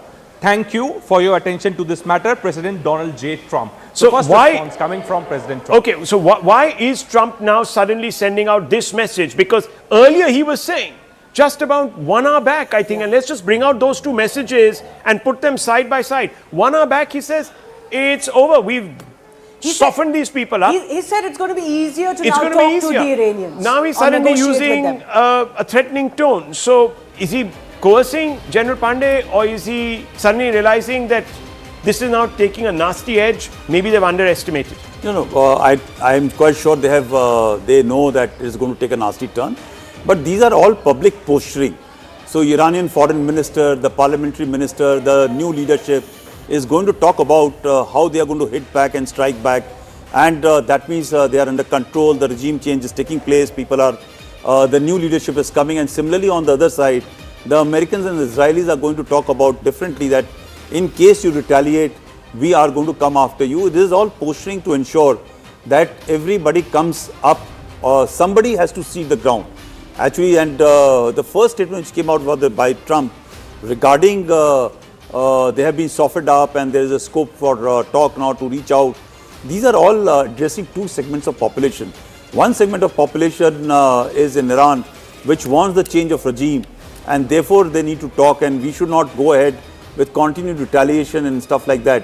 Right now, please understand that while the Shia groups will come out onto the streets and carry out certain degree of strikes, but there is an element which Americans control and they are not talked of very often, and that is ISIS. So let me, right. ISIS. When ISIS is going to be unleashed against the Shia community, wow, that is the time when, No, but then what you're suggesting is a full-blown regional conflict that could then take years. Yeah, that's true. It could release jinns we don't want to be released. Correct. So that is why all these people, especially the Iranians, need to actually understand that which is the path they need to take, because US has got not only one strategic domain to look at. And on the other side, you have Iran that is threatening Israel, saying you have crossed the Rubicon, you've crossed our red lines, you're going to have to pay for it. Let's just quickly go across to Siddhant and also Ashok Sajjanar, who joins us, a noted diplomat.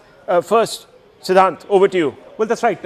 So there are two responses that we have from President Trump, Rahul. One, which he wrote on Truth Social this morning, where he confirmed that Khamenei is over, he is dead, and in fact, he says that now they can have immunity, later they only get death. Hopefully, the IRGC and police will peacefully merge with the Iranian patriots and work together as a unit to bring back the country in the greatness it deserves. So this is what President Trump wrote this morning. Now he has come up with a warning. In fact, he is threatening Iran that if Iran, IRGC and the forces decides to attack US interests or the countries in West Asia, then he is now threatening that because if they do, we will hit them with force, and that has never been seen before. So this is the second response coming from President Trump. In the morning he said that everything is over, everything is done. Now the forces, IRGC, etc. should support the Iranian patriots and join them. Now he's saying because there have been multiple warnings coming from the IRGC and the other senior officials in Iran of retaliation, of attacking US interests in the region. So now Trump has issued a warning saying that if they will do this, then we will hit them with a force that has never been seen before. But on the other side, the Iranian parliamentary speaker Rahul is saying that the time for final revenge has come. So the tone and tenor in Iran has certainly not gone down any notches. If that is what the American president was expecting, maybe what he said earlier to CBS News about that it will become much easier to negotiate or talk to the Iranians was also giving them a hint that if you tone it down, it will be easier for you. But that's not happening. Meanwhile, I'm going to show you now visuals. So Lucknow, Srinagar and Kargil now, viewers, Shia as well as other sympathizers of the Iranian regime are out on the streets protesting, and they are protesting loudly because they believe that their spiritual leader is no more. Viewers, this is pan-Islamism of a kind that is completely out of sync with India's secular ethos. The people that they are celebrating are not individuals who in any way represent the ideals of our constitution. So this is a disconnect, viewers, which I feel should not be tolerated. These protests should be actually controlled, shut down, because the last thing we want is a restive population here that is trying to milk this for political gain and create instability in our country. This should be stopped. This should be post-haste put an end to. All of these are pictures now coming from different centers. So you have Kargil, you have there you have Srinagar, you have Lucknow, you have all these centers. General Pandey, what is going on? This is ridiculous. These people These are men and who are women out, wailing with the pictures women of the... who are wailing here are the same women who in Iran were butchered, massacred for standing up for basic rights. What is going on?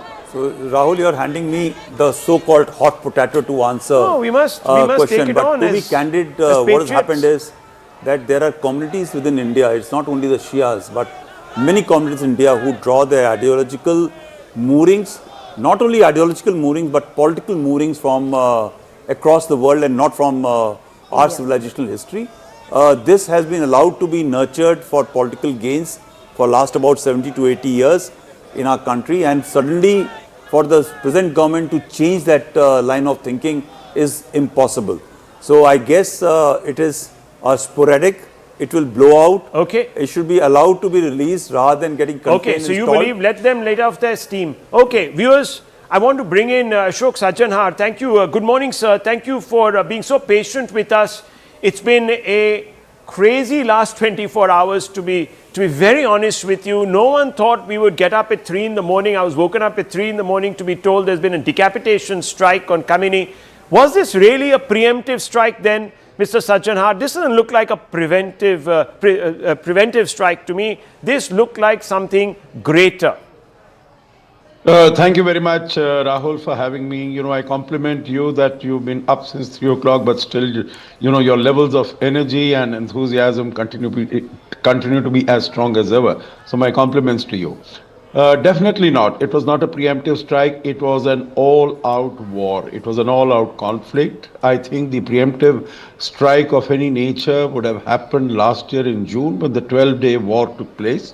This was, you know, after Bibi Netanyahu visited Washington, D.C. and he had conversations with Donald Trump. Both of them decided what the plan of action was going to be, how they are going to do it in concert. If you permit, I'll just make 2 more points. Number 1 is, you know, there are 3 segments who will definitely rise up wherever they are against the action that has been taken by Israel and the United States, particularly in terms of taking out Ayatollah Ali Khamenei. Number 1 is, of course, the Shiite population, the Islamic population, as far as, you know, those who are extremist Islamic in Iran. They will, of course, continue to oppose whatever is being done by US and Israel, because it is an existential threat as far as their own survival and their own continuity is concerned, because they have invested, they are identified so very closely with the regime that was being led by Khamenei. Second thing, you know, as far as the Shiites are concerned, the world over, you talked about India, we've spoken about, you know, in Iraq, there is around Basra, you know, at the estuary of Tigris and Euphrates, there is a huge population of Shiites.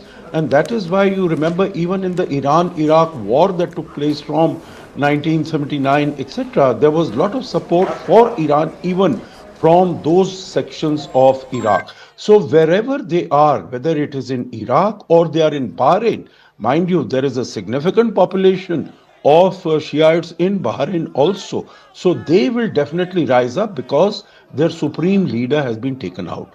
The third element is the elements of the axis of resistance that have been there, that have been set up by by Iran, whether it is in the Houthis, whether it is the Hamas, whether it is the Hezbollah, or it is in elements of Syria, in Iraq, they will also rise up. So I think we should be quite prepared for that.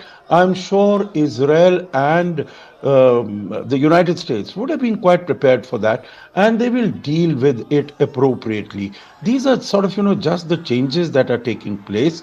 Now, what Mr. Trump might have expected, that his exhortation to the people in Iran to rise up, but they need a leader who they can come behind, but there is no leader. So that is why, if you have no plan for the day after, the situation is bound to be messy. And this is what I had mentioned on your channel yesterday, that this is what we can expect. There is going to be very messy things happening in Iran. Rahul. So viewers, we have a situation now where this is beginning to spread further